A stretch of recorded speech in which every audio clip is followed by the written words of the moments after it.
Height does not win this, this is such a missed opportunity. Yeah. Oh, but he could even lose this. 98! No, that's too much. David, I don't know what to say. I need a moment to recover from that. This couldn't be right. Oh, Whoa, Queen H1. I'm out. I'm gonna see y'all tomorrow. What a great move. And then Rook takes G3 back. And the queen's trapped. That is one of the most amazing queen traps I've seen. Ooh, Wait, B5. Oh my gosh. He's losing a piece.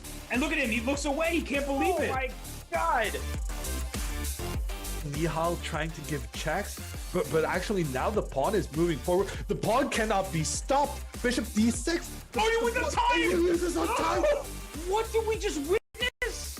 I think that White's position is about to collapse. Yeah, but he sacrifices again, but Oh it's not a my sacrifice. God. It's a double attack.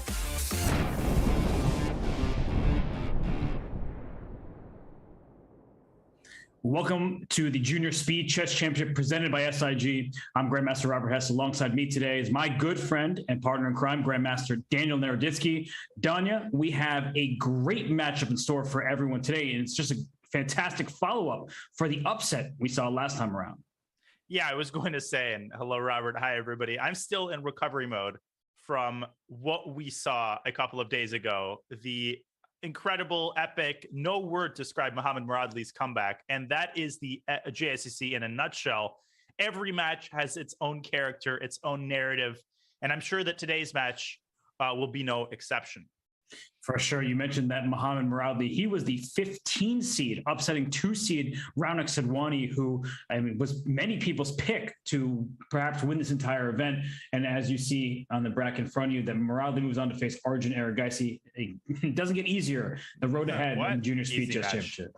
I think that should be an adoption, honestly. Arjun is just not very strong. And our two competitors today are not very strong either. Brandon Jacobson and a Wonder Liang, both just some of the top young American grandmasters. Both of them won their first round against strong grandmasters in their own right. And I mean, very entertaining matches between Jacobson and Estrop, as well as between a Wonder and Andrew. And that featured a near comeback, Robert, where Andrew mounting a furious run in the bullet, only to face a Wonder's nerves of steel in the critical game.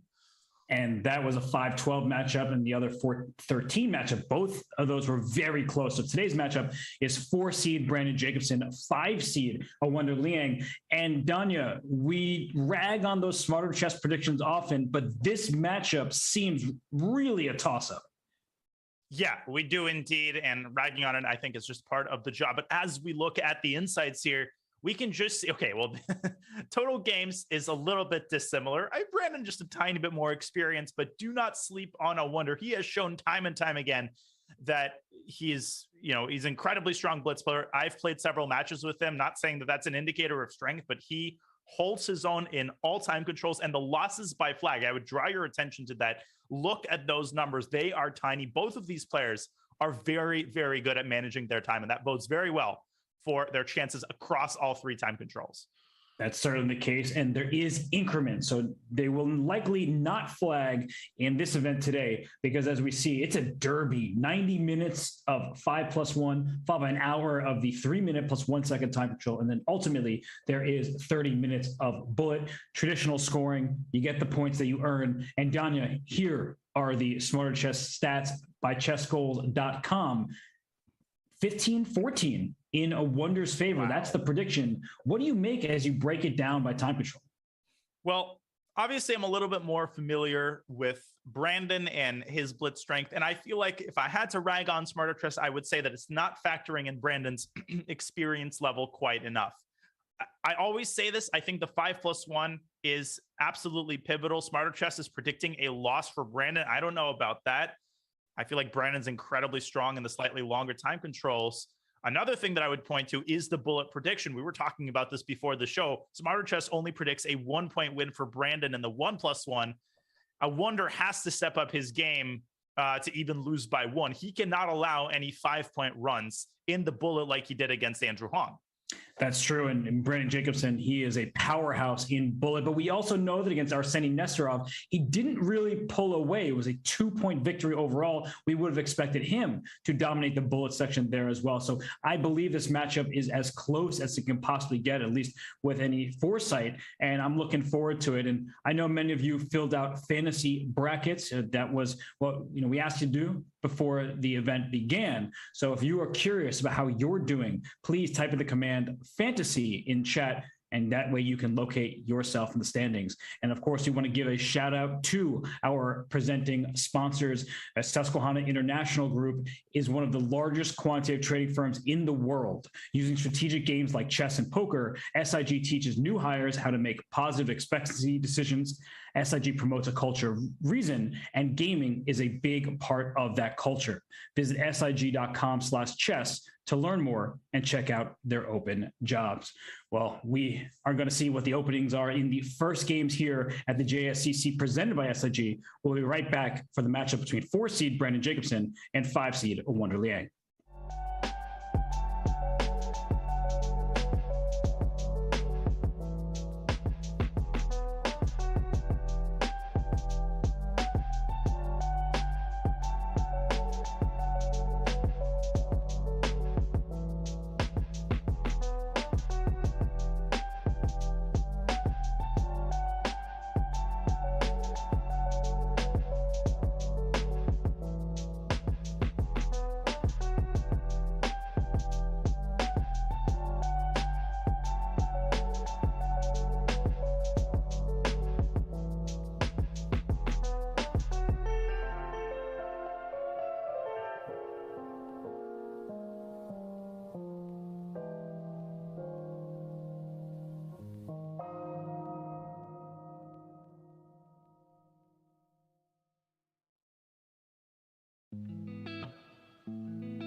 And as you see in front of here, these Smarter Chess stats presented by chessgoals.com, we see that a Wonder Liang is the 1-point favorite in this match.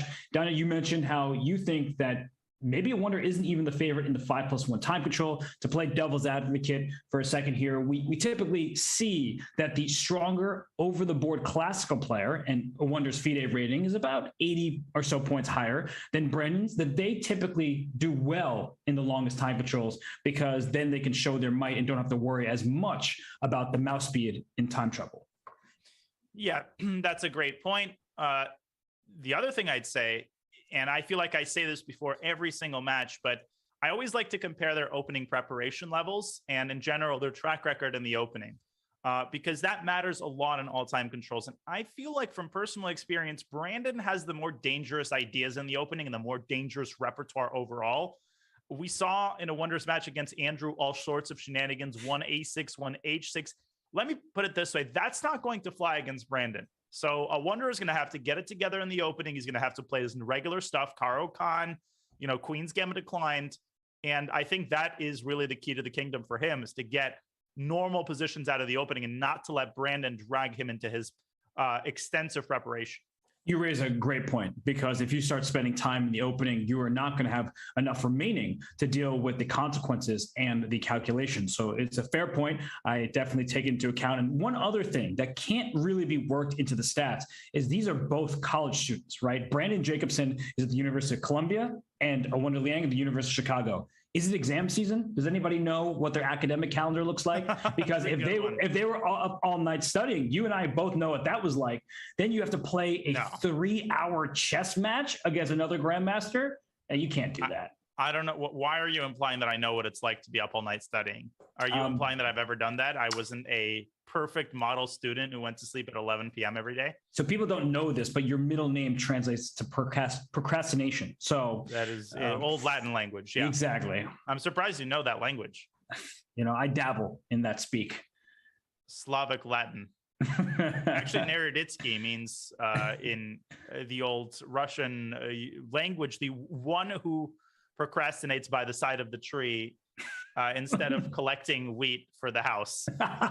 Anyways, you didn't know that's good. That's good. Well, in all seriousness, it looks like a Wonder and Brennan, they're ready to play. So as we refresh the board here, try to find these guys playing. Yep. All right. Let me try to pull up the game. Oh, you got a bull game going. Got to pull the game going. I'm just trying to pull up their game. Well, come on, click on it. Did it work? I am. I'm clicking on the game. What is happening? Yeah, you are. I guess we're having a little bit of a glitch here. So let's bring up the bracket as much as here. they want to watch me play Bullet on producer Matt's account, I feel like that would violate the terms of service slightly. But yes, commentators get to do that. Commentators get to do that. Okay, we're just going to refresh real fast. We'll bring you the game in just a moment here. In the meantime, we'll let you admire all of these amazing names in the bracket. I think we're just going to focus on the bracket for the entire match. I don't think we're going to look at the games at all. New plan. Well, it is a great bracket. So many fantastic players. And, well, can we get this game? Oh, I feel like that game, which I started, I didn't actually abort. It's actually going to lower Matt's rating. Well, I don't know what to say right now. Somebody in the chat is proposing that we just say the moves out loud. I think that's a pretty good idea. Okay, well, we could do that and explain to them what the current dynamics are like, but it'd be better if we can grab this game. So we're going to work on that as we talk. Sorry about this, everybody, just being transparent. Yeah, Danya, I mean, what to make of what is going on in the game that we can see that others... We can see it on like the small board. I think it's a pretty equal position right now. It's a hedgehog structure. I think Brandon has the white pieces in game one. Let's see if we can at least transition to the view that has the board. Let's see. We're trying to figure out why the game won't pull up. Maybe because they're playing too badly. I think that's actually the reason. And it looks The like gods of chess have decided that the game is not worth watching. you're telling me the knight on E8 isn't a happy piece, and you don't like that? Well, I mean, it's a hedgehog structure. I think white is slightly better in that position. I assume that's the position from the game. Yes. And I guess Brandon is playing white in game one. That would appear to be correct. And, well, is a knight d4 move. Going to probably trade off light square bishop or try to, but knight e5 stops bishop f3 from happening. These positions in general, Danya, are really annoying because I feel like white is always better, but actually proving that advantage is immensely difficult. Yeah, because black has the luxury of just sort of waiting around. And I think the famous piece of advice that's often shared in the hedgehog is that black is the only one with pawn breaks. Black is the one who can play b5 or d5 at the right moment. White constantly has to stand sentinel over that. So from a practical perspective, I totally co-sign what you said about the position being easier to play for black in some cases. Right. And although after knight a4 hitting that pawn on b6, it seems that now black is going to a bit of a think, and we're trying to come back in here and make things work. Sorry that we're doing 5 different tasks at the same time, but that pawn on b6, that one is loose. So I'd imagine a queen move to c7 will probably be met by queen to b4. That's just so annoying. You're going to retreat your knight back to d7 just to save that pawn. Yeah, and okay, but let's say black can also play queen c7 here. And after queen b4, knight d7, the same question to white. How does white continue improving in that position? My silence is because I'm not sure. And queen g5 going on the other side of the board, saying, my b6 pawn is loose for the moment. I'll protect that later. But first, let me force you to make a slightly weakening move because of the pawn on e3. So he's provoked f3. On the other hand, that blunts the bishop on b7. So it's a pretty double-sided sword. And white can follow up by playing e3, e4, fixing a lot of the aesthetic ugliness of that structure and further restricting the bishop on b7. So I'm not sure where I wonder is going with this. And he still has to defend. Whoa, that's where he's going with this. He goes b5 using tactics down the g file. Yeah, I mean, that's a really interesting move because the f3 pawn needs both of its defenders, the knight on d4 and the bishop on e2, both protecting f3. So if one of those pieces is distracted, which would be the case if a pawn captures on b5 and then, let's say the knight takes, f3 will fall victim because the g pawn is pinned. Yeah, takes rook c1, a, b. I'm trying to calculate that out. The bishop on b5 is also going to hang in that line. So b5 is actually an incredibly strong. That might be a game changer. And of course, f4 is not possible because you blunder mate on g2. You reopen the bishop. You're saying that it's a problem to allow queen takes g2 checkmate? I mean, slight problem. Nothing that can't be resolved. I mean, I know you would do it, but I don't like problems like that. That's fair. Well, the move rook takes c1 was played first. That way, if you didn't trade on c1 first, after rook takes c8, the bishop would have been distracted, and you need both the knight on e5 and the bishop on b7 to stare at that pawn on f3. And that's what we see here, and the reason why the b5 pawn was not captured initially. But Danya, it remains good for white regardless. It remains good for white because the pawn on b4 is now a permanent weakness. And eventually white's going to untangle himself on the king side. You're going to go king h1 and rook f1. And maybe even e4. He goes e4. And now he's threatening to take on b4. He's also threatening to go queen takes g5. So if you're feeling a Botez gambit, and maybe not the poker kind because she crushes at poker, but the queen hanging on g5, that would not be so welcome in this position. Not particularly. Queen g6, queen takes b4. I mean, taking on d2, that endgame looks terrible. And if you lose the b4 pawn in that endgame, then you can basically resign because white's going to have connected passers. So it's a choice between two evils for Mr. Liang. So I'm wondering if you can trade queens and then go rook a8 and just go after the a2 pawn, because the only piece that can guard that pawn a2 will be the rook. That said, the rook doesn't just have to stop on c2. In some variations, go all the way up to c7, and there are going to be problems for black to solve. Yeah, I kind of like that idea. Takes rook a8 as a wonder drops now to below a minute. But that's not an easy endgame to play, given the amount of time he has on the clock. As Brandon sipping his water, you know what that means. He's perfectly happy with what's on the board. And what's on the clock? I mean, right now, one Liang down to 40 seconds, and that's not good. We talked about how quick Brandon Jacobson is. I would not be happy down a minute right now. I wouldn't either. This is not going well for a Wonder. He found a very creative idea with B5, but I love the way that Brandon reacted. And that's an early indicator of good form. The way that you react to unexpected moves like B5 really indicate how sharp your instincts and how sharp your intuition is on any particular day. Mm-hmm. And rook 8 and I think rook c7 is the move, because where's that bishop going? You can't go bishop a6 and trade pieces. There's back rank checkmate problems all around it. Bishop c8 so sad because the rook still is tied down to that bishop's defense. And now knight c2 is possible. You can't take a2 as you indicated. Oh, knight e8 though. Got to be careful. Knight c2, there's knight e8. And then the rook is trapped. Oh my gosh, I was trying to figure out where the rook could go and it can't go anywhere. So I suppose the move is f4 and we have the game up. So now we can draw arrows and analyze. Looks like everything's good. Oh my Survived. Goodness. But I don't know if a Wonder is going to survive this position.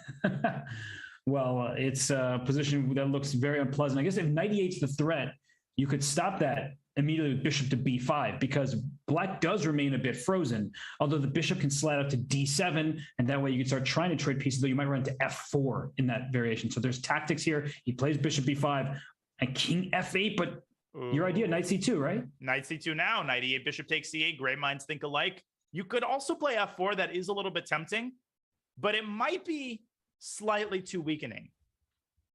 It might be unnecessary. He does play it. He goes for it, but now he's maybe spend a tempo playing g3. The good news is that bishop on c8 cannot get out, so that rook on a8 is tied down. Ooh, knight b6 is coming. Oh my goodness, everything is collapsing. The bishop is simply going to get trapped on its initial square. Never a good outcome. And goodbye. That's game. That bishop's trapped. It's lost, and 1-0 Wow. Brandon Jacobson. That wasn't even close. I mean, that was just devastation right there. Jeez. Wow. That was there's no words except for what you said. It was an obliteration, a devastation. And right now, Brandon Jacobson with the 1-point lead.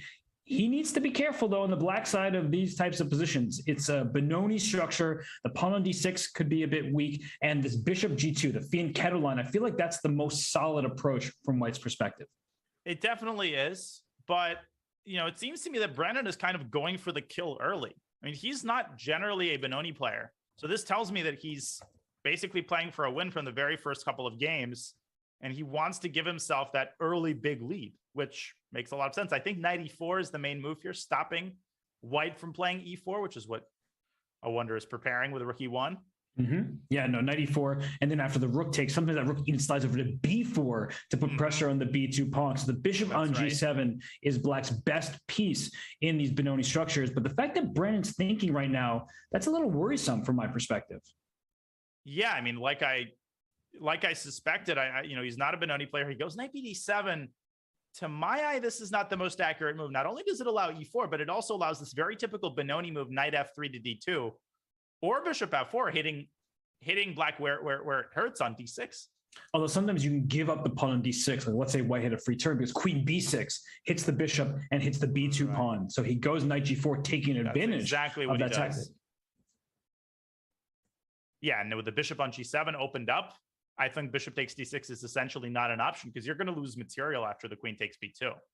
That's right. You can't get away with taking knight to b5. It's one of those tempting moves, but you know the knight on d7 can venture out to e5. So your one move threats of taking my pawn on d6, they're parried, and that means the knight on b5 was misplaced.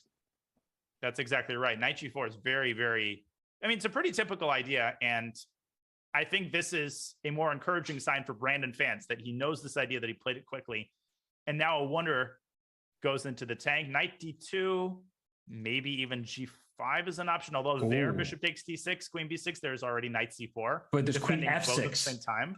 Oh, but there's knight e4. Depending where the queen goes, the knight follows it. Yes, though there's knight takes f2. We should show that line actually, because I think that tactic will not pan out for White. So g5, bishop d6. Oh, and knight f2 first. Mm-hmm. Beautiful. Exploiting the undefended nature of the bishop. King f2. There's queen f6. Forking both at the same time. And Robert, I think a lot of people would say, well, what's the problem, right? Material is still equal. But when you lose your dark squared bishop, I mean, all of these squares are going to be blacks for the taking for the rest of the game, and that is not a scenario that white can allow in the Benoni. Yeah, the human element of this doesn't say, oh, it's only 0.4 better for blacks. It's, no, this is terrible for white. I don't want no part of it. And that's what Wonder is thinking right now. So in this position, black has the worst pawn on the board, which is the d6 pawn, but the best piece on the board, the bishop on g7. That's the trade-off in these structures. Black can also think of playing f7 to f5, just try to stop white from either putting pawn on e4 or a piece there. So it's a flexible approach right now for black. And I think a Wonder spending 2 minutes here that he can't afford this. No, you can't go down this long against Brandon. Yes, there is an increment, but Brandon, not only is he one of the fastest players on the planet, not just on the site, on the planet, but he's also one of the most practical. He knows how to challenge you when you've got only a couple of seconds left. And the product of the 2-minute think is the move h3, which, you know, the sort of jerk inside me says, well, you could have played that in like 30 seconds. You know, you could have followed your intuition here. Yes, and knight e5, and that's a typical move. Knight to d2, as you mentioned earlier, that's a great idea because that d6 pawns, that's what you want to get to.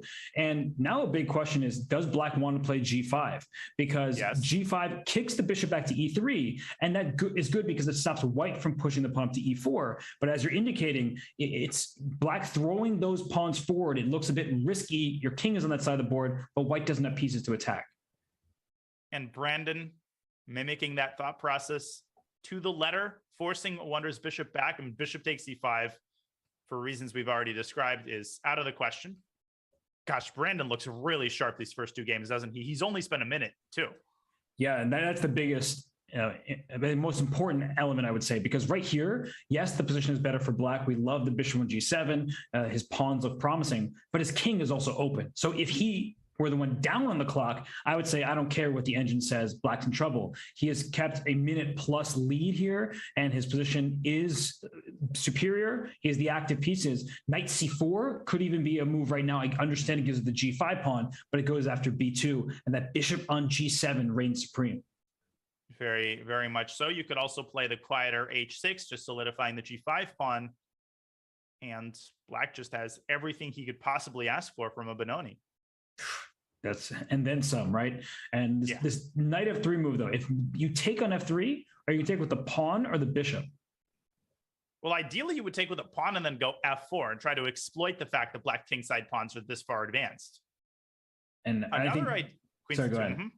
I was just going to point out that another idea is this exchange sacrifice on e3, which again could give black all the dark squares. But what were you going to say?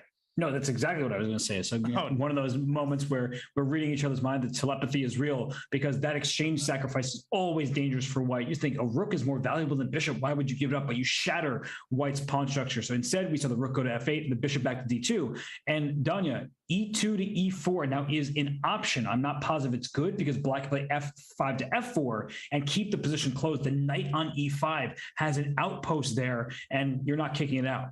Oh, I do not like this decision, though. By Brandon to take on f3. Yeah, because now the e4 square is white's for the taking, and that protects the g3 pawn just in case. It puts pressure on d6. The bishop becomes c3 from d2. So all of a sudden, I feel like white has more activity than a moment ago. White's starting to unfurl. And another thing to point out, knight e4, black can respond with knight e5, which I think is what Brandon is banking on. And he's also looking at this bishop on g2. Well, he's saying it's worth burying that bishop. But if we pull up the analysis board really quickly, after knight e4, knight e5, bishop c3, the moves you pointed out, white's also threatening the very unpleasant knight takes c5. So black's entire construction, it's not shaky, but it's starting to show structural defects. And speaking of structural defects, b4. You know, I was about to mention that move after knight e4, knight e5. Right. b4 immediately after c takes b4. You're giving up your rook in the corner, but I don't think black wants any part of that. Yes, it's material. That sounds good, but your king on g8 remains open, and then your opponent has a dark square bishop to take advantage of your fianchettoed structure. Right. Would you have a chocolate chip cookie if it just lay on the floor for 5 minutes in a subway station? That's that rook on a1. Yeah, in the absence of other information, give me the exchange, sign me up. Well, Yasser would still take the rook on a1, but hey, there's room for disagreement. Brandon, though, takes and goes 95. Great reaction, Robert. The best. Yes, Just because found the best sequence. F3 is hanging, and if you play a move like Rook F1, here comes Bishop F5 with tempo. All of a sudden, Black's fully developed. That pawn on B4 is loose. The D3 score, you're highlighting all of this at once. And Jesus. White's king is suddenly the one that's in trouble. And somehow everything has changed. After knight e4, 2 moves ago, I felt like, if anything, maybe White was taking over the initiative. Now I feel like a Wonder's whole position is falling apart at the seams. There's a gazillion ideas. B4 is still hanging. And I think a Wonder fell into the trap of only considering the scenario where Brandon would capture the exchange, which is a totally understandable mistake. Rook takes E5, you have to, because your position's on the verge of collapsing. Sack that exchange. That bishop might take on E5, but it can't go from there. He goes F4 instead, allowing this bishop out here, and he's trying to hold on, but it does look a bit flimsy. Knight E4 is a good move, covering the C4 square with his queen. Now the knight is hanging. The question for Brandon, the immediate question, does he take on F4? He answers yes. And will he now just grab the pawn on B4 and maybe put a queen on B6 and just roll the initiative out slowly? It looks good to me. And maybe White's king isn't in that bad of shape after all, but you are going down a pawn after C takes B4. The knight on E5 is excellent. Black is fully developed, and Black's king is sheltered. That's the most important part. Wow. So is he going after that rook after all, or is he just chasing the bishop away from F4? Don't take it, Donna. Come on. No way. Robert, but I haven't had lunch yet, and I'm a little bit tempted. And I feel like Brandon might be thinking the same way.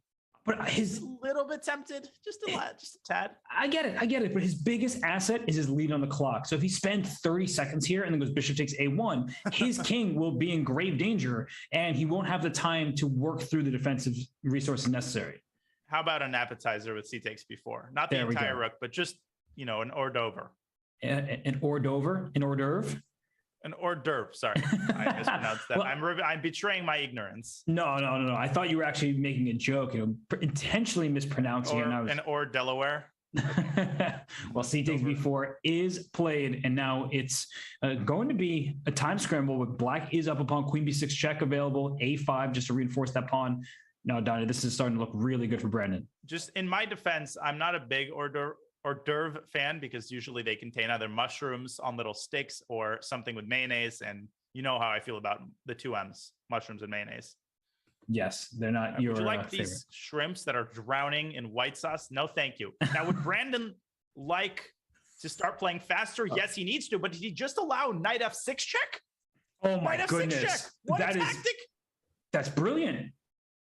And he missed it. Okay, I can't blame him for missing it. That was a shocking allowance there. The rook on F8 would be cut off from the bishop, or if the rook took on F6, the rook on E8 was loose. We can show I'll that. show after the game. Yeah. Whew. All right, but this is still messy. Bishop D4. It's messy, but this knight on E4, it's in trouble. It's hard to keep that defended in time pressure. Okay, he's finally traded bishops. This looks really bad for Black, though. The king is wide open. He's holding on, though. Knight D3. Nope, won't work. Rook takes C5. Can you just get rid of this knight? Because now knight F3 is a big threat. 2 seconds for a wonder. Oh, goes king H1, hides the king in the corner. Good move after all. Here comes Brandon's queen, but he's given up no B6 way. and he didn't take it. B7 was hanging with check as well. It's going to be a perpetual, I think. Oh. Will a wonder go for it with king H2? Brandon goes for it. Yeah. Look at that. No, he doesn't. Draw. My goodness. You should show that tactic, though. I have to show that tactic. A wonder with a brief opportunity basically to win the game. In this moment, you see the two standoffs, right? Rooks facing each other, the queens facing each other. What is the blocker? It's the knight. You move it out of the way. Two different discoveries going on at the same time. Beautiful. Right after bishop takes, rook takes this free rook down there, and if bishop takes, queen takes F5 is nasty because the king is wide open. Incredible. This is the product of two young dynamic players facing off, but I wonder missing that opportunity, but he should be pretty happy with the draw here, I think, all things considered. Yeah, I mean, he gets on the scoreboard. He also was down quite a lot of time. He needs to fix that. That's the first thing I'm noticing in this matchup, Danya, is that a wonder game after game, even though we've only had two, he's been down a minute and a half plus on the clock, and you cannot afford that against Brandon Jacobson. He was fortunate to escape that last game, but it won't keep happening. And to echo my previous point, even in an opening where ostensibly Brandon should be the less familiar one, a wonder is a D4 player. Brandon isn't really a Benoni player. You could see a wonder struggling in the theoretical stages of the game. And we're seeing something pretty similar unfold here. I feel like a wonder is mixing up two different plans, going rook E8 to open up the F8 square for the bishop, but then following up with a completely different construction going b6. I don't think it's a big deal, but can Brandon just go e4 right now and try to punish him? Oh, I'm sure he can. And I was going to make a comment, and no pun intended. It's a theory versus practice debate. That I think in theory, we always appreciate universal players who can just find openings and play whatever they feel like in that moment. In a blitz match, it's terrible because you're struggling out of the gates every single time. And as you're pointing out in this game, e4, you're giving white the huge center. And yeah, maybe you can make this a bit complicated, but it's very clear that white is happy about how the first 6 moves have gone so far. And I think Brandon is probably asking himself, what am I missing? I mean, this seems too good to be true. You normally don't get the opportunity to control the center with 3 pawns in the Nimzo Indian. You've got some great gift action here. You've got the knight on f6, which could end up in trouble. This is unappetizing, to say the least. This is like mayonnaise and mushrooms together for a wonder. And he takes on c3. So, okay, this is... Wait. No, sorry. Black is handed a few free moves, right? And Black can then play moves like bishop a6, knight c6, knight a5, and go after those pawns. Then this makes perfect sense. It's justified. But as you just saw, e5 is played in bishop takes h7. Anybody? Knight queen f3 or queen h5? Or the immediate knight g5. Oh, queen f3 after that. It's just the rook and the pawn f7. Oh, my goodness. Oh, my gosh. This is disgusting.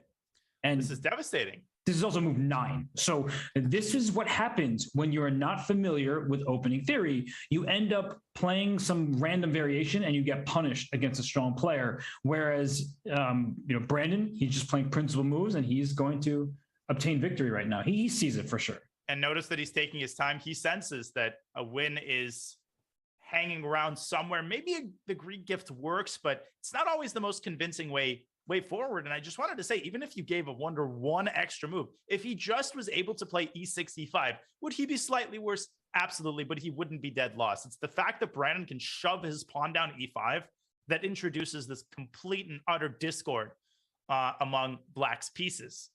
And Brandon, he finds knight g5. He used his time wisely. First, when he went e3 to e4, pushing that pawn a second time, and now finding the correct path forward, seeing that this is a knockout blow, and a wonder has 0 chance here. The game is absolutely over after the queen lands on f3 and wins that rook on a8. This is resignable, and a 10-move game does not bode well for your chances early on in the match. A wonder has to step up his play in the first 15 moves of each game. The one, I would say, good thing, and I'll put that in air quotes, about losing quickly is you can forgive yourself. Like, this won't happen again. Like I was now played. I just blundered. And so then you can go into the next game thinking, all right, let me just fix that. Whereas if you play a long game and get outclassed in the time scramble, you start doubting yourself and believing that your opponent is just better than you are versus you making mistakes. But let's not shovel dirt on him yet. I feel like Brandon should have started with queen h5, provoked the move g6, if we pull up the analysis board here for a second, and then moved back to f3. The presence of this incredibly weak square on f6 makes Black's position utterly hopeless. White can even go knight e4 here. You could even say, forget the rook. I'm going knight f6 and winning on the spot. Now, a wonder could try to go queen d7 and then knight c6, and he is threatening to trap Brandon's queen. It's still lost. Oh, and he just resigned. Never mind. Forget everything I just said. Every single word I just said, forget it. I think that was very instructive, though, because if that queen could possibly get trapped back there, then there would have been opportunity to get an imbalance of a queen for 2 rooks. What didn't happen, that queen was not going to be trapped, so that's why he resigned. But still, you need to be precise in moments like that. Now we're back to this Sicilian, this Richter-Rauser variation where Black looks cramped, no pieces past the 6th rank or Black's own 3rd rank, and White looks extremely active. But it's hard to take advantage of this because Black has covered many key squares: e5, d5, b5, f5. White's going to have a hard time making progress from this point. I'm trying to compare the Richter-Rauser to something equivalent, but I'm having a hard time. It's like one of those things when somebody asks you what your favorite movie is, you can't think of a single one. It's always underrated. It's always left out when people talk about Sicilians. You talk about the Najdorf, the Sveshnikov, the Dragon. The Rauser, in my opinion, according to modern theory, is probably no worse, if not better than some of these other Sicilians, and perhaps even more practical. And it's got a lot of lifelong proponents. Think Daniel Dubov. Brandon Jacobson is among them. He's been playing the Rauser for many years. And it's an incredibly resilient, deep, and playable Sicilian variation. I think it doesn't have the same respect almost because it's quieter to start out. Like you look at this position, there's not huge tension going on. There's no clashes with exchange sacrifice and all that. And we're already 15 moves into the game. That being said, look at the battle on opposite sides of the board. Black just struck with B5. Maybe the rook will come to C8. Maybe the rook should go to D8, depending on how you're feeling right here, because white after F4 threatens with E5 and F5 as options. So there's so much to take into account. And as you indicated just a moment ago, Queen C5 was an option there for black. And you don't see white going H4 and F4 very often, mostly because it creates a pretty big hole on G4. But what Awonder is saying is, yes, that's true. But first of all, I'm defending that square with my bishop. Second of all, the knight can't even go to G4, even if he wants to, because G7 will hang. Now, the question, as you indicated, is, will white be able to push E5 or F5 under favorable conditions? Or will black go B4 before white manages to get the engine started in the center and on the king side? Can you play B4 right now, actually? Because if queen takes B4, they're D5 tactics. And that looks really interesting. And it's very much in Brandon's style, or should I say on brand. Nice. That was Your well laugh played. Was not very enthusiastic. The tone. Well, the thing is, I felt you waiting for my laugh, which is what made it a little more subdued. But I actually thought that was a good one. Thank you. No, I know when your laugh is subdued, it's a little bit more genuine than the exaggerated laugh to make me look good, you know? So That's you're true. forgiven. And now it's anybody's game. I mean, the B file opening up is obviously in black's favor. White has some crazy sacrificial ideas like F5, but this is what the rouser is all about. Just total pandemonium on all three sides of the board. Yeah, when it breaks open, it gets really wild. And if we go to the game right here, look who's ahead in the clock. It's Awonder for perhaps the first time all match, and he needs this game, right? He's down 2 points. He needs to strike right here. He does take on B4. He'll probably go queen D4 back. And will he see that idea that you just mentioned with after queen D4, D takes E4? Will he see that F5 is available there? Because he can't just allow the status quo to continue. He'll be worse. That is Awonder with the white pieces. If you play quiet moves, black will castle. Black has a strong center with 2 extra pawns if you cut the board from E to the H file, and white has the end game win in the bag if we can like trade queens and then go after the queen side. But that's a far ways away. And right now, I think that Awonder needs to look for rook F1, F5 type ideas to keep pressing forward. And black is a great parking spot, speaking of endgames, on B7 of this queen. So anytime white plays queen D5, and there he goes, black could have responded with queen B7. Awonder sensing the urgency of the situation as he opens up the king side, trying to take black's attention away from the burgeoning attack on the queen side. And rook HF1 to follow. Any second? No? Wow, I'm surprised he's taking time because... Whoa! What? Whoa, he went with the other rook, Robert. Okay, you know why? His rook on H1? Why? He didn't want a rook trade. So in the event of a rook D8, he didn't want his rook to get distracted from F1. That's probably what he was nervous about. But that rook on A8 was doing an important job as well, because the rook on A8 was covering the A6 pawn. Yeah, I mean, it wouldn't have been the end of the world. Now, I feel like he's got a very inefficient apportionment of labor. Where the rook on H1, I mean, you cannot afford to have a piece just staring at your own pawn like this in a position where all hands on deck are required. Now, with Brandon, does he go bishop D7 and try to cling to his extra pawn? Or Absolutely. Do you see something more appetizing? No, I really like bishop D7, and this is another reason why that rook was so important on D1. It was putting pressure down the line. It also protected the queen on D4. So if we just go to the analysis board for a second and show the rook F1, bishop D7 line here, that this will not work out for black because white has tactics around the bishop F6 and then knight to D5. So once this happens here, the queen on D4 is protected by the rook on D1. So black is going to lose material. Black is going to lose material. Instead, Brandon castling, sort of letting Awonder take on F5. Robert, I don't like that decision at all. And it was accompanied by another long think.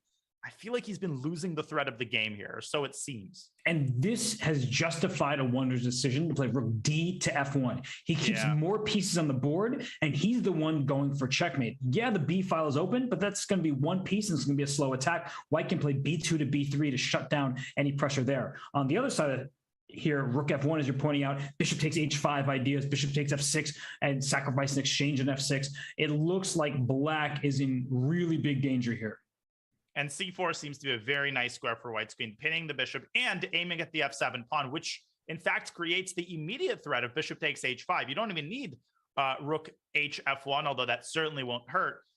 A wonder taking his time here, but c4 looks like a great square. You could also drop the queen back to e3 where it's sheltered by black's pawn on e4, but I feel like a wonder needs to seize the opportunity and try to pounce in the next couple of moves. Yeah, and there's also queen e5 if he feels like the endgame is that good for him. You made the point that there's queen b7 to run away from that, but with the black king so open, there might be some sacrifice already on f6 as you're indicating. So it's a big moment here for a wonder. He has a minute plus lead on the clock, and he needs to make the most of this situation because he's better on the board and he is well ahead on time. Queen c4, queen b7 has occurred, and now the question is bishop takes h5 possible? There might be bishop a3 in response to open up contact between the queen and the f7 pawn. Ugh. That might be something to put white on guard, but maybe bishop takes f7 check there. Yeah, that is what a wonder I'm sure will calculate in the next couple of seconds. Everything is loose in that variation. It's going to be wild after bishop takes h5. You can't play g6 either because there's bishop takes g6. I mean, you're just giving away the house here. Right. So that doesn't help. It just makes matters worse. So what, and he plays it. What can black do here? We're about to, oh, does he play? No, he didn't play it yet. Oh, that was, got it. But he's about to, I think. And he's got to make a move. His time advantage has evaporated entirely. And I just see no drawback of bishop takes h5. Rook f1, okay, that's perfectly fine. I can get behind that. That's fine, but now there is a sunk cost where I'm sure he just invested 45 seconds and that's what he was calculating. Now he's got to speed up and he doesn't have too much to show for it as he drops his bishop back to c1. I thought b3, as you were saying earlier, was a slightly more, I don't know what the word is, but just more accurate way of defending b2. And look, there's bishop d7 because after bishop h5, there's bishop e6, rerouting that bishop to stop the attack on f7. And I think that white would end up losing some material here. And I didn't like bishop c1. It actually surprised me to see such a retreating move. The good news for white, though, is that a6 pawn is loose. So if black is not looking out for it, queen takes a6 may snag that pawn and be a big issue for black. And he sacrificed on f6 and followed up with knight takes d4. Whoa. Is it bishop takes b2? Oh, queen f7 he has. f7, but wait a second. There's no way this works. I feel like black must have something. Is there bishop d5? Oh my goodness, bishop no, d5. And it wins e2. You have no way of moving the queen and simultaneously guarding, I can't draw this arrow, but you get what I'm saying, guarding the e2 bishop because of that queen on b7. That is actually really difficult to see. And I guess to flip it around, it's easy to overlook because you're all in on the attack and he finds bishop b5 because once you're in the position, it's easier to find. But in your head, when you're visualizing, it's such an easy move to overlook. And now it's going to be another victory, although I don't want to speak too soon because rook f6. Oh, queen b2. Oh my gosh, queen b2, rook d1 mate. That is sick. It's mate in two. And if you don't do this, then you allow white to start the attack. Does Brandon see it? He missed it. But he's still winning. He's still completely winning his upper rook. And queen f2, there might be bishop g4 just to stop everything on the king side. Yeah, but with 20 seconds left, don't shovel dirt on him yet. He goes b3 a little bit too late, but still trying to get his bishop into the attack. Still not possible because of the check. So rook f1 is kind of a tricky move just to defend the first rank and then play bishop b2, queen h6 ideas. But as you're indicating, f5. Bishop f5 so nasty. And queen g5, there's bishop g6, very important detail. No, this should be a pretty slam dunk win for Brandon. I would still go bishop b2. I think that's the last chance. And then if rook takes c2? King a1, but then even queen d1 check. Oh, gosh. That is just brutal. Yeah, this is lights out, but he goes for it. King a1, even rook takes b2, you know, it just wins on the spot, but you're showing queen d1 is... Brandon likes moves like queen d1. He's going to see it. Oh, no, he goes for your line. Yeah, it's just simple, right? Simple, and this is resignable. Easy to win within 10 seconds, unless you blundered the bishop, which he does not. And A4? That's a 3-point lead for Brandon Jacobson. And Donna, you were the one who said it, that prediction that a wonder was the favorite in that time control. Wait a second. I don't think it's over. I think it's pretty over. I know that sounds crazy. I don't think it's over. I think it's over. I don't know. Let's watch. Let's watch the rest of the game, and then we'll talk about that 3-point lead. I wonder, has two connected passers, what if he goes like a5 and king b5 and tries to shove that one down the board? a5, rook b4 ends all discussion. Well, I would like to continue the discussion, so you can end it, but I'm going to keep it going. Rookie Okay. 3. Well, these pawns are going. So Rookie 3. Should have gone rookie 3. I guess he's going to F3 rook G2. Yeah, and you can't even go rookie 2. Goes king C5. No, Mhm. now it's over. F2. Now it's over. A6. Whoa! Oh, wait. He's going back to take the pawn. Oh my gosh. He's got chances now. He's got drawing chances. The pawn is the right color, though. That's a big problem for black for white. Wait, he pushes his pawn. Is he going to get that pawn H5 somehow? And how does black prevent the progress of the pawn? You can't take the rook. It's a draw. He takes H5. He should make a draw now. Okay, but rook and bishop versus rook when you have no time left, it's really difficult. But Brennan has no time either, and I'm sure he's feeling not great right now. A wonder has to get some time on his clock. Okay, but the king is going to be pushed to the side of the board. We know this. I mean, we'll see if a wonder has the technique to do this with 5 seconds on his clock. It's virtually impossible to do with 5 seconds. I agree with you. His king has already been pushed to the side. And Brandon is just like not wasting any time. Bishop D3. Bishop D3 wins on the spot. Oh, wait, that's not right. No, that was very wrong. Rook B5. Wait, rook B5, rook B5, yeah, rook this B6. is winning. No, Wait, rook H5. You had to go. Oh gosh. You had to go the other way. You had to go to B1. Now it's a draw again. Yeah, but it's going to be a win soon. Probably. It's going to be a win at some point. Brandon's got to find just the right arrangement of pieces. Here it comes. Oh, yep. Now it's over. Bishop B5. And rook B8. No. Oh my gosh. Why would you... Whoa, he's going to be a 3-time repetition if he's not careful.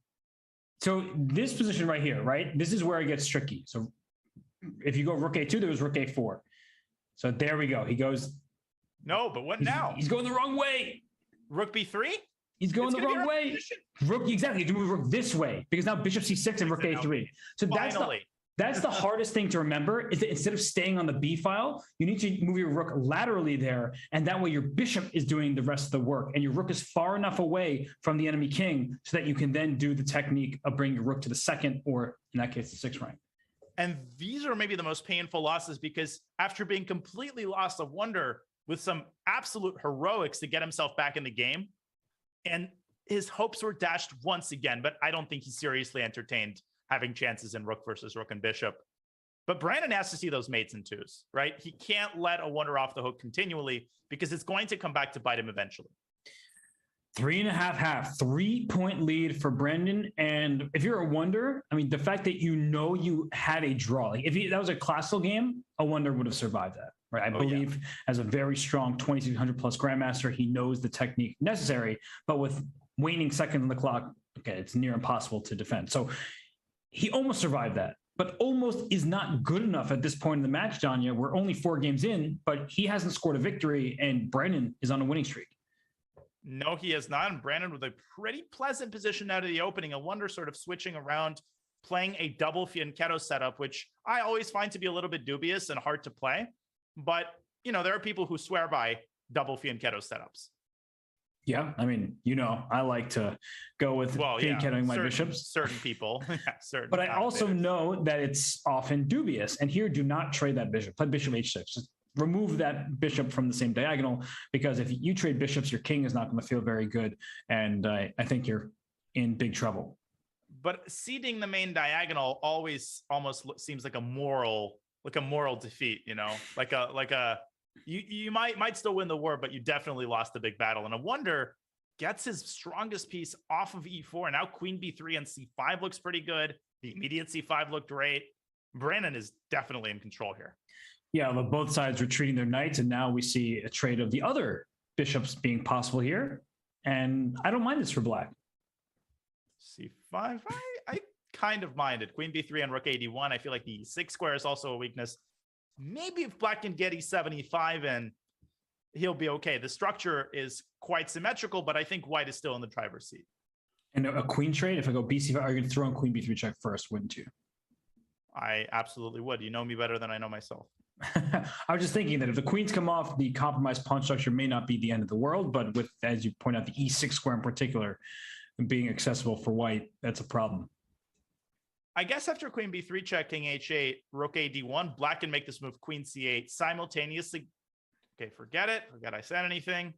I think that white wanted to play E4, and now black has E5, which is really important at this point, because if you trade on E4, you're just strategically lost as black. with all of these weaknesses all around the board and a weak king. Queen e6. Now, what is his concrete idea here? Because if you give white one more move, white's going to start infiltrating. Maybe this is not even so dangerous because the knight on c3, I'm sure you're probably thinking about that, is completely restricted by the pawn on c6. That's kind of a big deal. It is. And so rook a to d8 is possible and played because, as you said, bishop. Ooh. Oh, there's rook e8. I'm sure there's something. That bishop on e5 is so loose. Although I think. Yeah. Queen c7. Yeah, queen c7 I missed. So boom, boom. And white seems to be getting away with it. Okay. Oh my goodness. Wait, can you go back in that line? Yeah. Was there rook takes e5? Queen c7, rook e5. And then knight d5? Where's that queen? Oh, d6 and there's rook d8? Yeah. Oh, and the rook takes d5? Oh gosh. This is nuts. Even knight takes d5 has to be calculated. And he's done it. He's played queen takes c7. This is happening. Wow. I mean, oh, but he played queen a6 immediately. And that's not right. Understandable. I mean, it doesn't look like the queen is trapped, but it does get trapped. But oh, wait, rook d6, rook e5, rook c6 is your point? Oh, I forgot about my point is that I blundered a bishop but it actually worked out. Pretending that I saw it. He just goes a3. Look how calmly Brandon responds with this queen sitting on c7. He's not afraid at all. There's no, if the king were on g8, there'd be the rook f7 move, but the king's not there. So it's wait, so rook c8? He goes king g8. He's just like, I want that rook f7 move. Yes. Rook f7, queen e6, rook d7. Now the big threat. Brandon dropping on the clock as he trades on f6 and goes rook d6, carving out a pathway for his queen through d7, which is now accessible. Yeah, this is really bad. Bishop e5 pins the rook, but there's a queen takes c6, hitting the queen over there on a6. And immaculately calculated by Brandon. This is getting out of hand for a wonder. It's getting really, really bad in this game and in the match. He needs a break, and he's going to get one, but he's going to have to do some soul searching during that 3-minute break that's coming up after this game because Robert, 4-point lead. It's early in the match. That's his biggest consolation, but you can't let this keep going in the direction it's going in if you're a wonder. And how can you stop it? Because it's not like he is well versed in many different openings. He's the type of player who sort of plays what he feels like, but he doesn't have deep opening theory prepared, and it's costing him. He just is getting in trouble in the early stages of many of these games. And I think what ends the game here is it queen e6 check followed by queen e5 check and rook d7. Just reverse the car, queen e6, queen e5 check, and now rook d7. And after rook f7, the important thing is you actually trade rooks, which seems counterintuitive, right? But the other rook comes in and you cannot stop rook d7, which is decisive. And that's what happens when there's a queen on a3 away from all the action. And we're seeing just this. Queen e5 is going to be played, I'm sure, followed by rook to d7. And the exact variation that you just showed, the queen on a3. It's not even a bystander. It's just not in the same parking. And look at the speed. Look at the confidence. That's another problem, Robert, right? It's not just the lead itself. It's the confidence that it gives someone like Brandon. Brandon thrives on confidence. When he feels like he's smelling blood, he's going to start playing quickly and accurately. And this game was the epitome of that, as he sits back satisfied with how the match began. Yes, and I wonder, I mean, he's going to have to scratch his head, figure things out, because he is down 4 full points in this match. And we see the live odds there. I think 74% is selling it short. I think that Brandon right now is way more of a favorite than that.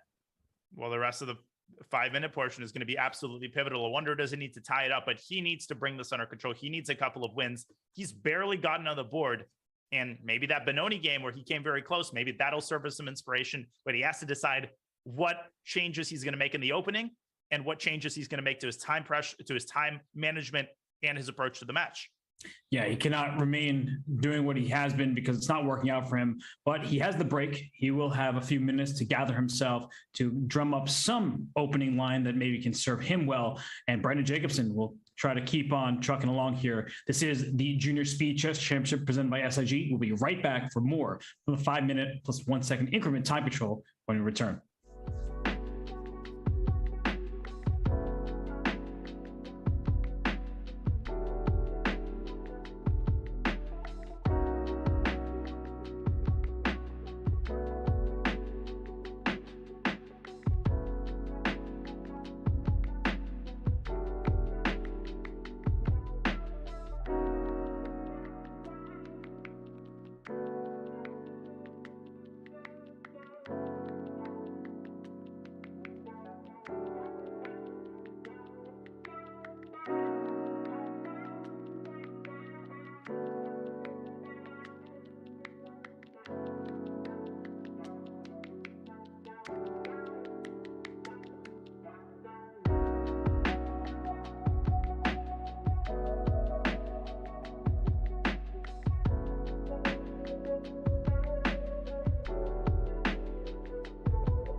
Welcome to my world.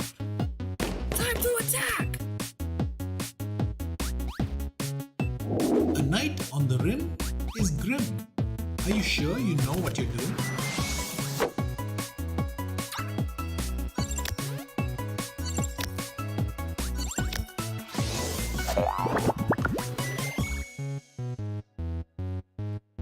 The other players that will get to play on the actual chess sets that the candidates use themselves will be kids. Chess Kid is happy to announce the Intercontinental Chess Kid Candidates Tournament, which will take place online and will qualify 8 kids to play in Madrid. The competition is open to all kids around the world aged 12 and under. Register now. That's a very exciting opportunity for all kids around the globe. It will be a ton of fun to qualify for that event in Madrid, where the candidates will take place. But right now, Danya, it's really just one candidate making their way, or at least attempting to the semifinals here at the JSCC. Brandon Jacobson looks unstoppable. I have a thing or two to learn from your transitions, first of all. But second of all, you're absolutely right. He has been unstoppable. And if you're a wonder, I like to say this whenever somebody is down, let's say more than 3 points. The crucial thing for a wonder is not to tell himself, I need to tie the match as the next game kicks off. It's to get on the board. He needs to get 1 point just to convince himself that he can still win chess games, that he is capable of beating Brandon. That's where any attempt at a comeback naturally begins. And look at Brandon go in this game. Knight G to E7, a rare-ish line against the Spanish, one that I've played before, I must admit, and that means it's kind of dubious because... You played it against me. Oh, no, you played A6 and D6 against me. Yeah, but it kind of transposes in many ways, but that's the difference between playing A6, D6, and Knight E7 first, is D4 or force. And already Brandon is the one thinking, Donna, that's a bad sign when you play an offbeat variation, right, and then you're the one thinking. No, because there's no room for error. I mean, you're playing Knight G7, you're basically signing a contract with the devil, which says, hey, if you don't play accurately the next 5-6 moves, you can have one of those 10-move games that a wonder had, although he played the Nimzo Indian. I don't think I've ever seen a 10-move Nimzo Indian game. Okay, but yeah, Castle's Knight G6. Mm-hmm. Yeah, you'd like to play H4 here to pester the knight on G6, but you've already castled, right? So H4 is out the window. Knight takes D4. You have to be careful. It doesn't work right here, but there's a common trap, right? After knight D4, knight takes D4, queen D4, B5. After bishop B3, C5 to C4 in one turn, but you don't get it in one turn because queen D5 will win the rook on A8. Yeah, queen D5 is even better. That's just a fork. This is, I think, called the Noah's Ark trap. I've also heard it referred to as the Capablanca trap. You will never believe who that's named after. Very mysterious. And he's gone B5, but of course, Brandon, seeing that C5 doesn't work, always bishop B7. And now he's threatening C5. I was about to say, guess what's a threat now? C5 followed by C4. So White can play C4 himself to stop that. White can play A4 to give the bishop some breathing room along the diagonal. And you can also move your queen away as a third alternative.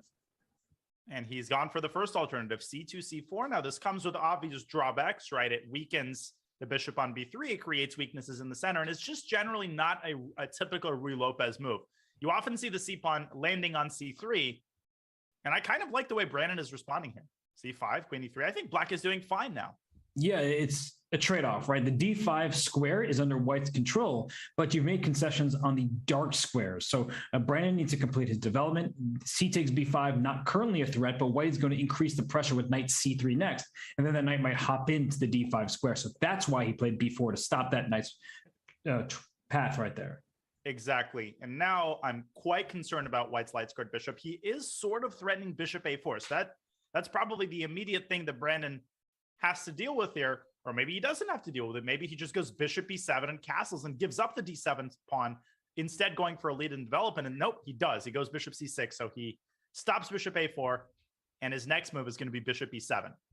I love that you mentioned bishop E7 castle, because one of those ideas where Andrew's like, yeah, take my pawn on D7 while attacking my queen and my 2 bishops, no big deal. But it can be justified. It's just really difficult to find, especially when you are playing a blitz game. So bishop C6 is very pragmatic. And now, Danya, from White's perspective, where do those pieces belong? The knight on B1, where are you going with that? Well, I would love to go to C3. Can I go to C3?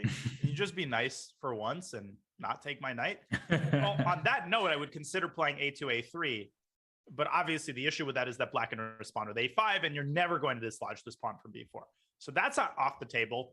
An alternate pathway could be to play knight d2, f1, g3, which is a pretty typical Ruy Lopez idea. It's long, it's cumbersome, but white has to find squares for his two minors. You can't just keep them on b1 and c1. You're going to be much worse. Can you play e5 as white? That's a question I'm wondering about, because I want to play e5, bishop c2. It's very slow though, and maybe I've overextended my structure, especially because the bishop on c6 stares the g2 pawn, so kind of knight h4 at some moment will be a huge problem for white to deal with. But I think you get my point there. If I played e5, maybe my knight could go to d2 and e4. My bishop could come back to c2 and create some problems, but it's just too slow. I think it's possible, and as a wonder now, dropping below on the clock, we've seen this before, and this has not turned out for well for a wonder in any of the games. As he does decide on knight d2, he can also go f4, which I'm afraid is bad for exactly the same reason that e5 might end up stabbing a wonder in the back. I just don't think he can afford to push pawns in front of his king right now. He needs to find a way to get his pieces more active, but I don't see a great way to do that. Brandon could also consider playing f7, f5 after he castles, which could add fuel to the fire. Okay, so bishop e7, step one, castling is next. And so the knight comes to g3 before black can play f5. So this looks like a good series of moves from a wonder's perspective. I see what the eval bar says, but as I think about this position, right, when I look into the nuances, it honestly looks difficult for black here because white is quite stable. And the one thing that black would really like to do is improve this bishop on e7 and put on e5. If that bishop gets there, now we see the advantages in black's position, but first you need to defend this pawn on c5. And how do you do that? If you play d6, you have a problem with that pawn after knight f5 ideas. And if you move your queen to, say, b6, you'll still have a problem on the d6 square anyway. So it might not cost you a pawn, but it just looks a little problematic as the knight jumps into f5.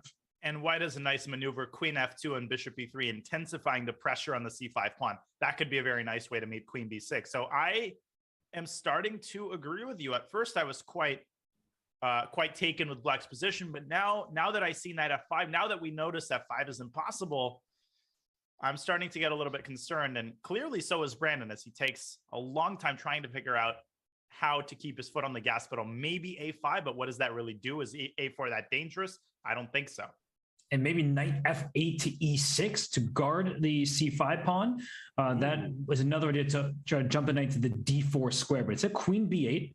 We understand that. Maybe bishop d6 is available, but he just plants the knight on f4 and now the queen move back.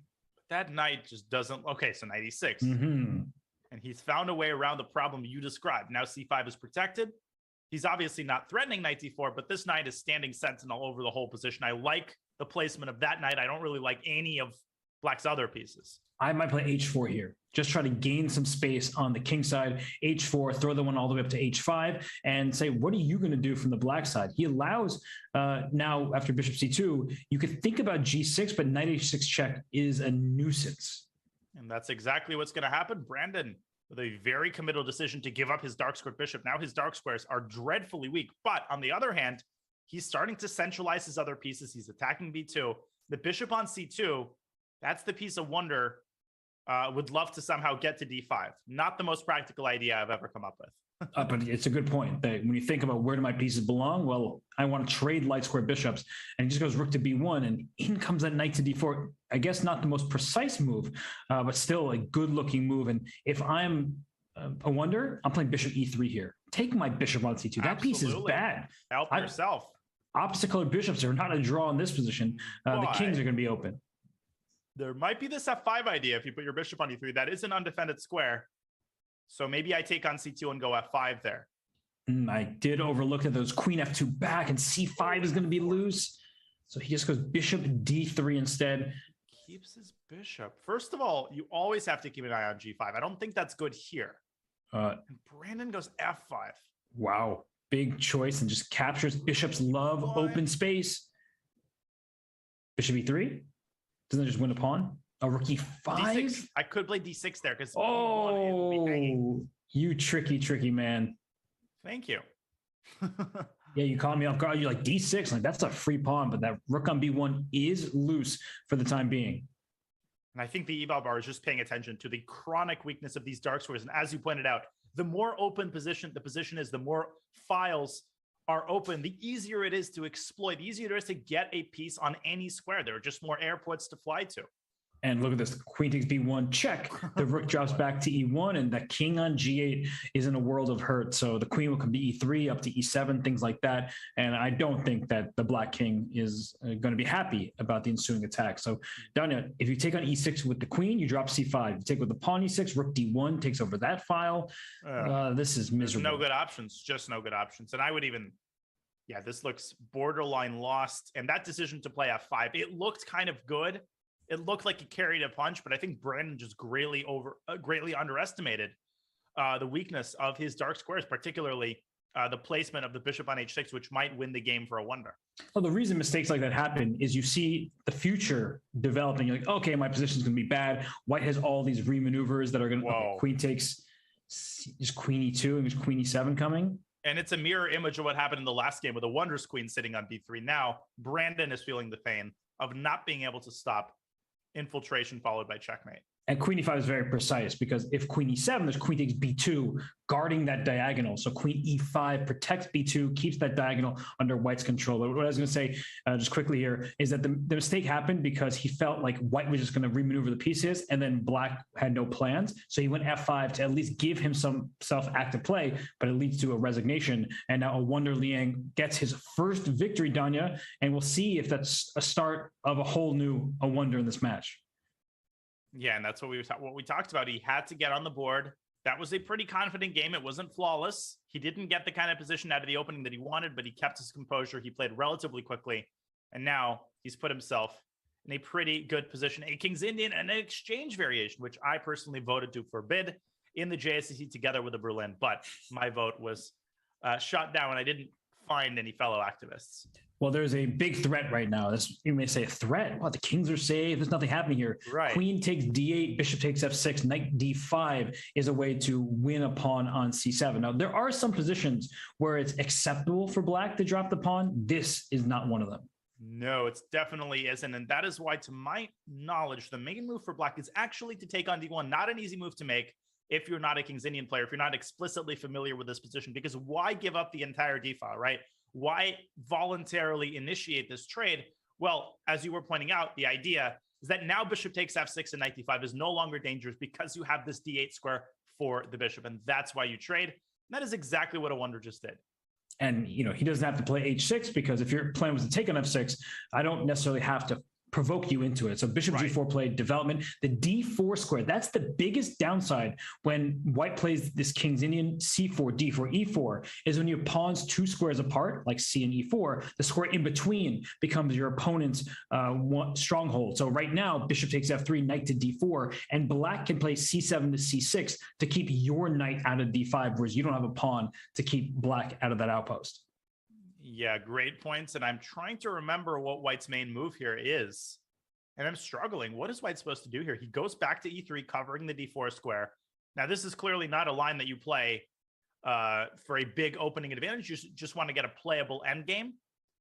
And ultimately, white does want to still put the knight on d5. As long as black's knight remains on c6, black does not have the possibility of playing c6 with his pawn. That's right. And notice now that the rook can come to d8 safely because there's no bishop takes f6, knight d5. So e4, can I capture that pawn? That's what I was wondering about. You went knight d5 to attack c7, but I get your central pawn for my bishop's pawn. What do you make of that? No, I think that's one of the top candidate moves. There's multiple ways to deal with knight d5. You can also drop your knight back to e8 in the hopes ultimately of taking on f3, going knight d4, and then chasing the white knight away with c6. But he does go for your line. He takes e4. And now we get another imbalanced pawn structure. Yeah, this is not easy to dissect, but f7, f5, as you were pointing out, looks like a very good move because you can even play f4. Where's that bishop on e3 planning to go? The downside of playing f5 is maybe the g5 square is available to white, or the diagonal from a2 to g8 could be an issue. So bishop e6 played instead. I like this position from black's perspective. Yeah, everything is defended. Knight e7 impossible. Knight on c6 is angling for the d4 square ultimately. And I don't think Brandon got out of this line what he wanted. I think he was hoping that I wonder wouldn't remember some of the top theory, but I think he went exactly for the most topical, the most trusted theoretical line, which is queen takes d1 and bishop g4. And Brandon, I think, is struggling to keep the equality here. Yeah, I mean, even finding a move right now for Right. white. What do you do? Knight G5, maybe? I was thinking the same gives up thing. D4 square. Mm-hmm. Don't love know. that. But Knight G5, if you take, then Bishop takes and your Rook on D8 is under attack. The F6 square is white's for the taking. There could be some tactical issues if you're not careful. Yeah, Rook E8 or Rook D7, there's Knight F6. You don't really want to give away your dark squared bishop. It's not the end of the world, but you could end up in a situation like this where that bishop is going to be very, very hard to smoke out of F6. And white's going to get, as you were saying, constant ideas associated with back rank mates. And a wonder, or Brandon rather, has gone Bishop D3 instead. Evalbar frowning upon this move. Yeah, I'm already thinking, where can I move my knight, say to D6, so I can play pawn to E4, which threatens to win a piece, but also hits the B2 pawn. So it's not just, oh, hopefully my opponent misses a baby fork there, but that pawn on B2 is loose. So E5 to E4 is a useful move regardless. And the other drawback of Bishop D3 is that it has severed the connection between the rook and the knight, which means that Bishop takes D5 will get this C4 pawn onto a very weak square where it can potentially be picked off with Knight C6 to B4. I don't like where this is going at all for Brandon. And the knight on D6 in that event of if you take with the pawn, it's a perfect blockading piece. So now the rook is protecting the knight on D5. So bishop takes D5, rook takes D5. Doesn't look quite as appealing. So let's see, E4, we were just talking about that move. He played H6 though instead. He just wants to take away G5. That makes sense. Which is perhaps why it's only active idea. Now this knight on F3 is completely restricted by these two pawns. The bishop on E3 is sort of staring into nothingness. And it's only a matter of time before white's position starts coming apart at the seams. Black can also go knight D6 to F5 and still try to make it to D4. I don't know what the best idea here is. Yeah, because E4, there is knight D4 the response, perhaps. But there feels like there are tactics there. Yeah, bishop D5, and the rook on C1 is loose. Bishop D5, CD, knight D4, right? Mm-hmm. Rook C8. Knight C8. Oh, that is brilliant. And then rook takes D5 at the end, pinning the rook on D1. And winning it also. I guess there's rook C1, but this doesn't help much, does it? No, I mean, just rook F5 is coming with E3 to follow. Boom, boom. Yeah. Yikes. Wow. E4 has been played, and that means Brandon might have to go with the incredibly aggressively ugly knight D2. That is not a move you make unless you're totally desperate. And the knight on D6 is doing, heroic duties here. It's protecting B7, so you can take on B2 and rook B1 doesn't threaten a pawn. It's also protecting the pawn on E4, so the knight D2 doesn't actually threaten anything. So bishop takes B2, and bishop running right back to G7 might just steal a pawn. And white can never really go C5 because that relinquishes the pawn's defense of the knight on D5. It's like whatever pawn you push, whatever piece you move, something collapses here. Never a good sign. And I would certainly not resist taking that pawn. I am an avowed member of Pawn Snatchers Anonymous. And so is a Wonder Liang. Always good to see a fellow member. And maybe a Wonder just needed to get into the flow of the match because he's played these last couple games. It's much improved play compared to the first half of this 5-minute time control. So knight B3 by Brandon, that's a good idea. Maybe you play C5, maybe you put a knight on C5. And if black plays B6, then maybe you push your pawn to C5. Just trying to open up some of this position. I don't think it should work out, of course, for Brandon, but at least it gives him some hope. And bishop takes D5 by a Wonder. He just decided to eliminate that knight. But wait a minute, CD and bishop takes A7? But there's knight B4. Worth giving away the pawn? Knight B4, knight takes A2? Oh, that's his idea. But knight B4, there might be knight C5.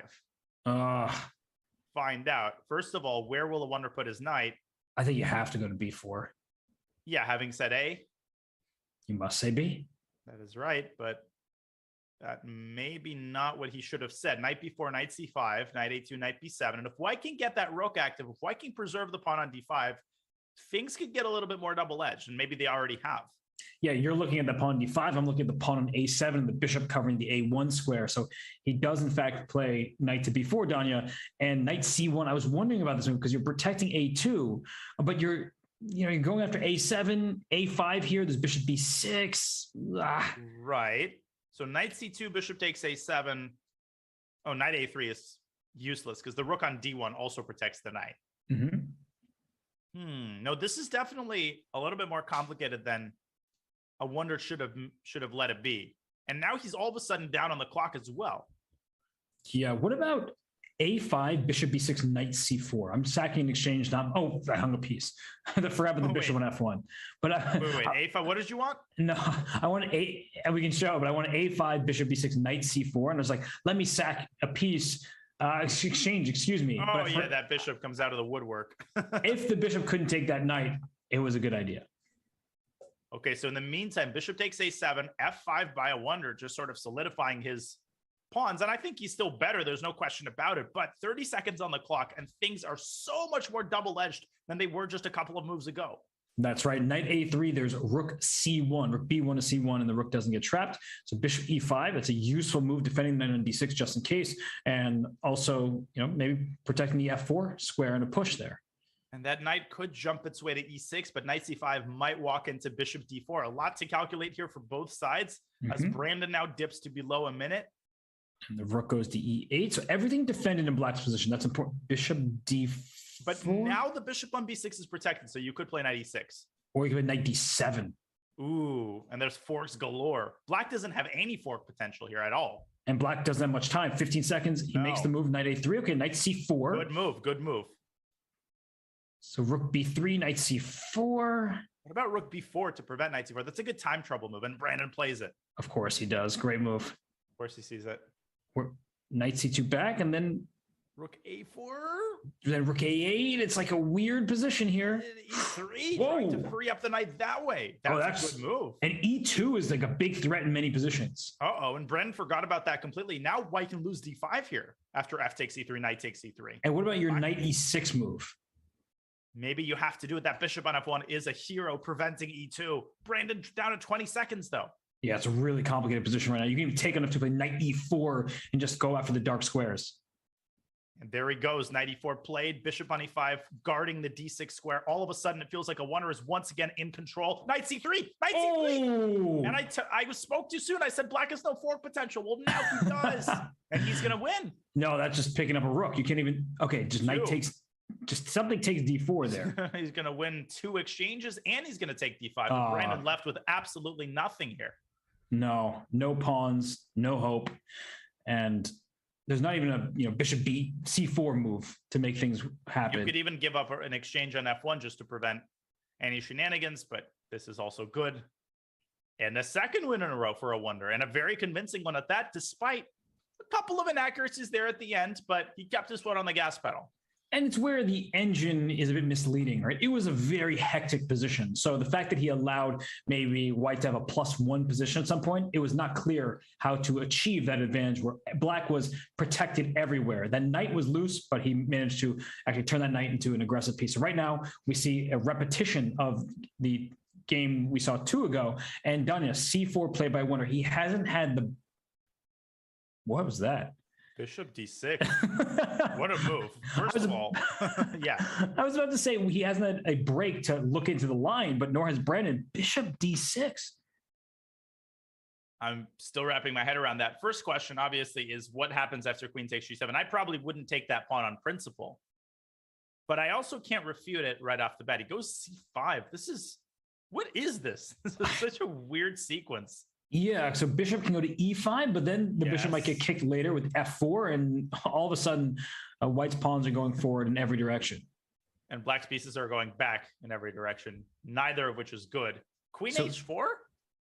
Queen H4, G... Oh, wait, can you take on E4? Because there's rook E1 stuff there. Oh my god, that looks terrible. Rook E1, bishop takes B1? Yeah. And then castles, and I'm in time to escape, but... Even that position doesn't look all that appetizing. No, it's... I feel like it's in Brandon's style. Brandon, mark my words, he likes grabbing pawns. So is F4 also possible here? We should have calculated first. F4, let's make these moves on the analysis board. Yeah. Knight F4. Bishop F4 and G3. Simple. Okay, so I have to play bishop F4 and just G3. Yeah, actually, in the Knight F4 version first, if we just go that for a second, something that's really important is that after bishop F4, bishop F4, G3, bishop takes G3, queen takes G3, you can't take on E4, right? Like rook E1 is available, because if the king were castled, all of a sudden white's king's in danger, black has a ton of pawns. So these kind of ideas are really essential. And Brandon, I wouldn't go so far as to call this tilt, but maybe getting a little bit frustrated here. And he was not missing tactics of this level in the first couple of games. And a Wonder saw that in a millisecond. Black is in trouble. He's got to play bishop f6. And that's a scenario which we already discussed. White's knight coming to d5. This is not good. It's terrible. And, you said he's not tilting, but I saw him kind of. He's tilting. No, he kind of like reacted and his camera tilted because he was like, oh, what am I doing? And he's frustrated. He's trying to make, he's trying to fix the problem. And what's the problem? He's losing. And you can't just will that change to happen. So right now, bishop f6, only move. I wonder with an expression that I can't quite put my finger on, like what that is. It's a mixture of sort of self-satisfaction and maybe a little bit of relief as he realizes that this is actually going to be a match or perhaps even a close one. Yeah, he's actually like, is he moving? Like I feel like he's frozen, but he's not. It does. I don't understand how they do that. When I'm on camera, I'm on the left side of the screen and I'm on the right side of the screen. I know I'm a nightmare for the producer because I'm constantly shifting around and moving and spinning. But some of these players just sit still like statues. It's nuts. Yeah, well, he's not going to sit still in the position. Finally, he moved. There's knight c3. That knight jump into d5. You take on c3. Queen takes c3. This is a nightmare. Look at the pawns, by the way. d7 is just backwards. It's not quite backwards pawn, but it's not a good one. And white can push to e5 at any moment. Oh, gosh. Bishop d5. Bishop d5 is a great, classy move. And c6, he's just going to come back and say, I buried your bishop. Your pawn. Yeah, your pawn. Sorry. I tend to confuse the two pieces, especially if white then goes e5 and you will never have the possibility of going d6. My goodness, this is ugly. And if you take on d5, the knight takes back. Ooh. And we were mentioning in the King's Indian game, the c7 pawn. Here is okay. That's a good move, all things considered. Yeah, no, it's as good as it gets in this position. All right. So if you play a move like bishop e3, that could be a bit careless. Bishop takes c3 potentially from black's perspective, and maybe you're getting out of this. Maybe he goes e5 and immediately completes his development, simultaneously defending the c5 square. Correct this move. Is so miserable for black. And I wonder is playing accurately and quickly. Mm-hmm. He's found his footing. And the next move for white could even be a move like queen f5 to follow up with pawn g3 and trap that queen almost. So queen e4 can't be bad, just to try to put pressure on the bishop on c6. But these positions can be sometimes a little bit hard to convert because you don't know at which point you should essentially step on the gas pedal. I feel like I'm saying gas pedal a lot, but you know what I mean. Like at which point do you actually make a move like f5? Obviously not now because that would blunder e5, but how long do you prepare? And then when do you actually start going for the decisive operation? Rook f3, rook h3, or, queen e4 and f5. From that perspective, I really like queen e4 because it both improves the position and keeps an eye and sort of prepares f4, f5. And you make a really good point that, you look at your position. It's beautiful. Every piece of whites is on perfect squares, but at some point you have to actually do something because it's not like black that's going to sit around forever. So bishop c6, d6, queen d7, that would be really tempting as you're just trying to win pawns on c6 and c7, but that could allow a rook to d8 and some compensation in the form of activity. So queen f5 is his choice. And yeah, that queen's not very happy on h4. No, it's not. And it wouldn't be very happy on h6 either. You have e6. No, maybe not. Maybe that looked better than it was. He takes on c6. I think he does want to play e6 on the next move. Okay, Brandon has to capture. Oh my goodness, this is so ugly. Rook 81, rook d7. Why is this only plus 2.5? Yeah, this is plus 7. Can we move that decimal point? It's plus 25, right? Right. Yeah, so, I think the eval bar needs an arithmetic class. So rook f3, how do you stop rook h3 after that? Eval bar is actually sliding down. Knight f8. Oh, and I guess Brandon wants to play queen g6, and that pawn actually could become a weakness. Yes, because you'll take with the pawn on g6 back, and the e6 pawn may be a bit stranded there. So what about queen e4 back? Can I just simply play f5? Well, then maybe I'll go f5 myself. Oh, you devil. Thank you. So should I start with g4? Then I'm just reacting to what you're doing, and that opens up my king. So Well, I'll put it this way. Black isn't really threatening queen g6 because you could meet that with g4. But if we just make a random move really quickly, to queen g6, g4, I trade on f5. You think, oh, now I'm safe. no, you're not. Black plays G6, and Black could even be better if he wins the pawn on A6. So this is incredible defense by Brandon, actually. It really is. So if we go to the current position, trying to figure out where my piece is on. The knight on C3 is not I would like that knight on D4. But if I go knight to D4, then my C5 pawn will be loose. But can I play knight E2 and after queen G6 play knight D4? Am I just in time? That knight is doing so much work. It's protecting everything, attacking C6. And if you trade on F5, the bishop on E7 hangs. That's incredibly important. Rook E8. Rook D7. The Rook D7. Oh, that is okay. That's still good. I don't care. I think the engine just wants to take and go F5, bury this knight, and now G4 is possible. And then bishop F4, bishop D6. Now, you are intent on sacrificing something this line, aren't you? Well, the thing about this knight E2 maneuver is it's what we always talk about, right? The pawn on C6, it means that knight can't jump forward. So the knight going to D4, I was a little worried of the C5 pawn being loose, because if we look at knight E2, queen G6, and then take on G6 first, we won't have knight D4 available to us, because then bishop takes C5 will be a problem. So leaving the queen on F5 is important. E6 and C5 will be defended simultaneously. Okay, well, in the meantime, a Wonder has dropped to 38 seconds on the clock. He just can't find a move. He sees queen G6. He understands that that's the threat. And he's gone queen E4, allowing F5. And I almost feel like Brandon is probably the favorite to win the game at this point, given the time situation. Maybe not. From position, it's clear that white should still be doing quite well. But rook D5, for example, just trying to double on the file. Will white play F4 to F5? Where's that knight going from E6? Is C5 going to be hanging in some positions? It's getting complicated. Like rook D5, F5, rook E5 all of a sudden. And the E file is too full.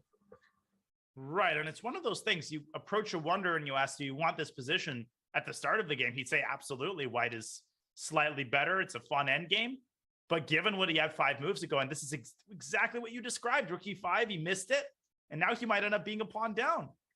Yeah, what does he do here? Because F6, rook takes E4, the bishop and the pawn are loose. He's spending time here, but maybe he just needs to find a way to make a draw.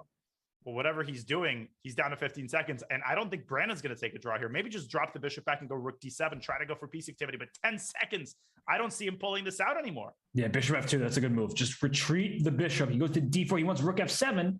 There's also rook D4 that needs to be calculated. I don't think it works, though. Because the E7 ideas. Or maybe it does, but I would be too scared. Yeah, it's a tough move to play. But he's enough time to calculate it. And maybe it does work. Takes. And you can't really play E7 because then black takes on D4 with check and moves the king over to G8, stopping rook F8. That's right. The king is misplaced. So he's going to play rook D4. Wow. King G8. What a tricky move. He wants to goad white into rook F7. And now he takes on D4. What a sequence. Okay, so he's up one pawn. He can rook E8 and win a second pawn. And that should be sufficient. A material advantage for a win, but it's not that easy with those double pawns on the C file. Given the time advantage, though, he should be able to win this game. This is a big game, actually. Rook D6, rook C7. Okay, B3 at some point. I thought rook D6 was more promising than just going rook D2. Yeah, though you'd have lost both of your C pawns in there, I guess. Yeah, now I wonder has serious drawing chances. Great defense with no time on the clock. B4, rook A7. This should be a draw. We've seen this story before, right? Rook and bishop versus rook, theoretically a draw, but difficult to prove with 5 seconds in your clock. Right. This is easier, though. This is easier because it's more clearly defined. You can't get checkmated. The one thing you have to prevent is you have to stop Brandon's king from getting over to the king side, which is what he's trying to do. Don't go king, no, king D6! Oh, that is pure pain. How do you lose that position he had after 15 moves? 2 moves. After 15 moves, the game looked like it was just over, and then Brandon dug deep and fought back. But allowing king D6 discovery check to win a rook is so painful. And he didn't even pull half a point out of that. Once again, just like the rook versus bishop position, I wonder he messed up the good position. Then it seemed like a draw once again. And again, Brandon dashes his hopes with some incredibly tricky play. The good news for a Wonder, even though you lost that game and you were about to cut the deficit to only 1 point, is like you're right in this. Like right in the last, I don't know, 6 games or so. How many games we had total? At this point, we have 8 games total. So let's go with the last 4 games. It's really felt like a fight between these two, whereas the early 4, it was kind of one-sided in Brandon's favor. So I wonder, I agree. he's plenty of time left in this match to complete that comeback. Yeah, there's time for 1, maybe 2 more 5-minute games, including this one. And then, of course, there is an hour of 3+1. So he shouldn't even come close to thinking about, I don't have enough time to make the comeback. He needs to keep playing the way he's playing. He's playing well. Some of the 50-50 balls are not going his way, not falling into the basket. But like you said, this has looked like a completely different match in the last couple of games than it did in the first 4 games. That's right. And right now, I wonder with the black pieces, he has his rooks in E8 and F8. It looks like he's trying to strike with an E pawn push. But look at that pawn on D6. As soon as you push E7 and D takes E6, your pawn on D6 is an immediate target. So what's black's plan here exactly? I think you're asking the $1 million question, and this is the epitome of modern chess. Takes a knight G5. No. This is terrible. Knight G5. It's too obvious. No, but especially with a pawn on H5, literally the definition of why this move can be bad is because it creates a weakness on G5. He occupied the same square with one of his pieces. You can't miss that and hope to win this match. It's just also, I'm sure he knew when he touched that E pawn that he was going to get in trouble. So he was not happy about being cramped in the position, but can you just take his pawn on D6 and win the game with ease? The question isn't whether you can take it, it's which piece do you take it with? And I think you can take it with either. As he throws in A5, I wouldn't be able to resist bishop takes D6 because that wins an exchange. But the engine probably likes rook takes D6, going for the sort of the positional initiative crush. It probably wants rook D6, pawn F3, forcing you back to E6, ruining your pawn structure, and winning like that. This is a good choice to have. You don't want to spend too long on this, right? You don't want to spend 5 minutes on this, and Brandon doesn't. Goes for bishop takes D6. Here goes the exchange. He should be able to convert this handily. Okay, but we're about to say the same thing. Like, even though it's completely winning for white, objectively speaking, at least black has ideas to make white a teeny bit nervous. Just a tiny bit. Bishop D4. The dark squares can get a little bit weak, and this is maybe what gave Brandon pause as he was deciding which piece to take on D6 with. I would consider a move like Queen F3 at this point. Just trying to go after the F7 pawn, not letting black consolidate his pieces. So there's knight E5 that you have to contend with, because then I hit your queen, I protect F7, hit C4. So it sounds like you were saying that not just about the move I suggested. So you're a menace. And what do you do? Look at Brendan. He's down plenty of time, but down to 3 minutes. So I wonder, he needs to play these quick, annoying moves. That's the only chance he has in this game. Right. Could a case be made for F3, or is that way too weakening? I just want to get rid of this incredibly pesky knight on G4. Yeah, it's really difficult for me to look at that move F3, because even if I move my knight back and then I try to take over the D4 square with either my knight or my bishop, it's risky. Okay, he does go queen F3, so we're probably going to see knight E5. Yeah, what is his idea for knight E5? So F6? F4. So you want to go after the C4 pawn, I take it. Yeah, so, okay, maybe knight E6 was a better version of this, but what if I just take on C4? Well, I guess it's just not a big deal. White can go B3. And I've essentially gotten rid of the problem of bishop D4. Now your bishop is buried behind the wall of pawns. You're never really going to go F5. That's way too weakening. So I feel like this was worth a pawn. Yeah, actually, I think instead of F6, maybe knight E6, just trading pieces. Very difficult to do that when you're down material, but knight E6 was a better try because the bishop on G7 would have happily had the open diagonal. Right, and now it feels like things are going down the toilet here. Rook AD1. The D4 square is a bygone bastion for black. This is completely winning. Yeah, knight E6, the queen can just move away, and you pointed out the D4 is no longer under black's control because the knight is on F3, and the only way to kick the knight out is to play knight E5, but that's not a move you want to play. Rook D7 now looks good. H2 is protected. Oh, that is sick. Is Rook that a blunder? Nope. But what's funny is in this position is after Queen F7, Rook D7 doesn't work, like in the live position.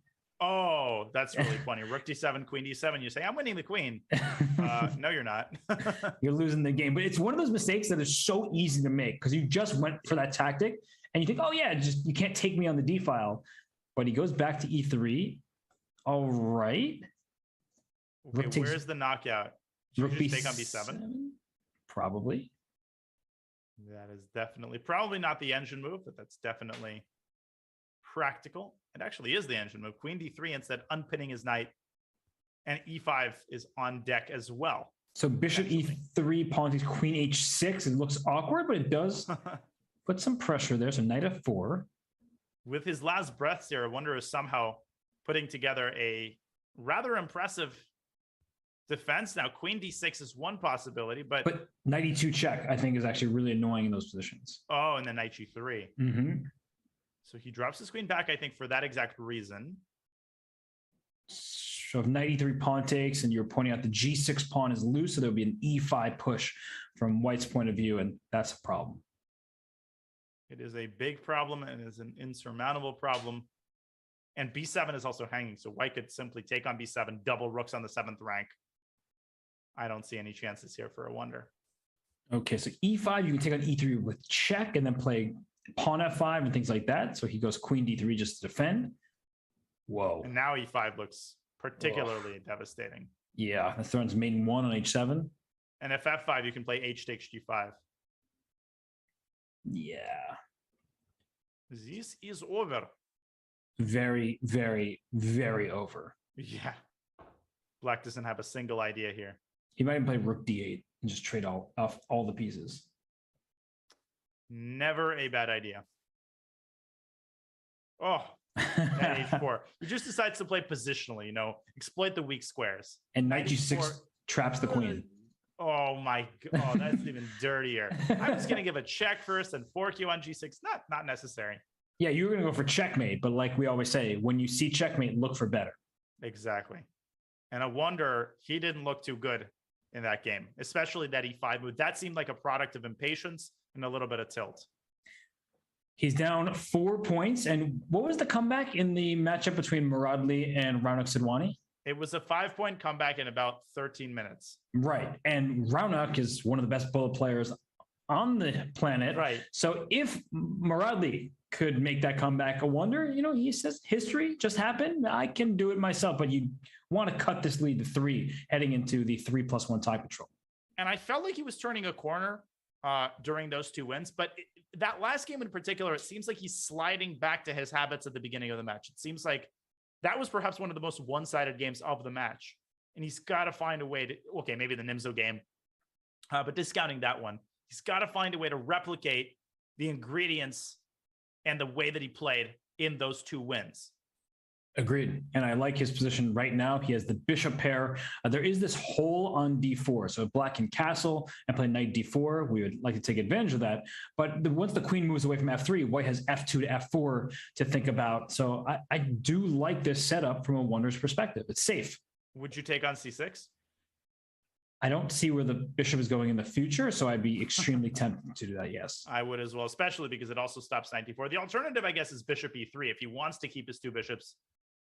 But I am inclined to agree. I like the possibility of taking on c6, moving the queen away, and preparing f4.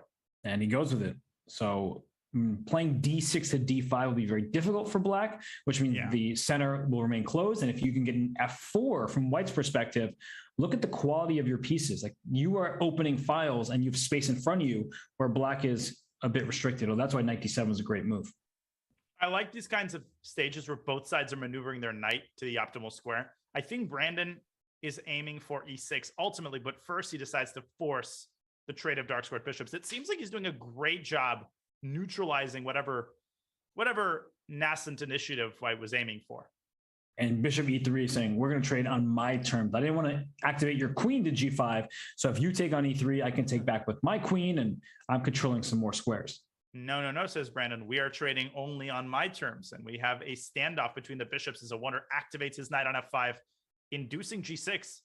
And Brandon says, my pleasure. I'm happy to play g6. He doesn't see knight h6 check is just a paper tiger. King g7. Ooh. And what then? Okay, well, he's spicy. He says, I agree with you that was just wishful thinking with knight h6. But if you take on e3, which you don't take with the queen because then you lose the knight. That's clear. And you could take with the knight, or you could open the f file with the pawn because black has played this pawn to g6, means the f6 square could be a bit tender. Well, I'm always biased in favor of f takes e3. I like open files. Although with the absence of all other minor pieces, it doesn't seem to me like white's got realistic chances to deliver checkmate. Bishop f6, though, I don't know about. I don't know about that because it leaves white with another minor piece. Yeah, and f4 is not going to be pleasant. There we go. This is looking bad for black.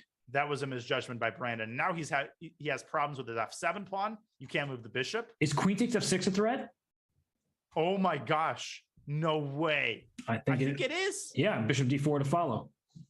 Oh my God. That is an unbelievable idea. He's played queen e7. Has he allowed it? He Queen did. f6. Queen f6. This is stunning, and he plays it. Oh my gosh. You are a beast. You saw it instantly. Oh, well, you know, whenever you have these dark square problems and the g8 square is covered, God. you look for mate. He found it. And look at this. After knight f6, bishop d4, black can try the move c5. And now if you take on f6 here, if we pull up our analysis board, after queen f6, rook f6, king g7, okay, maybe black can still hope to survive. Knight g4, h5. Although white can obviously go into a rook endgame up a pawn. But bishop c3, I think, is even stronger because it threatens rook takes f6, and black can do absolutely nothing to stop that. King g7, knight g4, and you're losing f6 either with checkmate or with a fork against the queen. And Incredible. Brandon didn't see this coming at all. A wonder. He's finding his form. I mean, we saw he was down 4.5 to half, and now he's really clawing back. And I feel a little bad. I got to say, I just spoiled the fun by finding the tactic myself. But I love tactics like this. Queen sacrifices are among my favorite, and that king on h8. As soon as g7 to g6 was played, and you point this out, Danya, you want fewer pieces on the board, and not trading bishops was a huge mistake. A haymaker thrown by a wonder, and this will be a critical win to end the 5-minute portion. And now bishop c3, that is such a calm move. You are down a queen, and this is what I love about, these are my favorite combinations. Not only was there a queen sacrifice, which I also appreciate, but I love slow moves in the middle of combinations. For sure, because we acknowledge that bishop f6, queen f6, rook f6, king g7, you can just slide your rook to f1, take f7, be up a pawn, and maybe win the endgame. But bishop c3, it leaves no questions. There's no doubt that you are going to win that second minor, and at best, black is going to have to sacrifice the queen, and at worst, it's just going to be checkmate in a few. In the worst set of circumstances, black could play queen e5, but look at that structure in the ensuing endgame, and then that rook endgame will be totally utterly hopeless. And I wonder, the fact that he's thinking tells me that he's aware of the possibility of bishop c3. So many people would grab on f6, take the opportunity to win the queen back. But look at him go, inducing queen e5, and he should be able to win this endgame handily. Yeah, those pawns are all split now. So now if he goes rook takes f6 here, I might lose it, but no, he's gonna play. Wow. he's gonna play bishop takes e5 and then rook takes f6. Wait, are you sure? I mean, rook f6, I guess king g7 kind of transposes. Or queen c3 first and then king g7.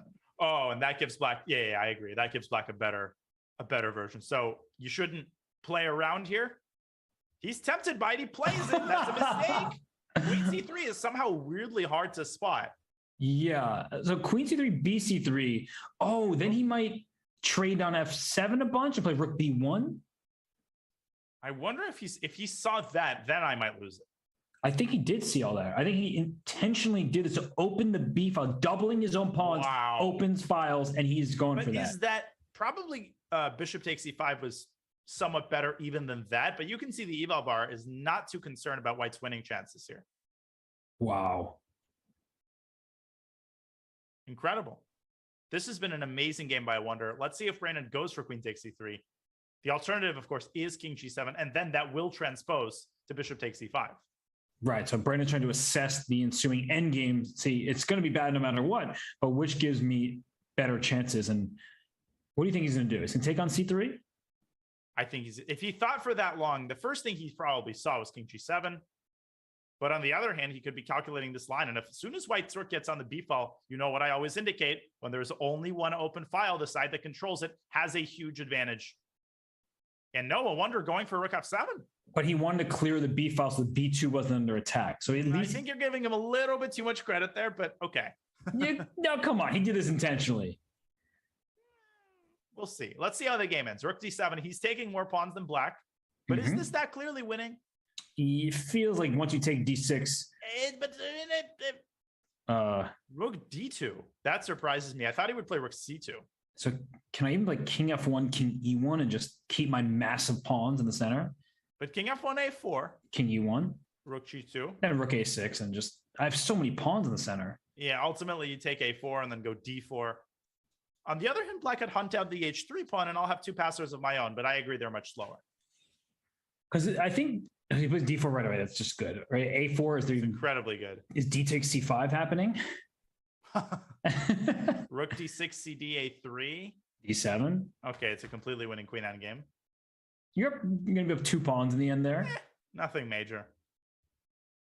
No, He gives- DC is such a funny move because the C pawns act to block the rook from stopping the pawn from behind. But what he calculates is like DC, rook c2, c6, rook c3, c7, rook c4, and all your pawns get stopped. But after rook c2, there's rook a6.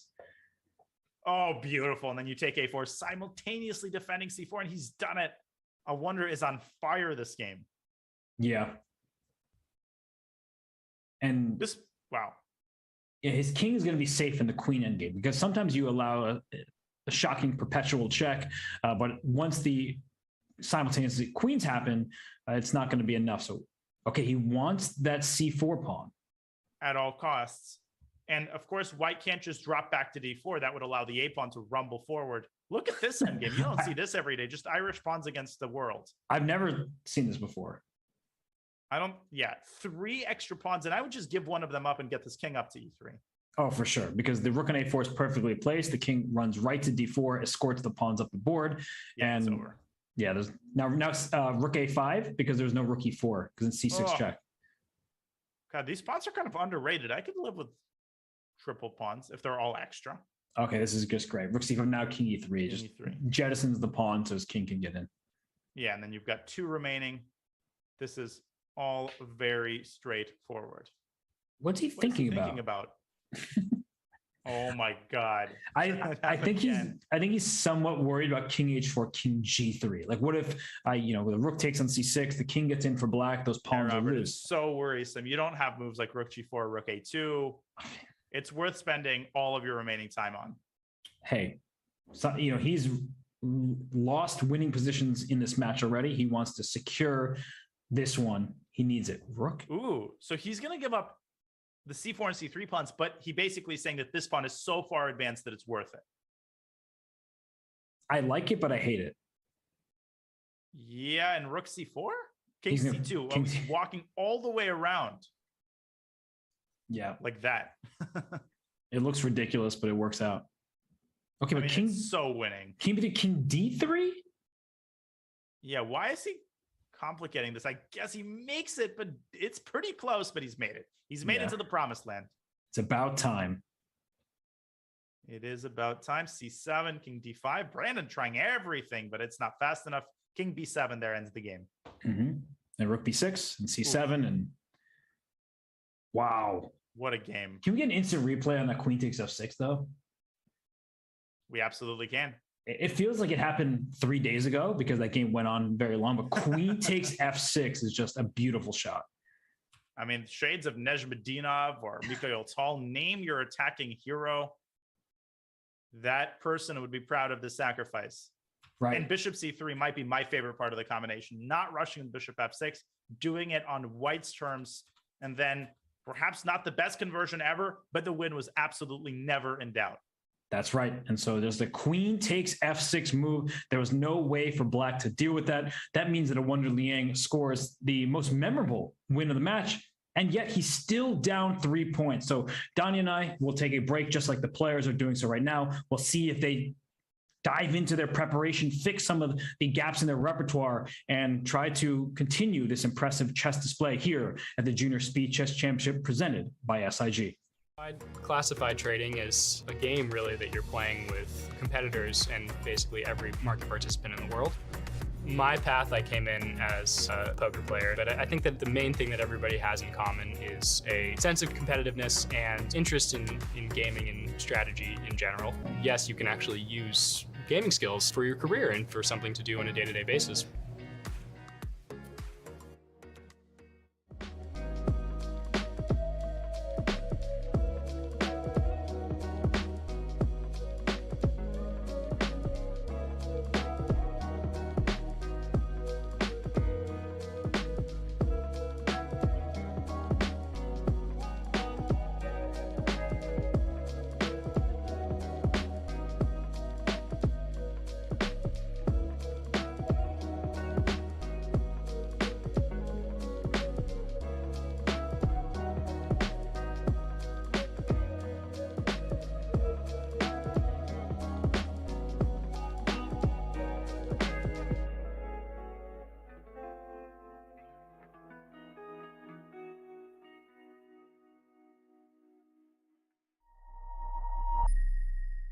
Blue check marks. Everybody loves blue check marks.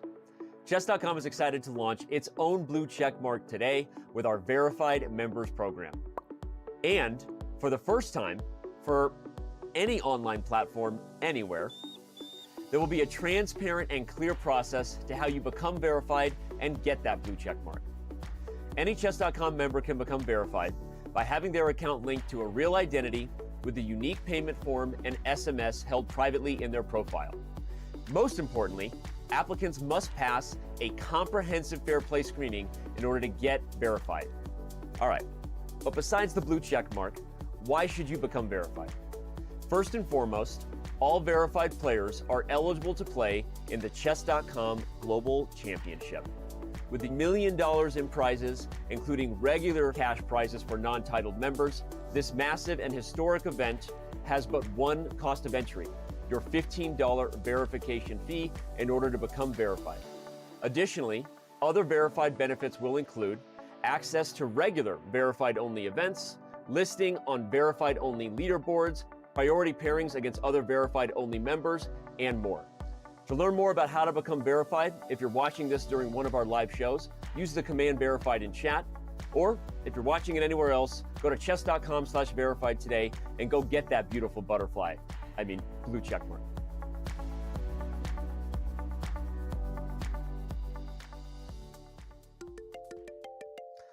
What is going on here? Hey, Elon. Yeah, no, you saw the news. I know you like buying companies with blue check marks, but we're not for sale. Dude, do you even know how to move the pieces? All right.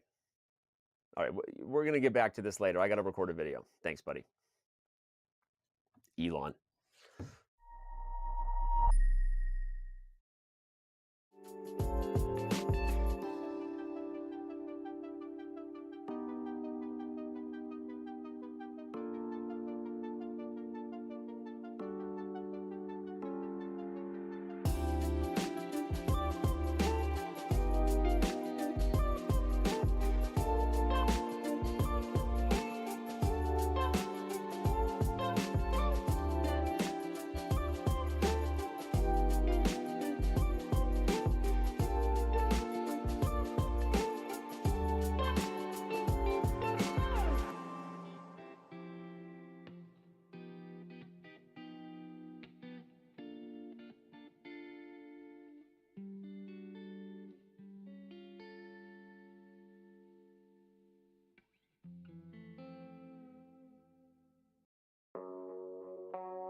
It's May. So you know what time that is? It is time for the Women's Speed Chess Championship. Danya, I always love this event. There's so much great fighting chess displayed by the top female players around the world. And I would love to see Ho Yifan take part again.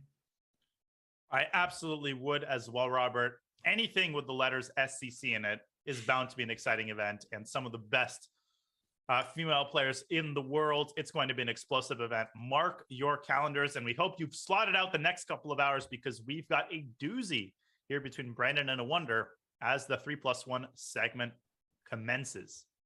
That's right. It was a really fine tactical finish by a Wonder Liang, and yet he still trails by 3 points. So the players stretching, they're rubbing their eyes. That's what I was laughing at. Now I know. The like yoga moves that they were doing with their hands. Can you see what's behind a Wonder? Like what book that is? I mean, I don't own a telescope, but I can't see either, but I'm curious if that was intentional product placement or is that a book or is that a poster? I don't know. It's That's sort of definitely looks like a poster. Okay. Have you ever seen a book taped to the front of a cabinet? No, it looked like it was on a shelf from where I sit over here. Oh, okay. Maybe we can zoom in. Maybe our producer can work his magic and help us zoom in. Oh, pause. It says pause. Is that, oh, that's cute. I guess it's just one of those college posters. My college dorm room was totally bare. It was like a monastery. That surprises me. There was only one reason why. Oh, wait, go ahead, Robert. That surprises you not? Yeah, 0%. And the reason why I'm not surprised is you probably had this conversation with yourself. Yeah, I'm going to put some artwork up. I'm going to do that, and just never got around to it. That is 100% true. I don't even think I bought anything. But one of the reasons is that I didn't, when I I hate moving and I hate packing stuff up. So if you don't put anything up on your walls, you don't have to remove any of the nails. Not that I can put nails up in the first place. Got it. Well, all the walls are down here on the queen side as pawns are traded, and Wow. Good one. everything's just off the board here. And yet the eval bars is slightly better for white, and it's the activity. Look at the bishop on G7. Look at the bishop on C3. That bishop can slide into B4, and here comes A4, maybe A5. The pawn on B7 is fixed after that move. The rook can not go to B1 yet. Don't hang in exchange. But once this knight retreats, maybe even to E1 or now to E5, perhaps. God. It just feels like it's got to be overwhelming for black to I know deal some Russian GMs who would move some mountains to get this position. I mean, this is like a dream setup out of a double fianchetto. And well, gosh. a dream is a wonder's brother, so you're focusing on the wrong Liang. I mean, you picked up the low-hanging fruit. Congratulations. You've partaken of the tree of knowledge, of the Thank forbidden you. tree. Mm-hmm. So enjoy the apple. I am, and I'm just, making sure that you know that you're not the only one who can make the low-hanging puns that exist. And there's a big knight D7. Even the son of Jacob could not save a wonder here. Who was the son of Joseph? Okay, anyways, forget it. Knight D7 and Queen D5 resigns. Probably. This looks terrible. I would assess this at approximately plus 4.5, maybe plus 5.1 or so. What would you say? Would you agree with that? This is just completely This was busted. a terrible game by a wonder. He can't kill his momentum like that after an incredible game in the last game of the 5-minute portion. This was so one-sided. This wasn't even close. It's also just not. Oh, bishop E7 at Bishop the end. E7. Oh, it's brutal. It's not his style, I don't think. Like that game was okay. You're gonna be facing an opponent who is playing for two results. Either you hold a draw with perfect play, or you lose because it's a difficult position to play. So that was just not a good opening choice. And the way that game went was just totally in Brandon style. What is this? What is this shenanigans? This is Generation X stuff that I won't even commentate. I'm too old for this, Robert.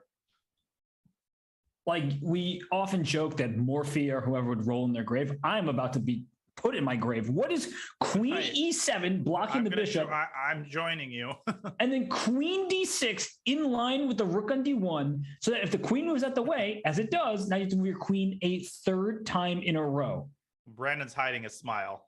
You can tell he's enjoying this, and he knows who's commentating. So I think this influenced his choice. I think he wants Queen E5 and Bishop C5, but that walks right into F4. How many times is he going to move his queen? Wait, Queen E5, F4, Queen takes E4? Oh, and then after takes rook E1, F5, you don't have F3. He goes Queen C5. And a wonder played too quickly because apparently the position was just like, if we go back a move instead of knight C3. Well, apparently Queen H3 was incredibly strong, threatening a mate. I don't think I've ever seen this particular arrangement of pieces. Queen on H3, rook on D1, threatening mate on D7. Yeah, I mean, that's gross looking. I mean, you just moved your queen a bunch of times. So now Queen C5, Bishop C5, Bishop takes C4. Now black in complete development. White has a better pawn structure. It's slightly better for white. Rook and Bishop. Whoa, I love that move. Are we going to get more Irish pawns after Bishop C6, Queen takes D5? I mean, probably. Never mind. And now he goes Queen H3, better now than never. Bishop C6? Or knight E5, knight D3, or is that over ambitious? There's Bishop E3 after knight E5. How many times do you want to move that queen? Wait, you were saying Bishop D6, right? Or Bishop C6? I said Bishop C6, but Bishop D6 is clearly better. And he's played it.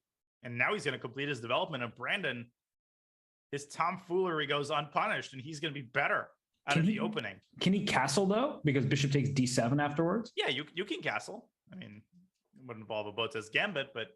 I mean, next move, obviously.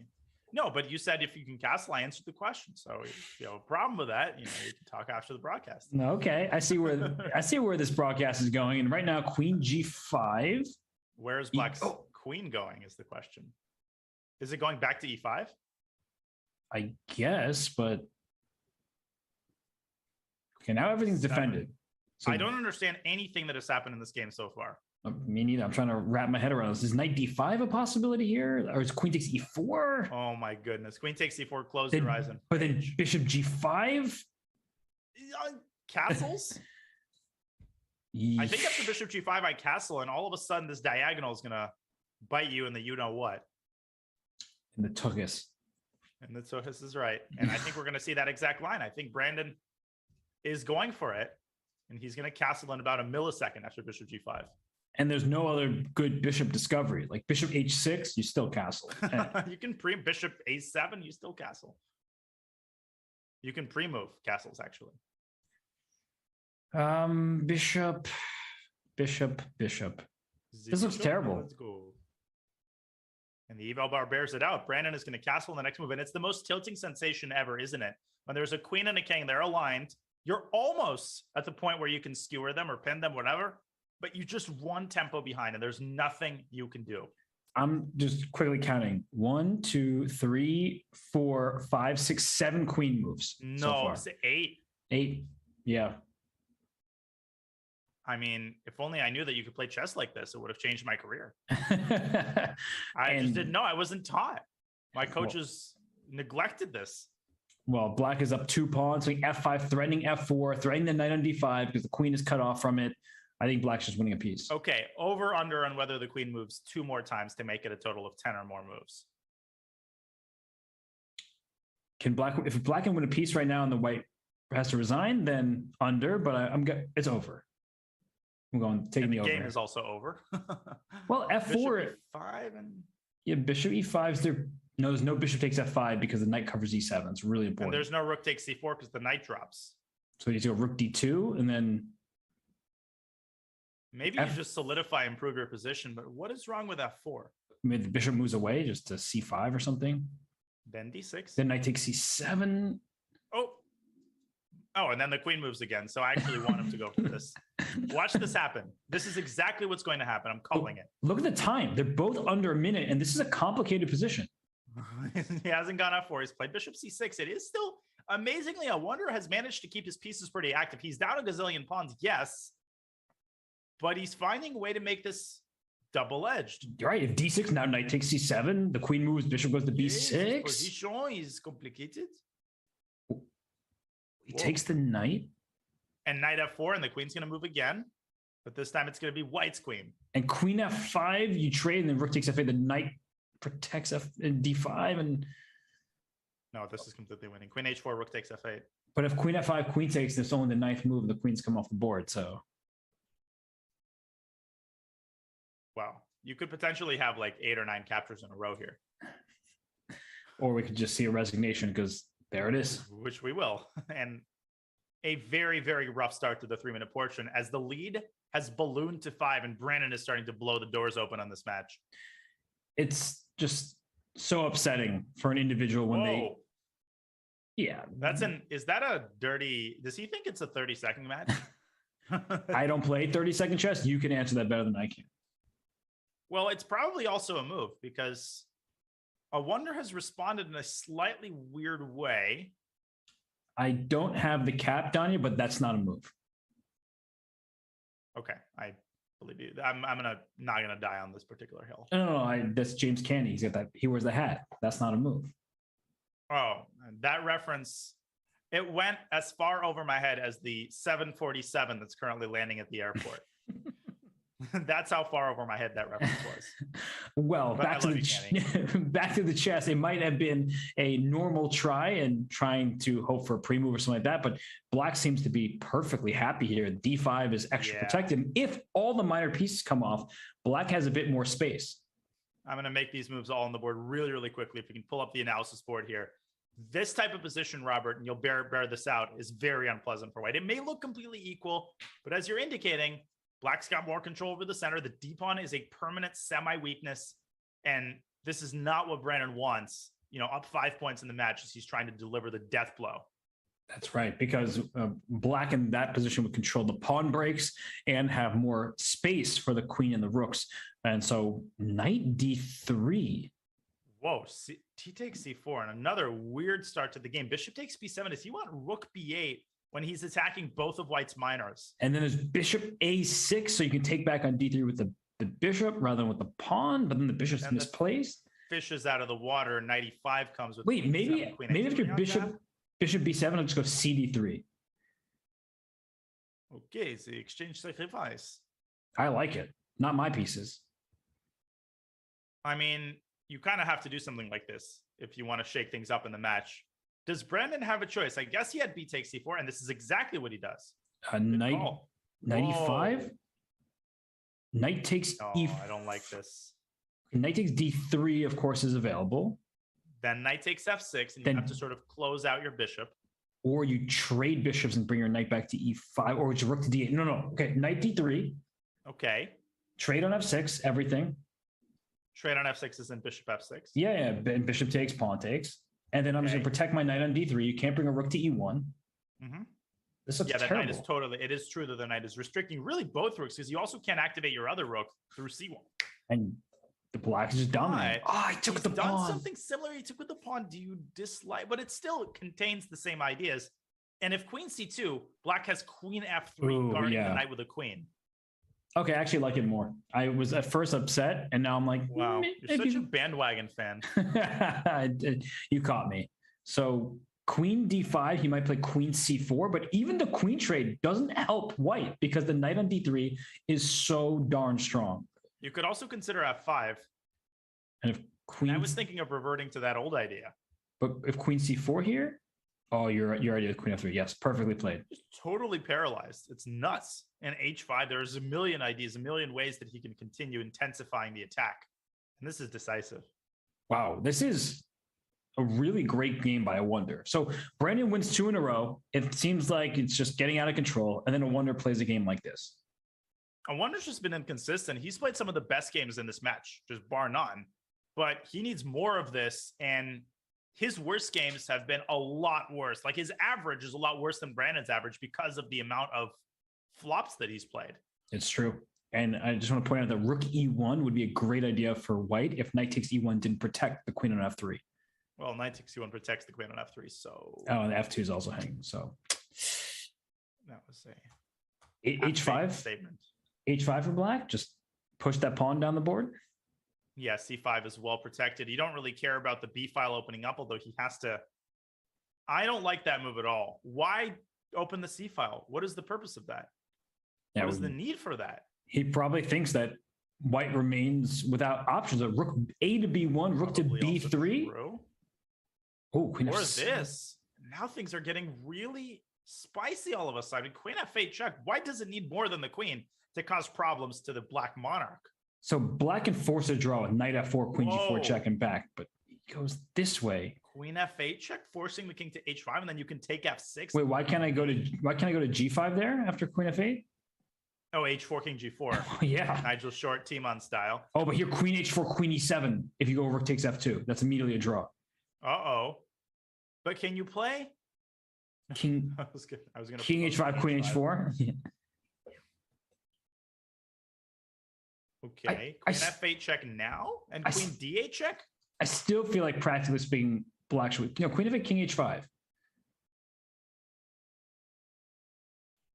Yeah, I agree that practically black should be able to. Don't play king h5 now because queen g5 is mate. Well, there are no threats, but how does black improve? Check now, king h5. And then rook takes g3 is not a mate, but it's Could you play rook e1 here? no way. The rook takes g. Oh gosh. Goes like this. h6. Oh, and he wants queen e3. Oh my goodness. Oh my gosh. And white might actually start playing for a win there if you're not careful. Well, you have to No play way. h6. If you play knight f4, you walk into checkmate. He's thinking about making a draw here, but that is a devastating result. And Brandon can actually play for a win with queen e3. If the queens are traded on e3, can black still try for a win because you have these 3-on-1 on the queen side? It's Whoa. double-edged, and no wonder has to take the draw. That's, I mean, You cannot give up half a point in that kind of game. You just can't.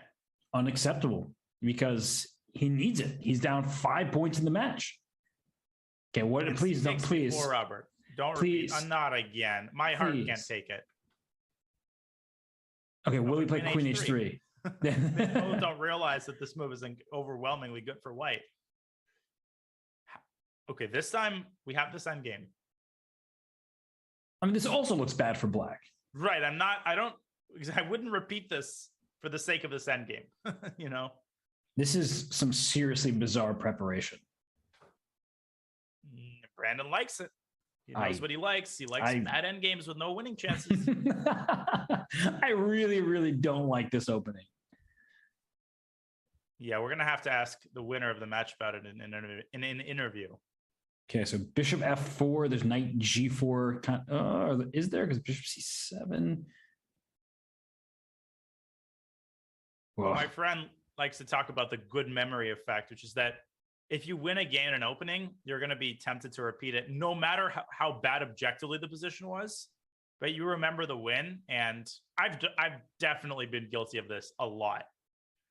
Yeah, for sure. I mean, as soon as you win with an opening, you think it's good. You have a happy memory of it. But I think this opening is really, really not good. It's interesting. And I think for, a few games, it can work out. But after this break that's going to come up and a wonder looks and just go queen h3, there's just no more of this, please. I remember one of my most longtime students, our very first interaction when I met him at a chess camp was I was helping analyze a training game that he played. And he liked this d4, c5, d5, f5 line. Oh, yeah. The Dutch Benoni or whatever it is. And I was trying to convince him that it's bad. And he was saying, well, I get 75%. And I said, but it's bad. But I've got 75% of this line. And I was like, this argument is going nowhere. I think we need to call it off. And I'm never going to coach you because you're being obnoxious and arguing. And then I ended up coaching him for years. You should show the game Yasser Serwan against Judah Polgar. Mamedyarov. Oh, Mamedyarov. Yes. No, Mamedyarov. He beat Polgar in the same event, but it was against Mamedyarov. It's like a 25 move game. Chakray or Mamedyarov. Mamedyarov. Yes. Okay. Well, in the meantime, as we're talking, I think Brandon is making a serious positive. He's remodeled the kitchen. He's put new cabinets in. He's got a pretty decent position, all things considered. Yeah. How does this work out? I think that's also the frustration for me. Is like when I play like this, I just get terrible positions. When players like Brandon, yeah, exactly, throw his pawns up the king side, or was it the queen side? It was the king side. Here comes the attack. FEMA Geller. Oh gosh. Is not the Federal Emergency Management Agency, but short name for YEFM. That was really good. This bishop on a7 is also really good. And here comes the threat of g5 and g4. And a wonder is forced to run. Now, will white play f3 here just to prevent g4? It has the drawback of weakening the dark squares on the king side, but maybe f3 and bishop g1 is an interesting way to throw some water onto what could turn into a pretty nasty attack if black can get g4 and under the right circumstances. Although the issue as well is in g4, white can even take because the d6 pawn is loose. So black needs to figure out a way to time it. I said under the right circumstances. These are not the right circumstances. What is he doing? Bishop takes g4? Or h takes g4? Yeah. What was that? I'm looking at his face. Yeah, he's just like, what did I just do? Yeah, he did. Okay, like, what was that? Oh, gosh. That's what a wonder needs. He needs more of that. And he has to win this. I cannot emphasize enough. He cannot let this one go again. He's up a minute and a half and up a pawn now with a +2 position. If he doesn't win this, yikes. Rook bd8, bishop f5. You can just park that bishop there. You don't have to worry about anything on the g file. Although bishop a6. Knight f3.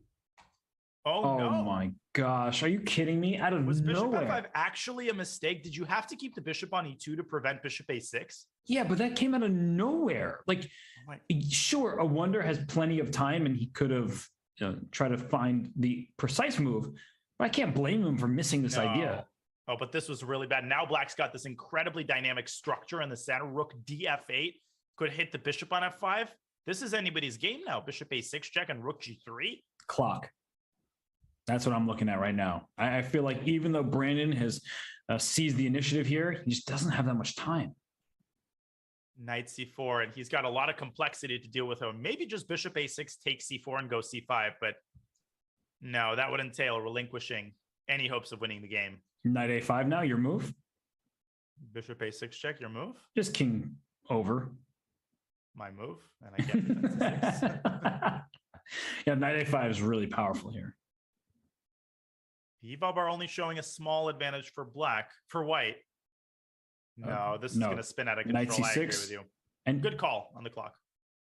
even rook takes D4 here probably is good, but why go for this? Take the rook on D8. Especially because black will be able to go D3 Oh, I was going to take on without even D4. taking back the knight. I was going to go rook takes D4 and knight takes D4. Second Oh. exchange. Very classy of you.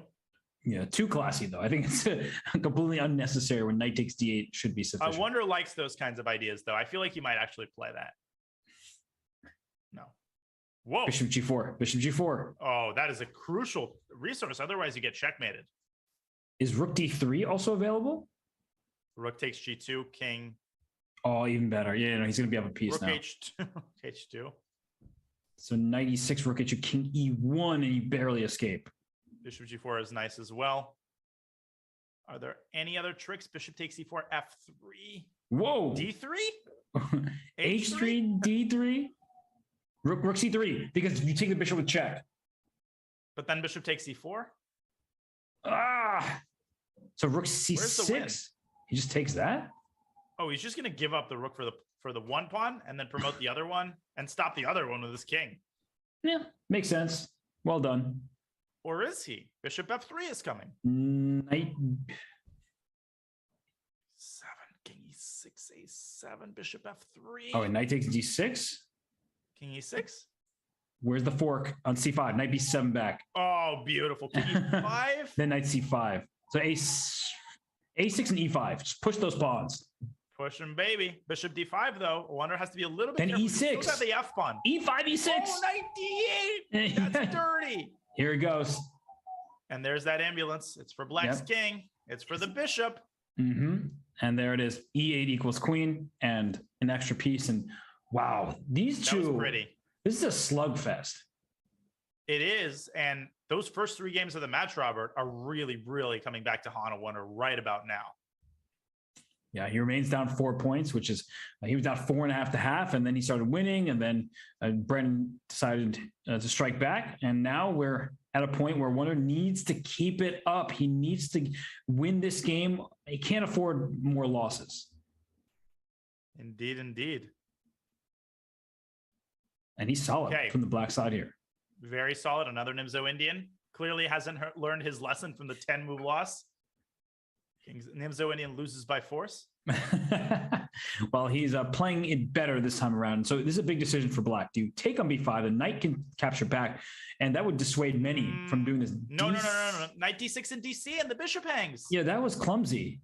That was super sloppy, and he's just waltzing right into a terrible position. Look at this. Bishop D4, rook to B1, go after the B6 pawn, or rook C1 first. And the queen is just being kicked around. But this is like, not only are you giving up a model IQP position, but you also don't have your dark squared bishop. So this is bad on all fronts, however you look at it. And now bishop A6 is what I would play. And he goes knight E4. Maybe it's not so terrible. No, it's never that easy. Black is protecting all of his weaknesses. It's just miserable, but it's not dead loss or anything of that sort. So queen H6, and then that allows rook C7. So he goes F6. Oh, not what you want to do. I think Ben Feingold is still in Charlotte. I could find him and ask him what he thinks about that move. Yeah, that's a move you regret to play, but you had to at this point. And if rook A to B1, the A3 pawn is hanging. So it goes queen B4. So trading is out of the question, I guess, because the C5 square is black's only base of operations. Right. But if you don't trade, do you go knight DC5 immediately? But then bishop takes C4 DE? Then you lose a piece, bishop C5. Oh, the F3 knight's hanging. Yeah. Although that still looks good for white. Well, Victor the Terrible, as he is sometimes known, would in these kinds of positions, would play a calm move like H3 and blunder the pawn on A3. Just soothing, honestly. Okay. Oh, Should be 5. The eval bar not liking that. Is it because of knight dc5 now? Where's knight e5? Because tactically speaking, you can't win the pawn on e5 because the knight on d6 hits the bishop on b5. Oh, you don't even have to take on f3 first. Or, No. or did you mean after takes e5? No, I meant queen d6, knight d6, or knight e5, f e5, queen d6, This knight is d6. even more important because it looks like, oh, I take your queen, I take your pawn. No, you don't. I take your bishop, and black wins a piece. So all of a sudden, black is very much in it. He's found a way to activate both of his knights. And the bishop on b7, bad bishops, what do they do? They protect good pawns. I've heard that Thank you. before. Once or twice. Look at the clock, by the way. A wonder I up was a literally minute. opening my mouth to say that. And this is a moment for him because his position was terrible 5 moves ago. And Ooh. rook c2, giving up the e5 pawn. I wonder playing a little bit too quickly there. I would have considered rook c7 and like knight c4, but he's going for piece activity. He's playing for a win here. But your idea, I mean, the rook on c7, hitting that bishop on d7 could have caused white some problems. But look at the clock. Down to 50 seconds is Brendan Jacobson. If you take on c4, d takes c4, that's a problem.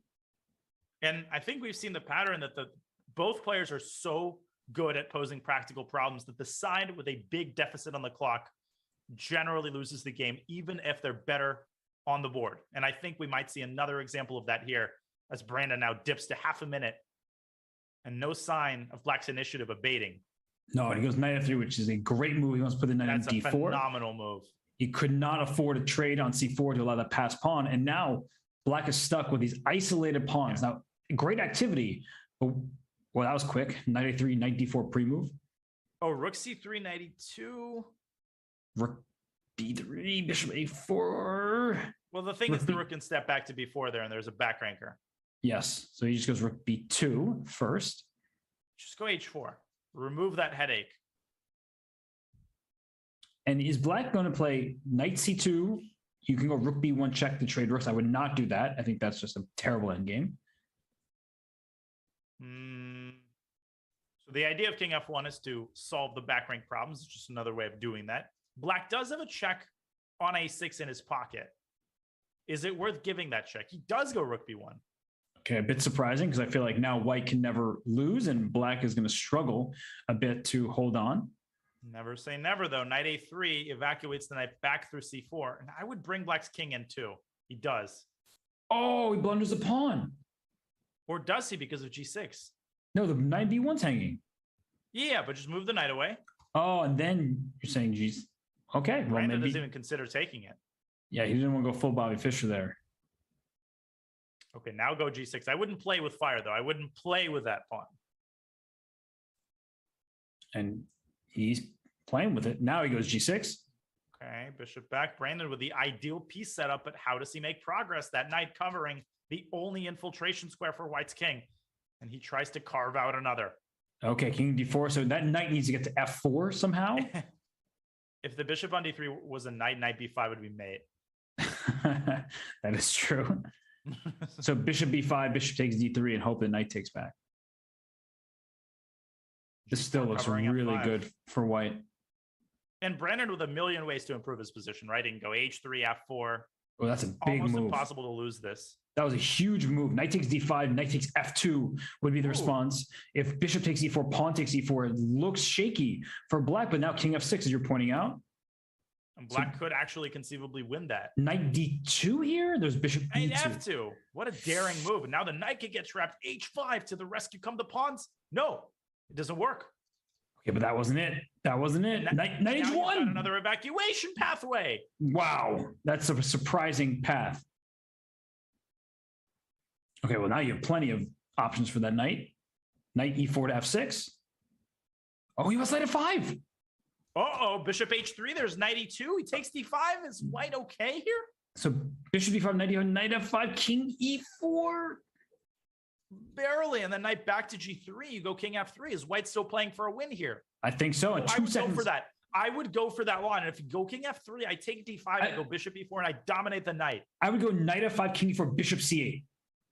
Oh, so you're still playing for a win with black. I'm playing for a win with black. You have 7 seconds and 2. 8 Come on. seconds. Gotta move. Move. Bishop c8. Bishop c8, make a decision. Oh, okay. So you were going to try and Brandon should take a draw. Take a draw. and a Wonder does as well. And that is the final game before the halfway break here. Woo! This game is about to be stopped, and there it is. Oh my goodness, Danya, at the end there, I wasn't sure who could play for a win. Brendan was temporarily up a pawn, but it was a situation where if you're a Wonder, sometimes you just have to take your chances because you're down 4 points, and Brandon is the better bullet player. Yes, he is. The Wonder has played a lot better. Once again, he's played some brilliant games, but he's played inconsistently. He's committed quite a few sloppy errors in the opening. He has to clean it up. He's got to play better in the opening. And I feel like when he plays quickly and confidently, if he can avoid those 1 or 2 sloppy moments that often occur early in the game, he should have good chances to make a comeback. Good Brandon, he's been a beast all match long. So Wonder has his work cut out for him without question. Certainly does. And we will allow him the time to stretch his legs, get set for the second half of the 3 minute plus 1 second increment portion here at the Junior Speed Chess Championship presented by SIG.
And as we return and get set for more chess between Brandon Jacobson and the Wonder Liang, we see the Smarter Chess Stats by chessgoals.com. And Danya, the Wonder was a slight favorite in the blitz portions, and then Brandon, the favorite in the bullet, but by only 1 game. So as we see these stats and try to mix them with what's happened thus far, what do you make? Well, it's been a very tough ride for a Wonder. Like I said before the break, he's played maybe some of the most beautiful games in the match, 2 or 3 of them to be more specific, but he hasn't been able to keep the momentum. And those moments when he won one of those games, he has to try to win the next one. He has to put together a streak. That's how a comeback starts. And Brandon, he's kept onto this 4 or 5 point lead for a disturbingly long time. So these next couple of games, absolutely pivotal. Can a Wonder cut it to 2 or even 1 before the bullet to give himself a serious chance? Well, look at what Brandon has done. He's gone back to this Richter Rouser variation of the Sicilian, because that, I mean, I don't even know what to call it. That queen D8 to E7 to D6 to C5 maneuver. It's not justified, but he allowed it to work for himself in the couple games there. Now that they had time for preparation, he's like, let's go back to the Sicilian. He's been all about the queen moves, hasn't he? For sure. I mean, so many of them in this match. And right now, B5, we saw this position earlier, and White played F4 and bishop to E2, and Black played bishop C6 and pawn to B4. So we're in a dynamic that should be familiar to the players, but a Wonder, he's moving a bit deliberately. And he does ultimately decide to repeat the line. Brandon clearly came with guns blazing. Queen C5 was the top engine move, so something tells me he looked that up during the break. And a Wonder plays E5, which is a bad move, but sometimes bad moves can work out well in blitz, since you have such a short period of time to Not this one, though. I agree, but you have such a short period of time to look things up that you're like, wait, that wasn't one of the 2 moves I looked at, and there's a reason, because E5 now is terrible. You're going to lose that pawn. It's overextended and isolated and just dropping. Right, and there's nothing to show for it. That G4 square, it didn't haunt a Wonder in the first game of this line. He lost for different reasons. But this time, that knight on G4 is unbelievably nasty. Takes and takes? Is that just a free pawn? Even knight takes C5 immediately. What's the problem? Just grab it. And I guess knight D6 check, you would think, oh, is going to be a bishop pair as compensation. So maybe taking on G5 first, but then you give up the D6 square. And it's not that easy to make the immediate decision, but it is very obvious that Black not just survived the opening, but has a fantastic position. Without question, Brandon sensing the importance of this moment as he decides to take on E5 immediately. Yeah, that is the one thing that it allowed. And if you had taken on G5 first, you would have had the E7 square for your king. So maybe this is a little bit less accurate, but he's still very much in control of the game. Just watch out for bishop F4 and like knight takes F7 ideas. So if you go bishop F6, there still might be knight takes F7. Right. Now knight F7 doesn't work because F4 will hang. But once the bishop moves away, now knight F7 is very much a problem. And so he solves with this move. Yeah, there's very good maneuvering by Brandon there to go knight G6, because that was a tactic you really did not want to see. And here, is that rook on D4 getting trapped? Oh. Whoa. Wait a minute. Bishop G6. Bishop G6. Oh, gosh. Knight F7, and all of a sudden, White gets a huge initiative. I mean, White might just be better. White is better. Rook F1. How are you stopping all the threats? If you play Rook G8, you could get checkmated here in 2 breaths. Oh my gosh! So that's Rook G8, Rook F1, and if you play Bishop takes G2, yeah, there it is. And it's very important that you put the knight in G5, because if you put the knight in E5, you think, oh, Bishop F1, knight D7's mate, but Bishop F6, and there's no Bishop D6 anymore. Yeah, you can't jump over the knight, and knight D7, there's the E7 square. So you could go there. You could even go knight D8 if you want beauty points on the knight E6. This is just, can I say sexy? I think you can say it. Yeah. This deserves it. You just brought sexy back. I think I did. And I didn't even need Danny Wrench for that. Well, we just saw the move knight takes F7. This is huge. Yeah, no move from Black right now. The rook on H8 is under attack. You can play king G8. And if the king slides over to G8, it protects the rook. And that way, and there it is, you avoid checkmate. So, Danya, that was a big moment there. But great presence of mind by Brandon. I always like to talk about what defines good form. I said earlier, your tactical sharpness, whether you're able to see 1 or 2 move ideas, your reactions, also the way that you react to adversity during a game, right? He didn't just collapse and say, I blundered, I'm going to let a Wonder mate me. No, he's going to fight tooth and nail, and he's going to try to pull a draw out of this game. And the material count after knight h8, king h8 is even. So both sides would have a pair of bishops, excuse me, a rook and 5 pawns. So now this g2 pawn is loose. The h5 pawn's under attack. There's no reason to take this rook on h8, right? I mean, what's black's next with rook h7? So he goes for it. What's the follow-up though, Danya? What is the follow-up? That is a good question. Rookie. Oh, he gives up g2. I didn't like that. I thought he was going to play rook e2 to start with. That was an important pawn to keep, yeah. Because now with every pawn that disappears, the benefit of white's superior piece placement is somewhat diminished as Brandon gets his king out of the corner. He's getting his bishop to f7. How quickly did he get back into the game? It took him like 2 seconds.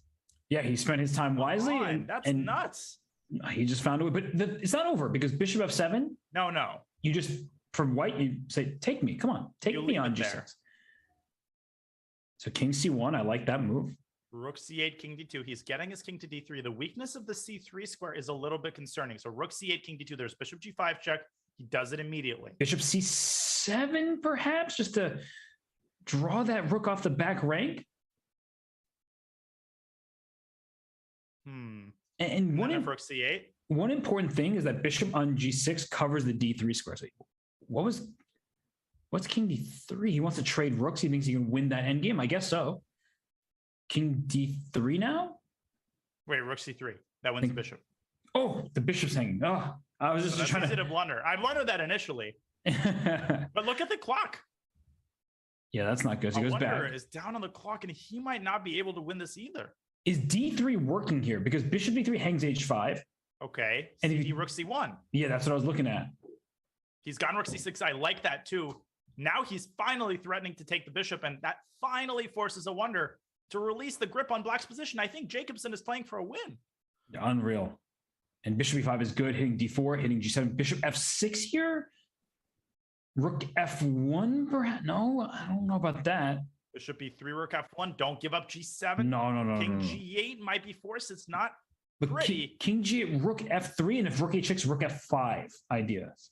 And then you've got, okay, rook c5. Oh, no, I don't like that. D3. And bishop d4. Oh, he just walked right into it. Oh, you can't make this. C3, only move, but then d2. I mean, this just looks terrible. Oh, and you can't move a single muscle there. You can never move your rook again. Oh, look at that move. BC. Ouch. It's over. And another devastating loss for a wonder. That was beyond devastating. He could not have afforded losing that. Donna, can you bring up that final position just for 1 quick second? Without question. I will pull that up for you in just a moment. Okay, no worries. As we see this repetition of an earlier game, and this was the game that a wonder lost in like 20 moves. Maybe, yeah, this was not a good look from earlier. But this time they've got it a little bit differently. I've pulled the game up. There it is. Okay, so I just want to show one thing. Rook f8 check is a cool tactic that doesn't work here because of the king f8 h7, white's about the queen, but black queen's first with c2, c1 checkmate. Technically, black can't stop white from promoting, but black promotes himself. Exactly. So I just thought it's cool as a deflection tactic to get that king out of there. But why is a wonder repeating this opening? Answer me that question. It's just bad. That's the only answer I have for you. And it's objectively bad for black. Practically speaking, it feels terrible. I think he just doesn't have an opening repertoire that is in depth and ready to combat Brandon's openings. Can I give myself a little bit of credit? Did I not call that at the very beginning of the match? You said it. Thank you. You know, I'm very modest. I never compliment myself. That's what bad commentators do. I never do that. Fair. And you did say exactly that you were kind of praising Brandon's opening play, saying he's well-versed in a number of openings. And from a wonder's perspective, I was suggesting that he has a style that I really appreciate, where he's flexible, universal. Alert. Oh my gosh. Alert. And Brandon is alert to the tactics. He finds it immediately. And the knight can't take because the queen is loose. The queen can't take because there's a pin from c4 to g8. And that's a pawn dropping in the center of the board. But let me offer a crazy no. Now knight takes f6. I thought a wonder should have played g5. This is like the worst possible version. But maybe knight f6, he wants a knight before. Oh, there's a beautiful idea. No, you're going to say knight f4, knight g6 checkmate, aren't you? Knight f4, threatening mate. And he's going to find it too. You just know it. He's going to find it. So knight f4, rook takes f6. And if you take on f6, queen f6, your knight's under attack. You still have that move. King g8, bishop c4. And then knight f8. Knight f8. No, that is just nasty. You're a mean, mean man. Yes, I am. And he missed it. He went queen c3. And now the tables turned completely. Well, where the queen just what just Okay, so queen c3, he played queen takes d3. Got it. Hitting the knight on e2, and then the queens were traded. Okay, knight d7. Finally, the smoke is beginning to clear, and we have basically an equal endgame. I would have better for white. You can't take b2 because of rook b1. Ooh, but knight f4 after knight e2, but then white's just up a pawn. White is just up upon another very disappointing outcome of the opening for a wonder.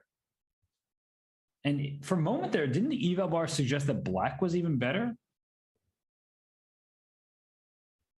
Like a few moves ago. Let me. Should I rewind now? Yeah, Let's pull up the analysis board here just so we can keep track of.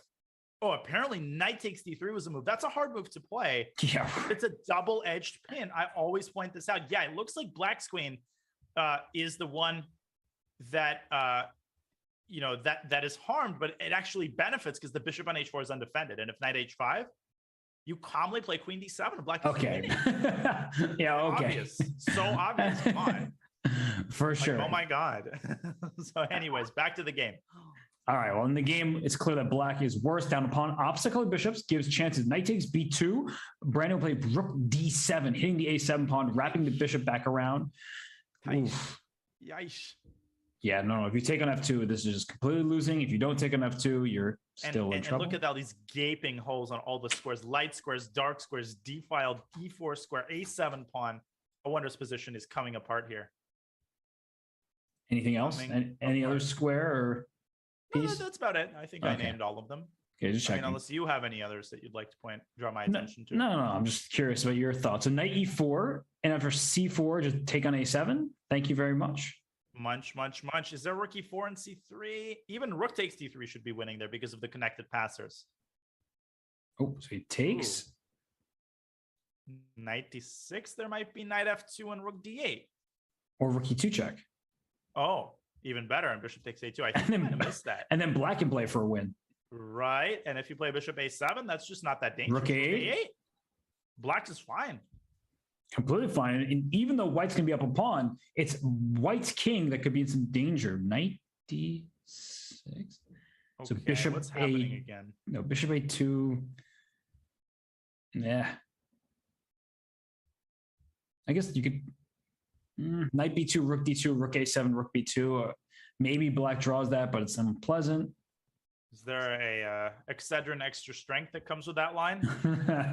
Too many pieces are hanging for too many moves. But you know what? I think Brandon is going to win this game. He is a specialist in converting these types of positions, which are drawn objectively speaking, right? No question about that. But he's going to find a way to create a tricky situation where a wonder is likely to go wrong. Just like in that rook versus bishop position. Although this knight's going to have a very difficult time attacking the pawn h6 or causing too many problems. And if the knight and bishop get traded, we know that's a theoretically drawn ending. Or if black gets a pawn at h4. H4 for white, just take it. Wow. H3. H4, and you want to wrap your bishop around to f1, but it's too slow. And that's double-edged because the pawn on g5 then becomes immobilized and eventually it could be attacked by the knight. Yeah, the rook. Suddenly doesn't feel so comfortable. It's only 0.3, but it's more double-edged now than it looks. I'm actually kind of concerned because I want to play h4, but then I'm realizing your knight d4 moves unstoppable, and you're going to go knight e6 check if my bishop leaves the diagonal. If you don't play h4, I was going to say rook d5 is a pretty big threat. Now there's forks in the air. This is not good. f4 is interesting, and then knight f3. Oh, that's a huge move. And he plays it. It's not any bigger than any of the other moves, but okay. No, that one's a great one. So rook a5, knight h4, bishop e4.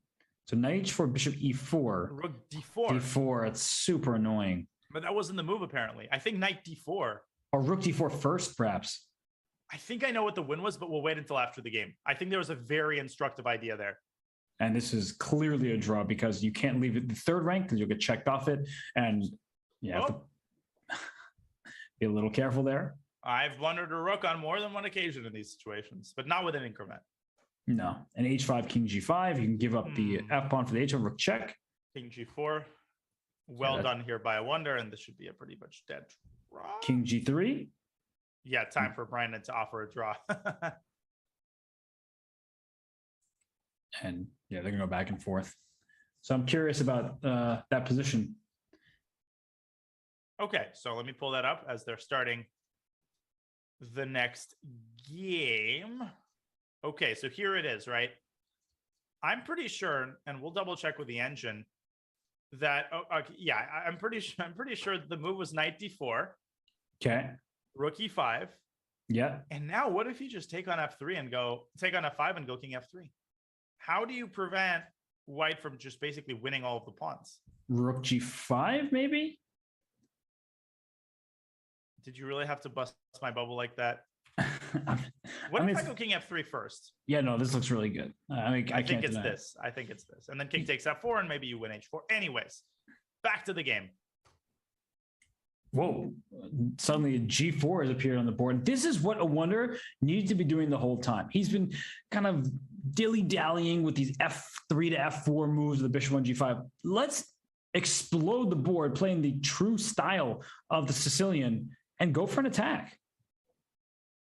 Before, though, Brandon's the one jump-starting his attack on the queen side. That knight has no squares, but knight d5. Whoa. What an idea. And e takes d5. Then he wants to take f6. The idea to keep the b file closed. Very instructive, Robert. That was really nice. And this a6 pawn is loose. Bishop c4 to b3 at some moment. Of course, not immediately with bishop from e6 for black, but the d6 pawn is hanging. The g and f files are all open. And he castles into a potential attack. Whoa. I would be way too terrified of that. Queen There's d6. some queen sacrifices. I was thinking that too. But queen d6 forces a queen trade. And wins a pawn, potentially another one. Bishop d4, though. Wait. Is Bishop b this has bishop to e6, bishop a2. What's wrong with this move? Is there bishop a2 here? That's what I'm looking at. Oh, king a2, queen c2? Or is it just? Nah, it doesn't work. It doesn't work. c8? Yeah, that's where the eval bar is so tricky because like you're -5, you have to go immediately for a checkmate. But rook fc8, how do you defend the c2 pawn? I don't think you do. And if bishop f6, how dangerous is this? Where is the knockout? Queen a4. Oh, not that. Take it back. Don't show anybody. Because of rook d5. And I guess. Oh, rook c5? Oh, so you can go rook a5 and okay. This is like okay. That is like difficulty level 15 out of 10. But Brandon, he senses it. He senses that something exists here. His intuition is working. But can he figure out that rook fc8 is the key to the kingdom here? Not an easy move to play. And part of the reason it's so difficult is you need to see that the rook lands on c5. And he doesn't play it. He trades the queens. He's still doing fine. But you need to see that the rook on f8 jumped to c5, and the queen was on c7 to begin with. So it's a very obscure tactical sequence. And now we're here, Danya, and white's up a pawn. But some loose pawns in the e4 square and the h4 pawn, they're isolated, can be attacked, and the black king, maybe later in the game, can jump up the board. Black still has the remnants of a queenside attack. Even though the queen's off the board, white can't exactly fall asleep. Perhaps a wonder could consider going b3, and he does. As Brandon tries to activate his king through the side of the board, through h7. White should be able to convert this here. Maybe even b takes a4. Get another pawn. Whoa. Oh, but bishop a2. Ooh. And then king b2. Yeah, I don't care about the quantity, and he's still up a pawn, but he is going to keep that outside pass pawn. Well, he missed that move, judging by the speed of his response, but that pawn is the game winner. No, this is easy now, right? Rook d4 is coming. You're going to win the b4 pawn. Although if you go rook d1 to d4, there could be rook c8, and then bishop d3 does keep that pawn defended. You just said the E word. Have you learned nothing from the course of this match? The E word? Yeah, easy. Oh. I was just, thinking about the Rascal Flatts song. I don't know that band, nor that song, nor the lyrics of that song. Okay. You can tell that to Danny. Danny will appreciate your reference. Oh, Danny would immediately start singing it. What would Danny do here? So, I mean, in this position, rook b7 to c7 is just going to annoy white. So you would like to play rook to d4 to win, and he plays it, but c2 is loose. So bishop d3 back. Yeah, rook back. E5 is not checkmate. There's g6 to block. Right. Otherwise, king h6, rook h8 is what you were thinking about. Mm-hmm. Now you could still play e5, h5, and g6, and then play h5, but I wouldn't give up this pawn that easily. Agreed. But where's the knockout? You really want to play a5. If this pawn gets to a6, then the game is over. But black set up this little force field with that rook on c5 and the bishop on e6 covering the d5 square. I was actually almost thinking rook d8 to d5 right now. I'm being completely serious. No, I know. It has to be considered. Yeah. And then you can king go up to b3 at some point. Maybe it doesn't work though. And I wonder would like to find something a little bit cleaner, but rook a8. Now down to a minute. We've seen this before. Just say rook a8, a5, a6. Oh, and b3 can always be met with c3, right? Right. But what if rook bc7 there? After what? So rook a8, b3, c3, rook 8, c7. Can I just push my pawn up the board? Well, I take c3. Yeah, I keep pushing. You're an evil man. Yeah, sorry, bud. And what's going on here? Rook h4 check, king g7. There's no mate. Oh, rook e8's kind of nasty. But then the king comes to the rescue of the bishop just in time. But there's bishop c4, like rook e8, king g7, bishop c4. Oh, if you make these moves on the board, that's a very instructive idea. Or maybe wait, rook d6 first. King f7. Oh, and nice. Then you take and go bishop c4 with a winning pawn. And yeah, it's a better order for sure. Darn. Okay, let's see what he does. Rook e8 has been played. And is there any other move besides king g7? Because rook b6 does defend that bishop. That might be relatively best. Let's see what Brandon comes up with 12 seconds. I don't feel like he has enough time. No, he throws in b3. He just wants to make that king feel a little bit uncomfortable on b2. c4 by a wonder. Okay. But now he doesn't have that square for his bishop. I thought he should have played c3 to preserve the c4 square for his bishop. Just start pushing a pawn, right? One of these pawns has to move off the board. Can play c5, reopening that square. So rook d6 right after the bishop. How do you can't be save the defended. bishop? You can't. Rook e6. It's over. King b3. That's Nice. undefensible, and with the amount of time that Brandon had. So with just under 7 minutes remaining in the 3+1 portion, it is a 4-point spread. And if a wonder can win a couple games here, cut this lead in half, he will have a shot on the bullet, even though Brandon is a favorite in that time control. Yeah, no, I think the bullet is actually anybody's game. They've both demonstrated that at their best. I mean, I think at his best, Brandon is undoubtedly the better bullet player. But we saw against Nesterov that even Brandon can be shaken with some good play. And we also know how quickly a wonder is capable of playing. It hasn't been the case that Brandon is always up on time. His time management has been better in the 3-minute portion, but a wonder is very much capable. Again, a lot depends on the opening, I think.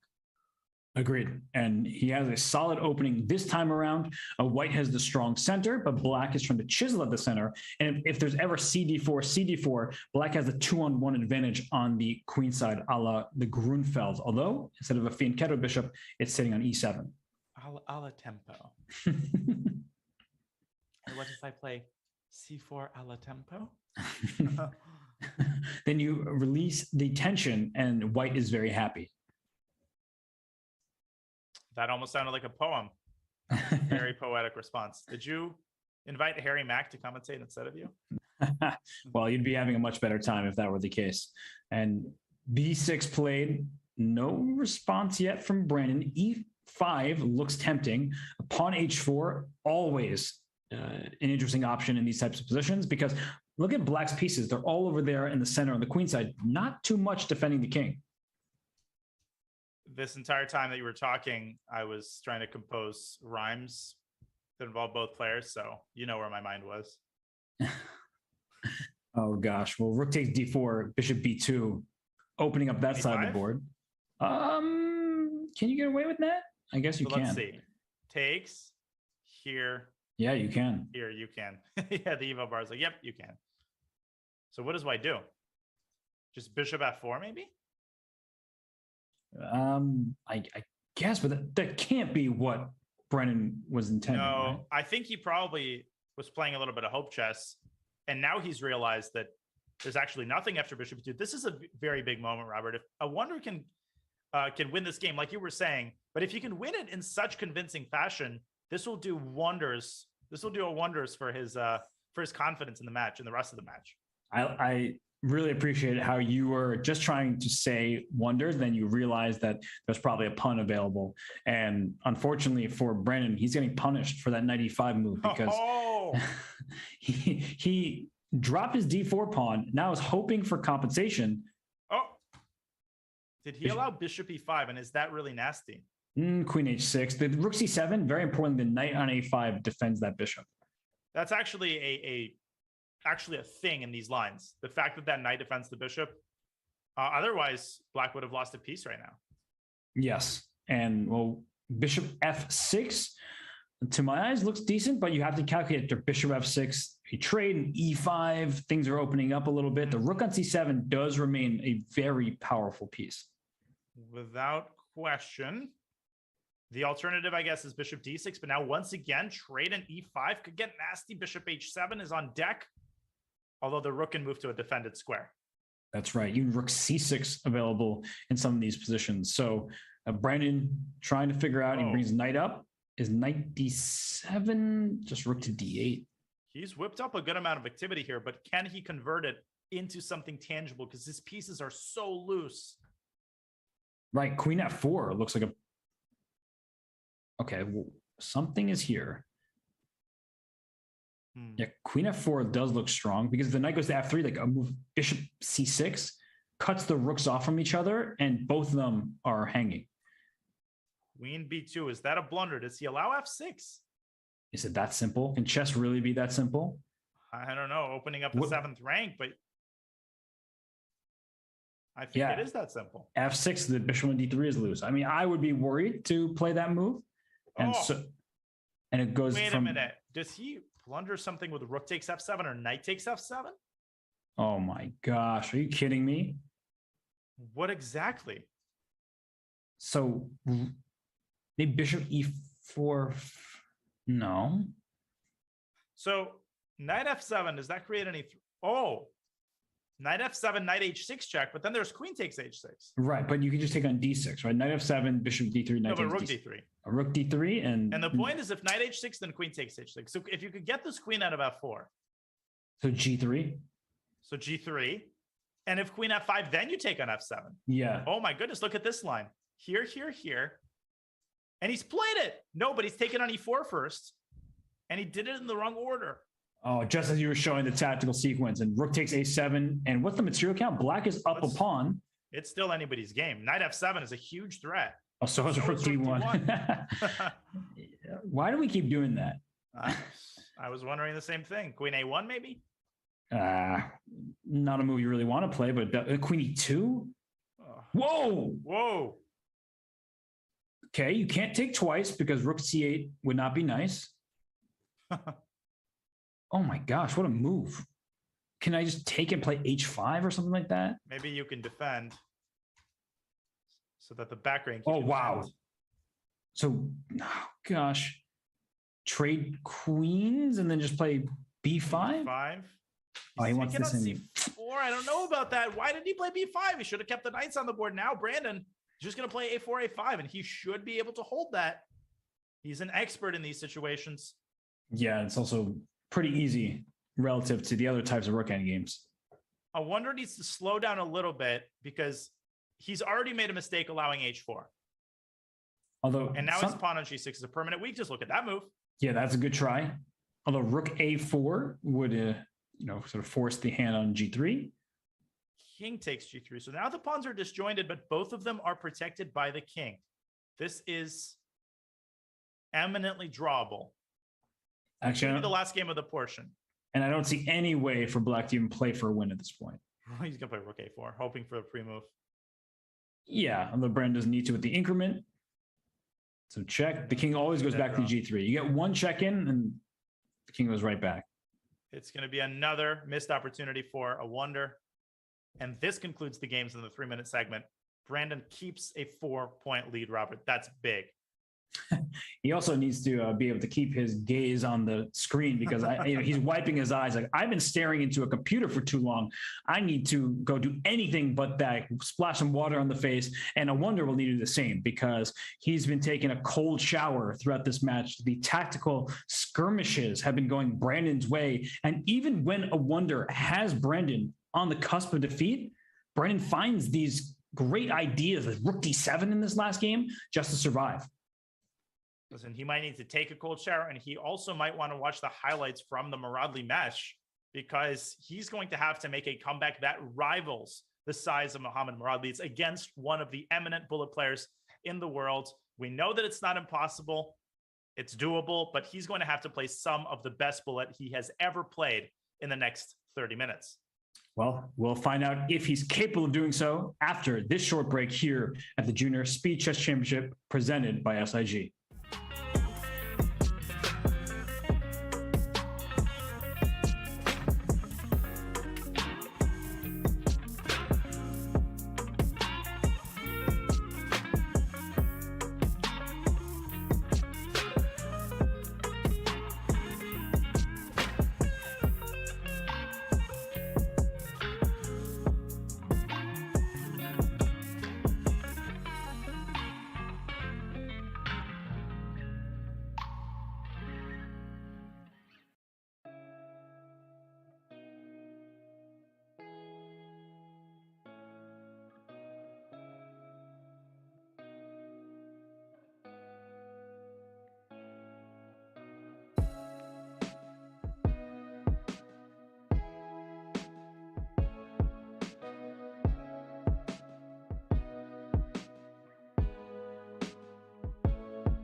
Can't film me in the bathroom, man.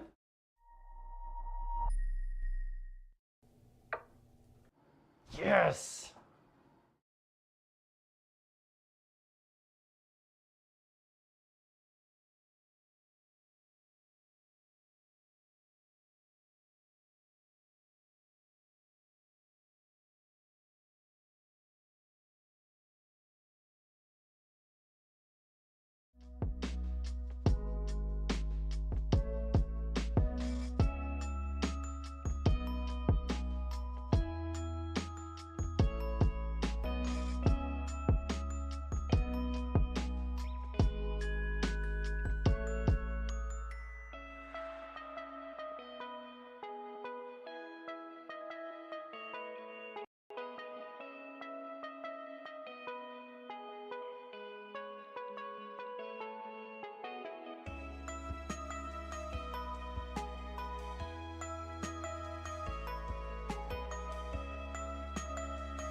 SIG is a global quantitative trading firm that uses strategic games like chess to improve their decision-making skills.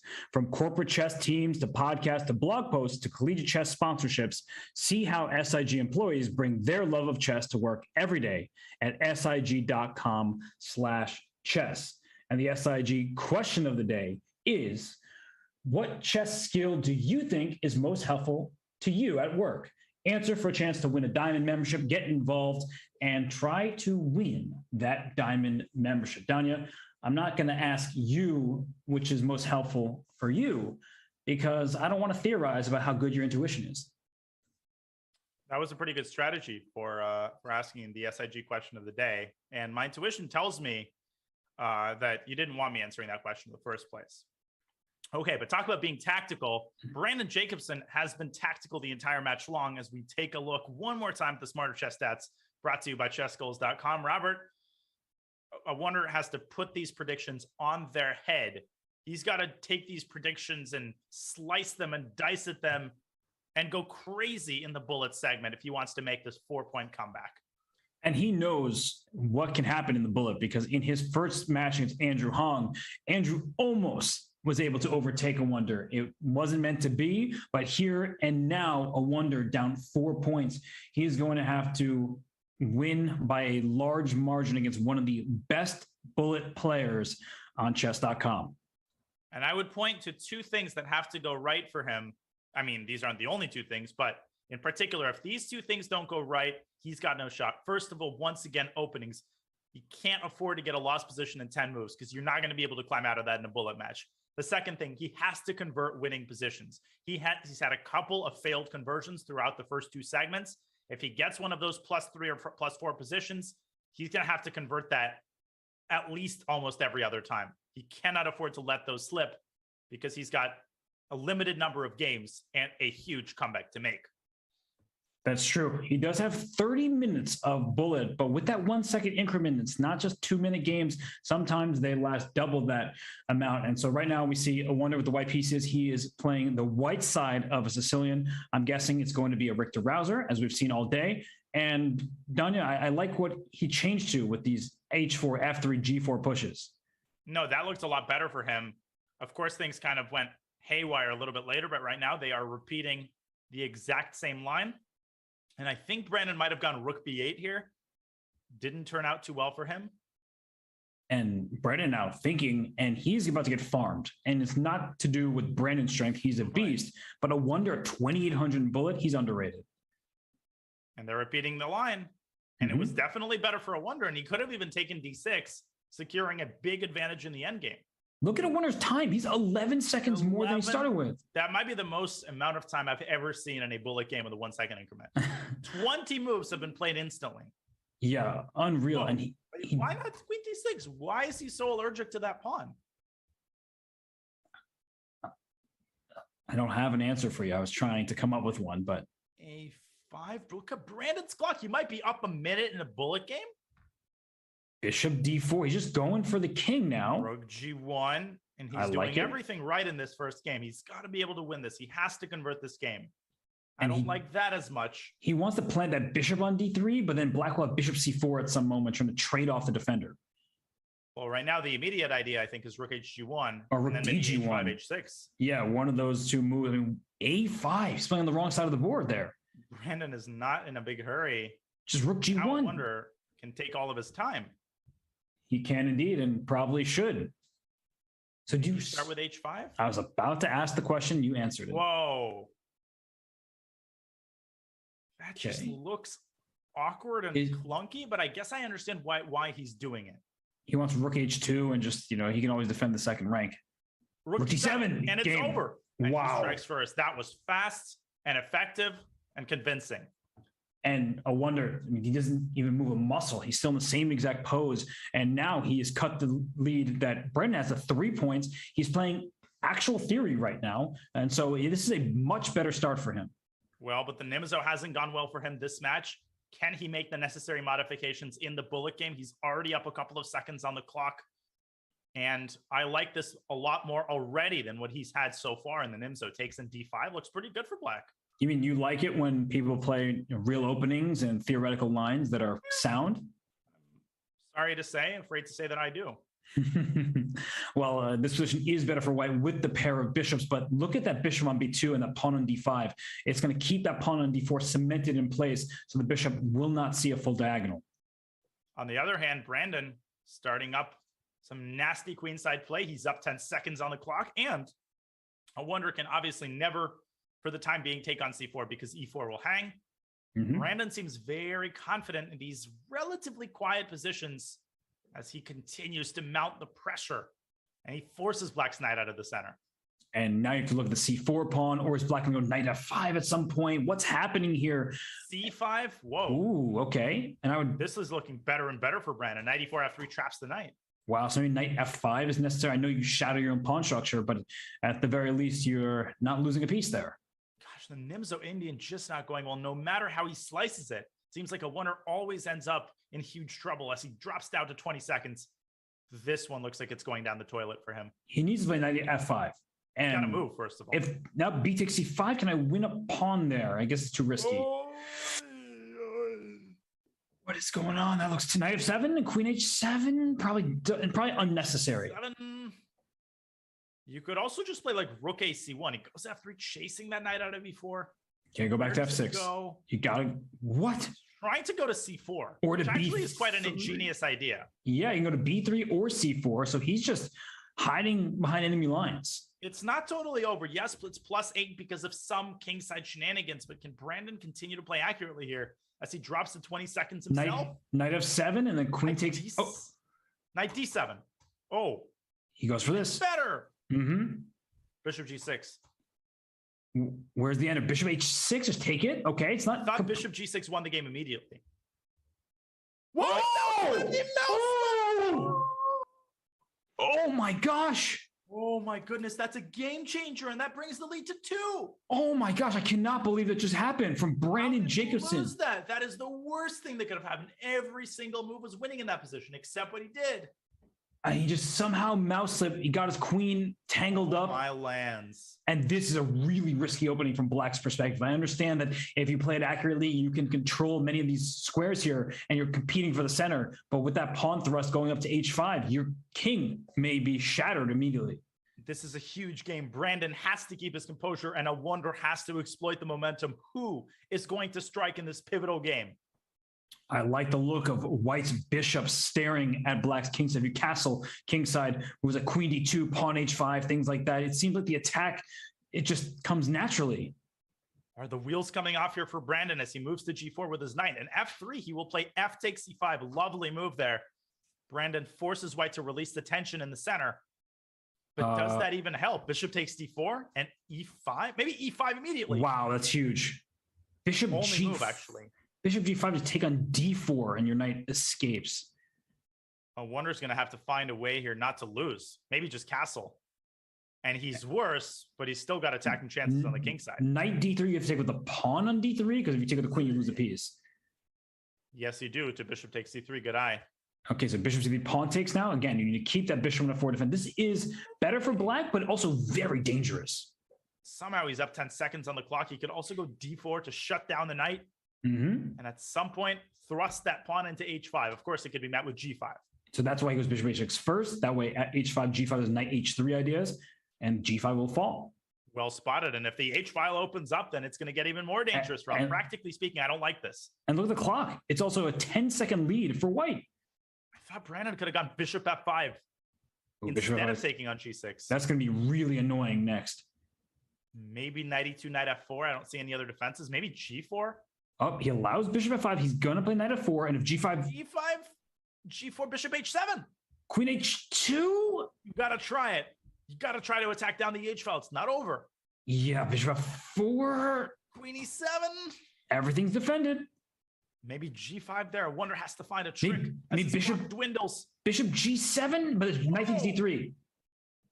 He takes g7. That's not the move, but it's still winning because queen f6 intercepts the check on f5. So play rook h6. Just give up your pieces. Queen f6 anyway. Rook h5. Oh, and knight takes d3, rook d3. No, then to take b2 and take e2. Okay, so it goes here first. Knight g6 is rook h5. Be very careful here. Rook h5. h5. Only move. Game. Queen f5. Yeah, and then there's no more attack. Knight f4, queen f4 is a check, which is crucial. Rook h6. Rook Okay, he's h6. going for it. Take Still a chance. Oh, queen he trade. trades queens and Nicely done. wins. What a game by Brandon. That was huge. Yes, that's a massive bounce back after mouse slipping, losing his queen. He wins that game, and now we're off into this territory. Daniel, we saw this earlier in the match. This, Rogozin, and he's going after the bishop pair, but Black is solid after that fact. I wonder just doesn't seem to be comfortable in these positions. I just don't get the sense that he understands all of the ideas. He's giving up his bishop way too easily, and he's giving Brandon a free advantage out of the opening.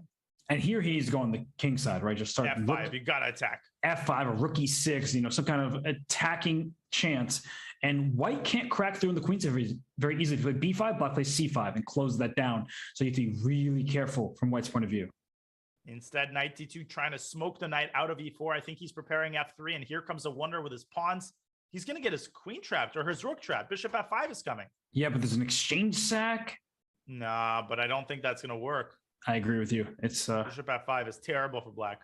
not. Whoa! Just play it. He takes a step in the wrong direction, and now black can try to strike forward. With c5. C5, or move the knight and play h4, or things like that. Knight e8. It's a game. You can't go c5 because the b7 bishop is going to hang. And there's knight h7. What about e4? Is it time to play e4? He goes forward, but now the white center is strong but loose. But look at all these diagonals, all these weaknesses. Do you go e5 and give up d5? Maybe just knight g3, then e5, knight e4 is coming. Ooh, no, I don't see this working out for a wonder. Maybe c5. He wants g5 trapping the bishop. G5! G5! It's a chance. Oh my goodness, it's a serious chance. He's going to get two pieces for a rook, and why is white still winning? Just a messy position. Maybe some knight f5 and d5 ideas, and he plays it. No, but the d5, there's... Knight d6? Okay, that is nasty. He had to take with a queen. So knight takes b7? Knight g5, though. Ooh, he takes the wrong piece? 3 pieces now. That's a lot of pieces. Can't go knight e5, but he can go knight g5. Watch out, knight f3 check. You can still go DC if you want. H3? Moves. Oh, yeah, H3 is an idea. Or CD and bishop b7. Just open that diagonal up. I agree. CD and bishop b7 seems like the best practical chance. He's thinking. He's down under 20 seconds. I mean, this is a wild position. But a wonder has 10 seconds on the clock. I don't see him pulling this out. Okay, starts with bishop b7. That's actually a pretty good move. But DC, bishop c6, then e4 is loose. Oh my goodness, whose king is worse? I guess it's still a game. No, I spoke too soon. I agree. Now Brandon, the one taking a lot of time as he takes c6, trying to keep this bishop closed. c5 is an idea as he brings his rooks into the game. Okay, but here's coming. As you said, c5 is next. Excuse me, giving up e4 like this and h3 to follow. If he H3, H3, bishop b4, threatening mate. H3. Oh my gosh. Oh my god. Bishop g2. Bishop g2. Queen b1. No, he missed it. He misses it. But he's holding everything together. Knight g5 to h3 is made. There's queen takes h3 and queen h1. Brandon down to 5 seconds. Okay. Doesn't see what to do. Great pre-move by a wonder, by the way. Just bc5. He expected that. Pressure on Knight Brandon, g5. doesn't see what to do. Knight g5 to... No, but... King. Oh, now he escapes to h6. That's huge. King h6 and knight f4. Knight f4. Knight g5 is crushing. Knight wrong d4. way. He's given Blandon a chance. That was absolutely the wrong way. He doesn't have a move now. Why did he play knight d4? That was a terrible move. Wow, h4. First of all, h3. Queen d1. Queen d1. Oh gosh, and he lost his bishop. No, but queen f1. Oh my god. This is so king crazy. H7, rook d2, queen f5. He's going back to f1. No, he's not. Strong beating. He needs to get a check. Just one check wins the game. And he had so many chances, but he's still better. Queen c5. Queen c5. Queen b6. He's allergic to check. Queen b1. Queen f5. He's almost flat. Knight f4. Knight f4. This is also good. No checks from Brandon. He flutters his queen. It's over. Oh my gosh, I can't handle this. Woo. My heart cannot handle this. That was crazy, and that was a pivotal win. With 18 minutes left, Robert, it seems like we've been playing Bullet for 45 minutes. It's only been 13. That is wild. And Brandon Jacobson, on paper, is the heavy favorite in Bullet. And it just goes to show that all of these players are so strong, they have a chance. So instead of going for this queen d2 variation, because he lost Danya, he decides to change here. But it wasn't queen d2's fault. No, and because he found the wrong person to blame or the wrong piece to blame, he's going to pay the price here. And once again, Brandon or not, I don't like the approach of bishop f5, though. I hate the whole opening choice from Brandon's perspective. It's just too flimsy, especially in a bullet game. As soon as H5 comes, he won the first game, but he wasn't breathing easy there. Do you know how good a wonder is at Bughouse, by the way? The guy is a beast. I don't. So you do not want to play these tactical positions against him. Like he is right. Queen E3 to G5 or Knight of 7 E6. This is brutal. I mean, this is a tilt game by Queen Brandon, and he has to finish this off. Queen G, Rook takes H5? That's a Bughouse move. Yeah, I mean, it looks really strong. Yeah, there it is. Takes E6, and then G4, and the knight will not be able to move because of checkmate. It's completely winning. I played Bughouse. Wait, what just happened there? My lands. Wait. Where was the mistake? Was it Queen H3? Should he have played Bishop takes F5 instead? That's very surprising, but I wouldn't put too much stock in this. Look at the time situation. Oh my gosh, Knight G5 is. Oh my. E6 is coming. It's crushing. This is just. Yeah, I for one move, Black maybe could have helped Queen H6. You can't even take an F3. F4. Queen F4. Okay, but you're down 2 pieces for a rook. You do have a chance. I agree. And I feel like a wonder has struggled so much converting these positions. He just doesn't seem to be able to put the finishing touches on the game. What about Knight E2? Oh, stopping Queen F4. I love that move. So same idea. Okay, but so Queen H6 and Queen G7 here, maybe? 3 seconds for Brandon. Can he find okay, Queen H6. No. E6 coming. E6 is coming. Bang. Done. Move. Oh, he's worried about Queen F6 after E6. Oh, but that game's a better version, though. You just take the queen, yeah. Or Rook H1. Rook H1 is the easiest because you win H7 and it's crushing. Yes, good call. And now so many moves are good. Was that the move, though? That might not have been the move. Now he's not going to keep D7 alive, and it's a game. Oh gosh, can you take it with Bishop F5? I guess it doesn't work. So now he just pushes the pawn, but now he's moving in the wrong direction. He's still much better. Yeah, Knight E5 is coming. Knight F3, Knight E5. I don't see Brandon holding this, or maybe he will. He's doing a phenomenal job. Okay, don't make a draw here. Obviously, don't go Rook H8. Brandon doesn't. Great move B3, by the way. Just make sure the king had some space. F5. F5. E6. Nope. E6, Knight G4. Don't go Knight G6. Oh, Rook E1. Oh, great move. Brandon has to move. Knight. Oh my gosh. Oh my goodness. That white is pinned. Yeah, you have to play like Knight F3 here. Better? Oh my gosh. Yeah, okay. He gets the knight out. No, that is trapped. No, but you can't trap it. Where's your rook? Your rook can't attack it. Oh my goodness. But now Black is the only one playing for a win. That's very true. And C4 is coming. So, okay, Bishop E2, great move. Great move. Brandon swinging around. Knight G4, get that knight out. Knight F2. Knight F2, finally gets it out. Okay, he goes, you're going the wrong way with that piece. Go back to G4. Rook A3, Brandon playing for a win. Well, you might be playing for a loss at this point. That's true. A5, A6, drive that pawn up to A6. Knight E3 back. Oh my gosh. Oh, here comes Brandon's pawns. Okay. He's going to go Bishop F3, Knight E3 at some point. D4 maybe? Or King E4, where's that bishop going? H5. And then Knight E3, let's Rook F2. It's so easy to blunder pieces for both sides here as Brandon infiltrates the G2. And now he goes for now he's playing for a win. Okay, but the knight gets to see. No, it doesn't. A5 trying to make Knight F2, maybe get that Bishop A4. Just move the bishop back and forth. H2 check. This is a pivotal game. Can Brandon pull it off? He takes A5, and now he's the only one who can win. That's true. And it should be a draw, but there's no shoulds. Blunders a rook. Yeah, there are no shoulds in bullet chess. Especially not in the JSCC. And this should be a draw. Yes. There are no shoulds. Oh, look, back there, checking back. Should. Don't go Knight D4. Wait, why did he move his knight away from C3? His knight Whoa, A4, take it. Blunder the pawn. E3. Oh! He caught him in a pre-move. Oh my gosh. How could a wonder not win that game? And then how could he lose it? Lands. Well, it's what I said before the start of the bullet. He's just, oh my goodness, he's just struggling epically in those completely winning positions.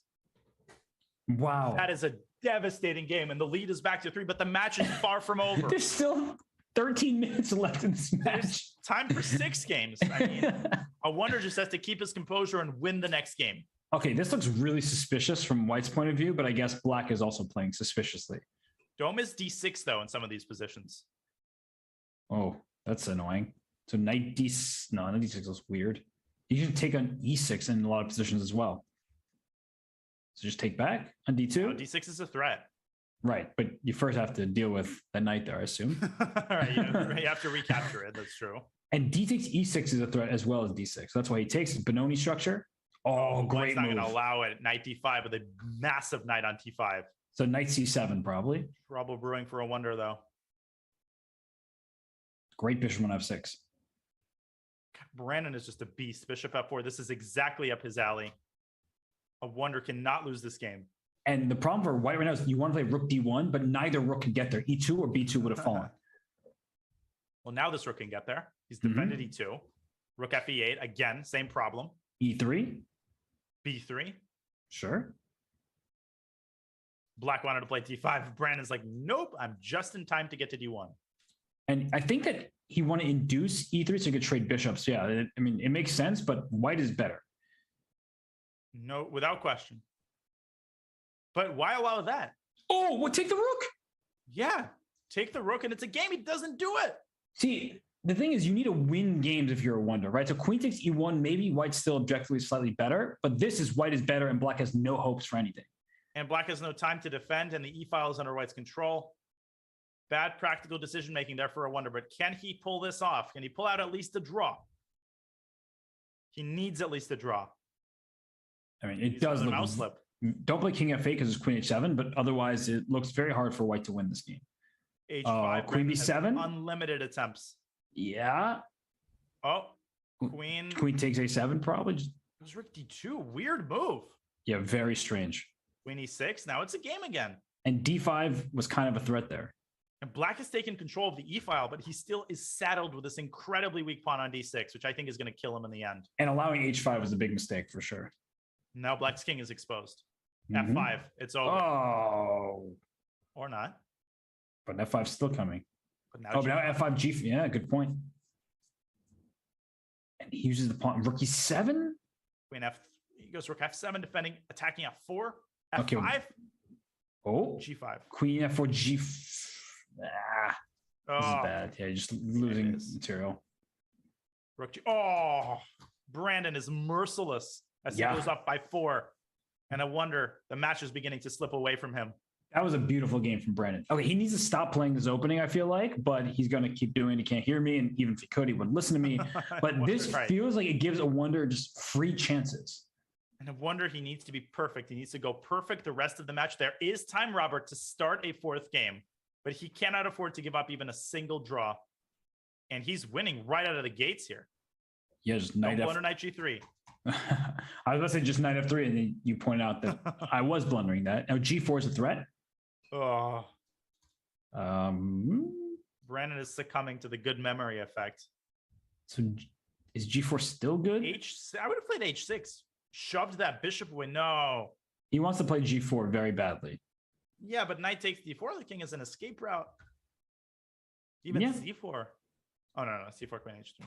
It's bullet, you know. Kings in the open typically struggle. Queen G6. Do it. You got to do it. I mean, you've already played G4. He might play knight F4. Ugh, knight takes not 95, yeah. I feel like the wonder is starting to lose his grip here. What are the other options here besides? Is E6 a move? Takes D4 first. That was what he was thinking about. Queen G6, King D7. Whoa. Oh, Queen D6. No, Queen D6, you don't escape. It was knight B5. Oh, and even then it's a game after King B6 there. Wow, what a ridiculous sequence of events. We might see it. Queen A5 is another move, but then again, Queen G6, he goes 95. Okay, so Queen H3. He wants a Queen H7, Queen G8 mate. How do you stop this? Bishop G7, Queen H7. 10 seconds for Brandon. This is close to a win for a wonder. Yeah, this looks horrible. And no time to defend. Maybe Bishop G7, Bishop F8 somehow? Oh my gosh, but he's got no time, and Queen H7 is made. Yeah, no, this is just made forced. And Robert, this is just what the doctor ordered, a quick win for a wonder. The Bishop H4 was a great move, though, because if you took it, knight F3 was a 4. Okay, it's back to a 3-point game, a 3-point match, that is. And still 7.5. Okay, I wonder, he feels it. He's like, I got to win now. He doesn't have to rush. There is time to get off 3 more games. So he can't tilt anything away. Can't do anything unobjective. I don't like the way he's starting this game. He's going to try for E5, E4, but White always has D3, and it's a great position thus far. Knight D7. Play Knight D7 to try to go E4. Goes Queen D7, stopping Brandon from castling, but he's stopping his own knight from developing to its natural square. And he's put a knight on A6, not for the first time today. No, and probably not even for the last. G takes. And F5, got to unbalance the position. Oh, B5. no, that's not the way. And look at Brandon. But Bishop E7? Bludgeoning him on the queen side. Oh, then BC6. Oh, it hurts. It does. Castling was Knight D7. Castling was a great move, though, because Bishop C6, Knight E6 or something. Knight somewhere 6. No, but Bishop A8 and Queen A8. Oh. Then Knight E4. And then Knight back to E4. Yeah. You didn't draw a single arrow to the correct square, but you know. I was so excited by calculating this line. How is it now? Yeah, that's perfect. Thank you. But you have to move if you're a wonder. I understand it doesn't look good, but you just have to go. Well, he overcompensated, but you've got to go Knight E6, sack the exchange on A8, move your bishop back and go F5 and keep playing. He's not going to make it with 20 seconds. That's okay. He's doing it, though. He's pre-moving Queen takes A8 for sure. He's going to gain some time. How do you didn't pre-move that? Bishop E7. He's got to be faster. Pre-move F5. Yeah, because F5, Knight G5. Oh, my goodness. Can White play G4? Then Knight F4. Knight F4. This is not easy at all for White. No, it's not. And Brandon's clock now dwindling below 30 seconds. Queen what was the F5? F5, Queen E7. Then there was King F7. F5 is so strong, and F5 is coming next. Oh, that's a beautiful move. It's better because F5 let Queen D7. That was a problem. Oh, goodness, what a move by Wonder! What a reaction! He Wow, might be winning here. Yeah, that was unbelievable. Knight C5 out of thin air. F5. Brandon now down on the clock. F takes E4. This is completely winning, Robert. And he's going to go Bishop G5. In comes that bishop. Dark squares. Look at the dark squares. Knight takes E4 is not out of the question either, but first Bishop G5 is clearly better. Oh, Brandon, though, finding a way to get his king to save. But here comes the queen. But not for long. Bishop E3. Bang. Queen Brandon's F4. gonna lose this one. Oh, just take it. And Knight E4. Don't resign if you're Brandon. That was filthy. I think Brandon should honestly just play it out, waste some time. And Queen D4. Great match strategy by Brandon, but he doesn't get too much time off the clock. 2 more games to win for a wonder. Can he do it? And we have to remind everybody that a wonder can afford to win in 1 draw, most likely, as long as he has enough time to start that final game. There has to be 1 second remaining in the match clock. Danya, this is not a good opening from Brandon. No, and he won that first game. It attracted him. But these positions are automatically double-edged, and this is exactly what a wonder needs. But can a wonder keep his center from collapsing? I don't like the way he's handled this either. And Brandon, after he castles, has a great position.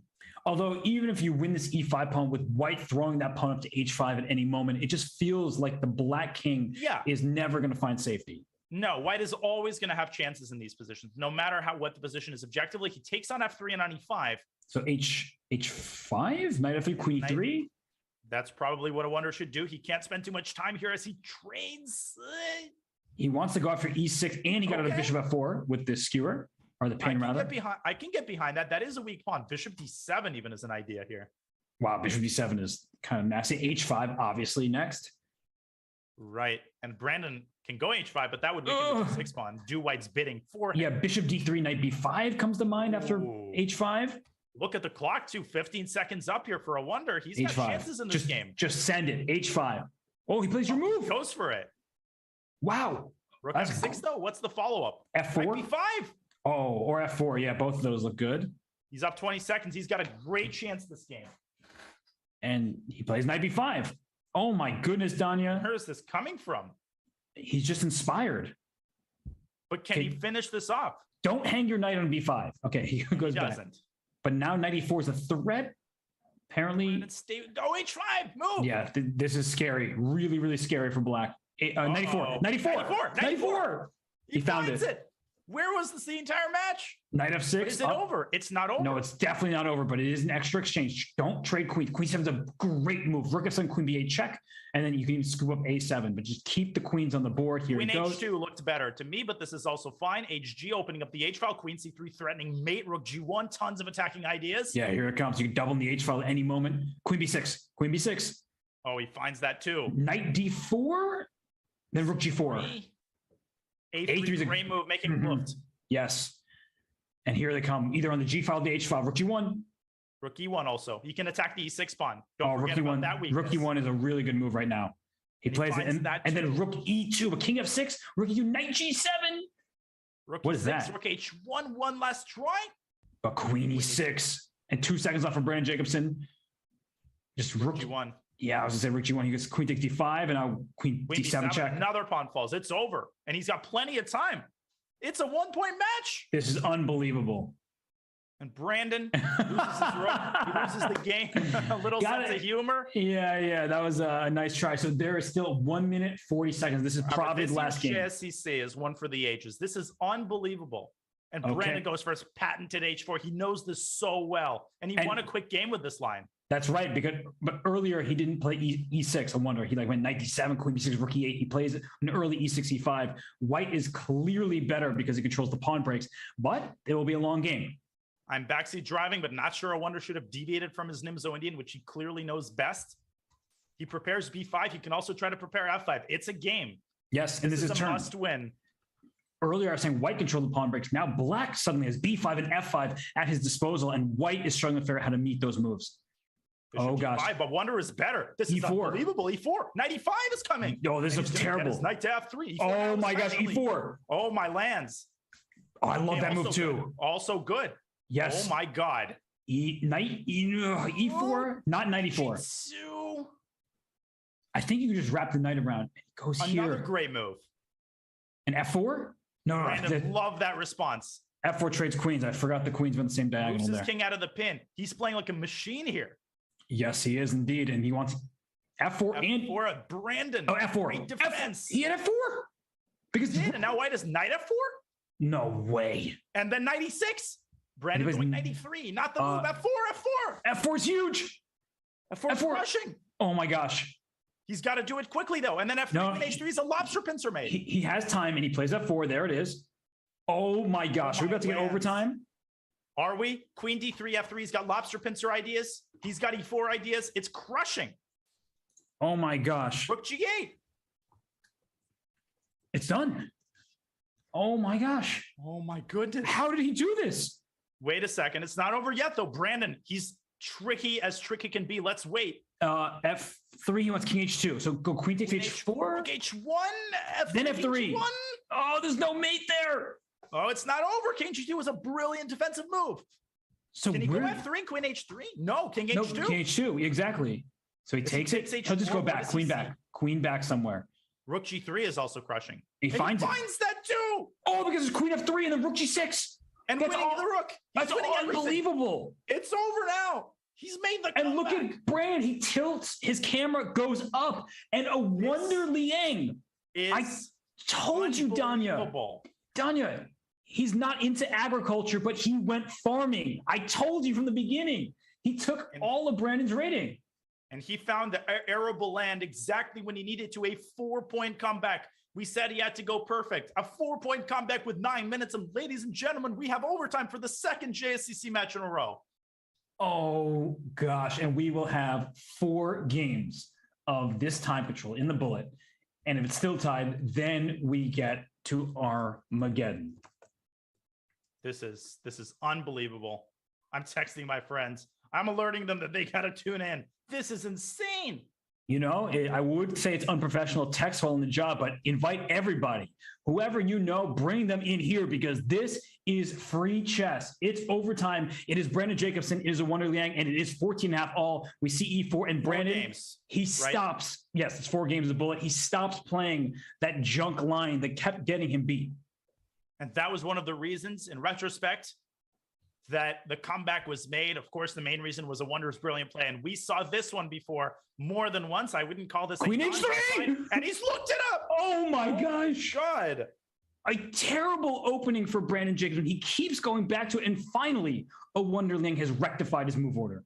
And Rouser, he should have gone for the Rouser, and I feel like he's putting himself in a position to fail. Our Wonder is much better. Will he take the lead for the first time in this match? Oh my gosh, he's had no lead. You're correct about that. It was a wire-to-wire match. This is actually the first tie since 0-0. And what's the idea here? G3 followed by F4 is very tempting. I understand the E4 pawn may be a little bit loose, but I would not take that pawn. So G3 is looking pretty good. Bishop D4, I mean, that has to be considered. But at the very least, Black will be able to castle. And Bishop D4 played, don't take G7 because Knight F4. Does he have E5? Queen, E5 opens up the other bishop. How about Queen F5 here? There it is. Finds it. Oh my goodness, G7's falling. The E file's opening. The king is not safe. F7 is loose. One, Bishop F6. This is terrible. Bishop G7. Bishop G7. Bishop F6? It's done. No, is it though? Rook G8. Rook E1. And then Bishop takes F7. Mm-hmm. And then Knight F3 check. Yeah, I just move my king. Knight takes E1. I take it back. Bishop takes G2. Oh, the king G1. And then king G1. Bishop D5. Oh, the take and Bishop F6, Rook E8. I don't know. It's got to be winning. Oh, king C8, king B7. That's unbelievable. He didn't find it. But he goes this way. And it's still winning, is it? Yes, it is. Because you have Rook E8 check, Bishop D5 in some variations. If you need to trade bishops. Brandon can't believe it. Look at the consternation, the shock on his face right now. A Wonder is winning. He's going to have the first lead in the match. I mean, I would say I can't. Whoa! Wait. Oh, he missed Rook B3. Rook B3. Yeah, Rook takes B3. He had already resigned. Like he's done with this mentally game. Resigned, and if he pushes his C pawn now, he loses the Rook to Knight B6. Yeah. Brandon has to find it in himself to push everything behind him as he resigns. This is insane. A Wonder is one step away here from winning the entire match. I can't believe this. And we were talking some crazy tactics in that game, but they all went a Wonder's favor when it was all said and done. And here we see a strong center for Brandon, but a Wonder played this line earlier very well. It's an earlier trade in the center than in the previous time, but the knight went to A5, pawn B6, bishop B7, complete development. Brandon is devastated.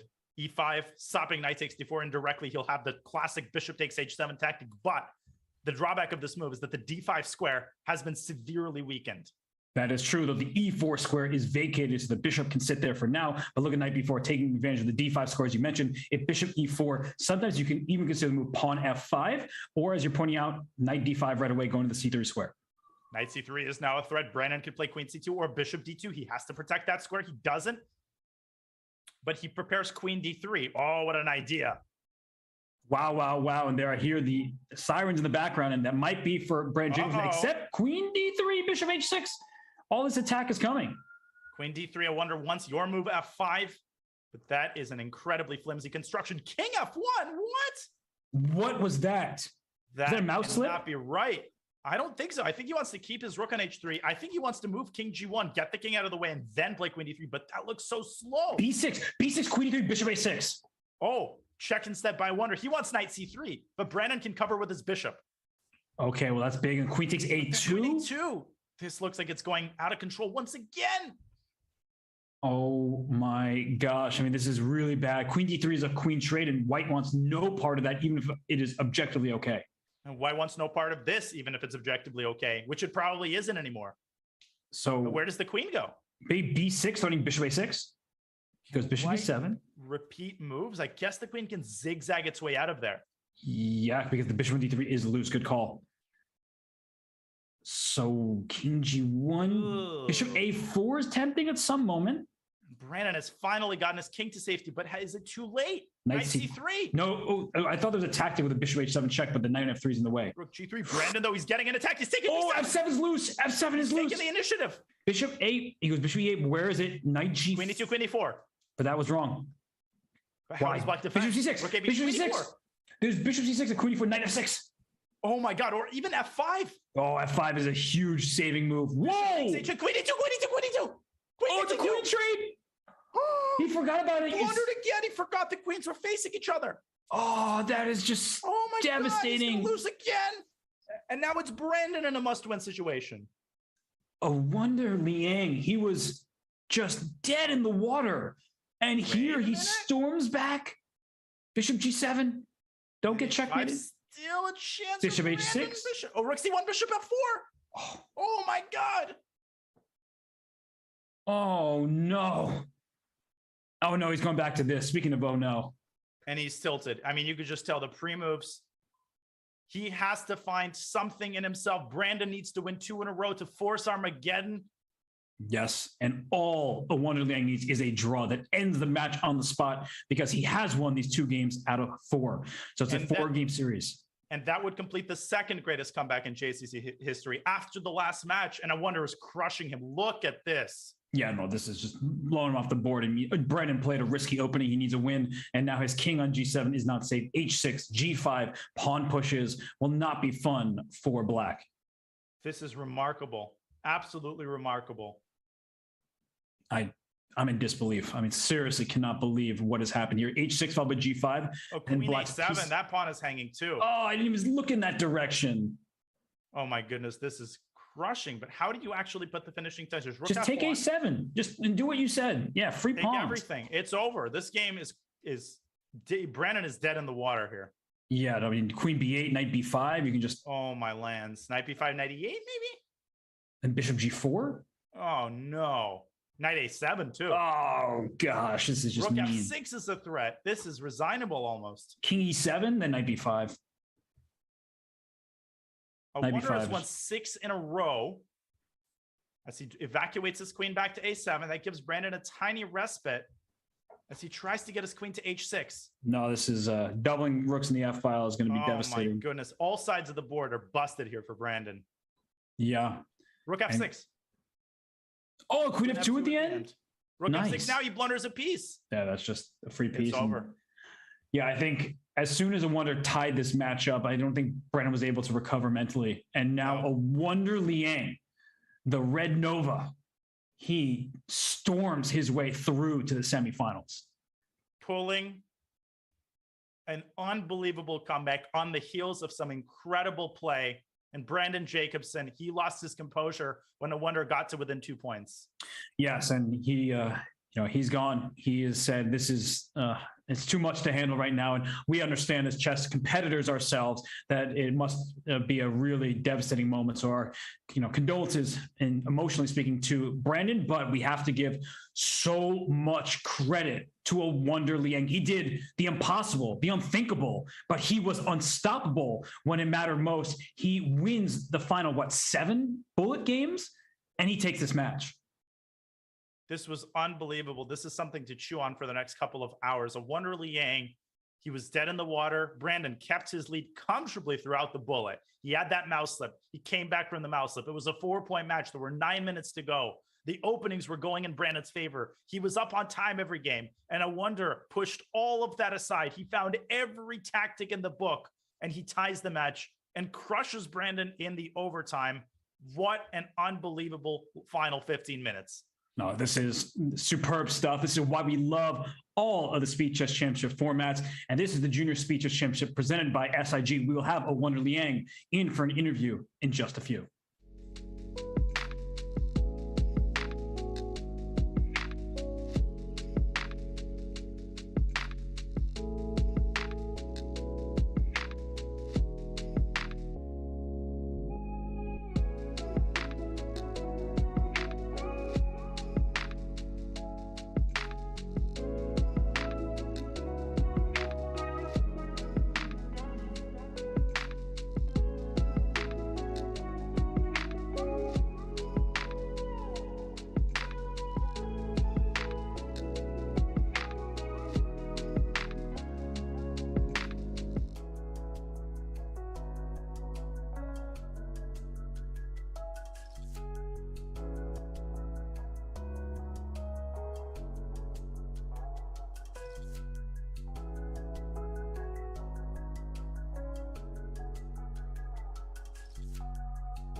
And we have the honor to be joined by the winner of this match, A Wonder Liang. And A Wonder, congratulations. And I have just one question for you. What was that?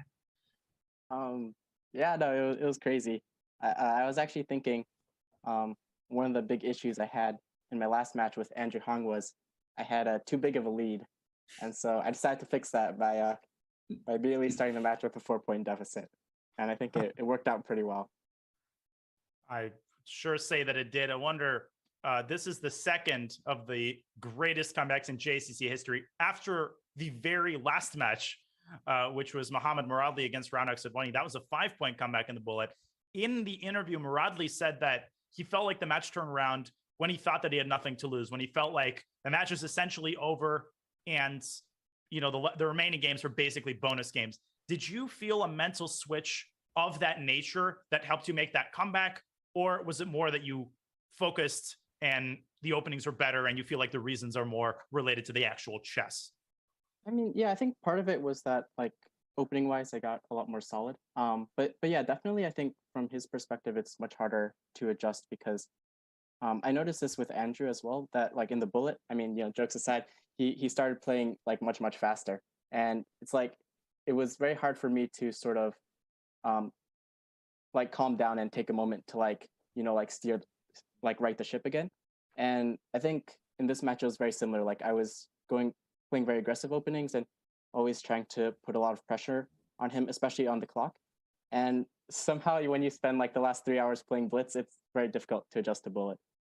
And of course, I mean, a lot of luck happened, but yeah, I think, I mean, overall, I'm just very happy that the match turned out this way. There's not much I could have expected. Well, there was something you did expect correctly, was you looked at that variation where you move your queen to h3 in one of these final bullet games here. So during the breaks, you were down for most of the match. What were you doing to recover it? Because it seems like you were preparing at least for a little bit in those few minutes you had off. Yeah, I mean, I was getting like completely demolished in all the openings, which I think is to be expected. I mean, it sort of happens when you're not working on chess.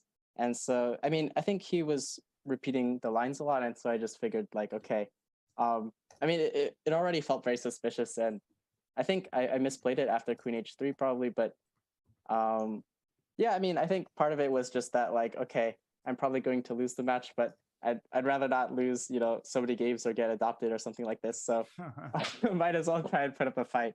But yeah, I think it certainly helped that he repeated a lot of openings and like I was able to get into a bit of a rhythm at the end. But on the other hand, I mean, he played a fantastic match for like 95% of it.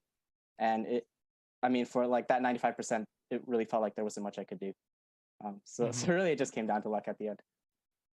I wonder, on a slightly different topic, we were discussing two related questions. We were discussing before the show whether this is a stressful time for you college-wise. I know it's the start of May. It's the end of the academic year. It's finals time. So could you tell us a little bit about your college experience overall? How is that going for you? And on a related note, do you find it easy or hard to sort of push aside your academic commitments when you're playing a match like this? Or do you feel like the time of the year and the stress level affects your play? Yeah, I mean, today is actually a particularly bad day to be playing this match. I have like 2 P sets, one due at 9 p.m., one due at 12. So, you know, I'd really like this interview to wrap as fast as possible. Get my start doing some math. But I mean, I think overall, like it's quite enjoyable. I think right now, like playing chess in college, I'm at the University of Chicago. It's probably like the most that I've actually enjoyed chess for a really long while. I mean, part of it is just there's no real stress or pressure to put up results. I mean, I'm basically mainly a student now. So I mean, whenever I have some time to play, I just, you know, try and have some fun, play some interesting ideas. I mean, part of it is, you know, I miss like the competitive aspect of preparing and like really seriously preparing and focusing for like the long-term classical events. But I mean, you know, there's a lot of things. I think both of you also went to school, right? So you guys also had this decision. And I think it's very natural for chess players to be interested in a lot of different disciplines. Yeah. No, and that's a mature mindset. You know, you said you have P sets, 2 questions, and then we'll let you go. First of all, what subjects are those P sets in? And, you know, let me get your professor's contact information. But in seriousness, what's your intended major, or have you already decided? Yeah, I'm still like currently undecided. Maybe leaning towards some kind of computer science, but not too sure. I mean, on that note, I think Praveen has already taken some of my previous classes, and he's agreed to share all of his answers. I believe that was the word that he used. So I should be good. Yeah, I wouldn't worry too much about that one. All right, we're going to delete this from the video so nobody ever heard that, of course. No, we're not even live. I think our internet failed right before. Yeah. I wonder. It was great having you. Seriously, congratulations. And we'll, wish you the best with your school. And we will see you for the next match in the semifinals. Congrats, Wonder. Great comeback. The video deleted. Nobody heard anything, right?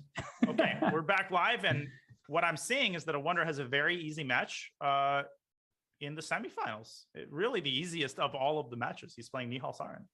Well, for somebody who was saying it's stress-free chess, that's a great thing for him. He gets to play against one of the best players on the planet, one of the rising stars in the world of chess in Nihal Sarin, and somebody who is not just a one-time reigning champion, but he's won 2 years in a row in the Junior Speed Chess Championship. He made it to the semifinals of the Speed Chess Championship main event by beating Alexander Grushuk and Richard Rapport. So Nihal Sarin, he has all the accolades, which means that there's zero pressure on a Wonder Liang. He can just show up, try to have a good time. And if he plays as well as he did down the stretch of this match, he has a shot.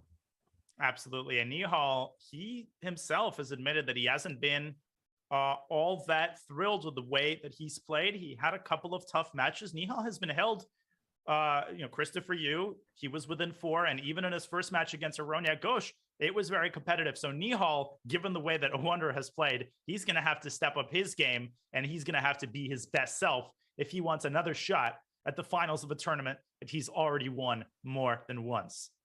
It's for sure going to be a difficult match, a slugfest, and we do have more matches coming up soon.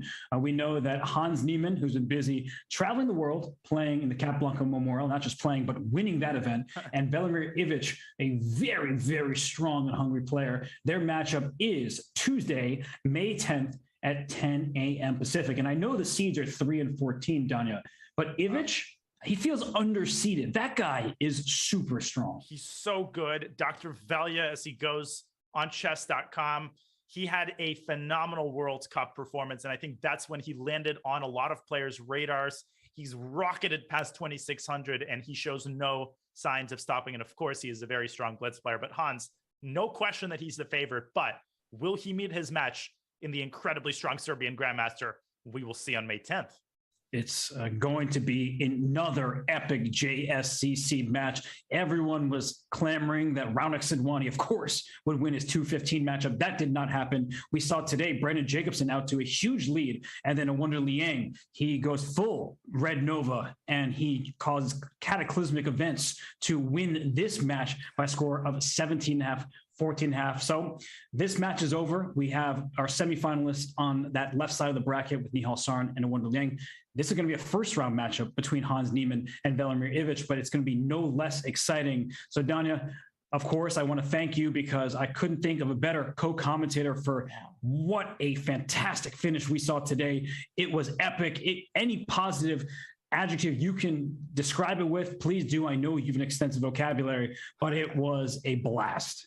Bombastic, fantastic, super-tastic. What wasn't this match? And of course, our job as commentators is to bring out the most entertaining moments and to be unbiased. It obviously feels very, very bad for Brandon. We can't help but sympathize with him. It is never fun to survive the aftermath of such a comeback. We have all been there, but that is part of the game. And yet our job is to congratulate the winner and to praise the incredible, resilient performance of a Wonder Liang, who deservedly punches his ticket through the semifinal. I cannot wait to see his match against Nihal Sarin. And Robert, it is likewise a pleasure to commentate with you. This was an incredibly entertaining way to spend 4 hours. I love my job. So do I. And while a Wonder Liang has problem sets to finish, he looks to set problems for Nihal Sarin in that next match. But our time here at the JSCC presented by SAG comes to a close. Keep enjoying the chess. There will be much more this week until the next JSCC match. You'll have to enjoy events like the Arena Kings finals and all sorts of other good stuff with the Grand Chess Tour starting. So we're going to be on our way. Shout out to Susquehanna International Group, SIG, for being such a great sponsor for this event. It really has been awesome. But for now, we bid you adieu. Until next time. Classified trading is a game really that you're playing with competitors and basically every market participant in the world. My path, I came in as a poker player, but I think that the main thing that everybody has in common is a sense of competitiveness and interest in gaming and strategy in general. Yes, you can actually use gaming skills for your career and for something to do on a day-to-day basis.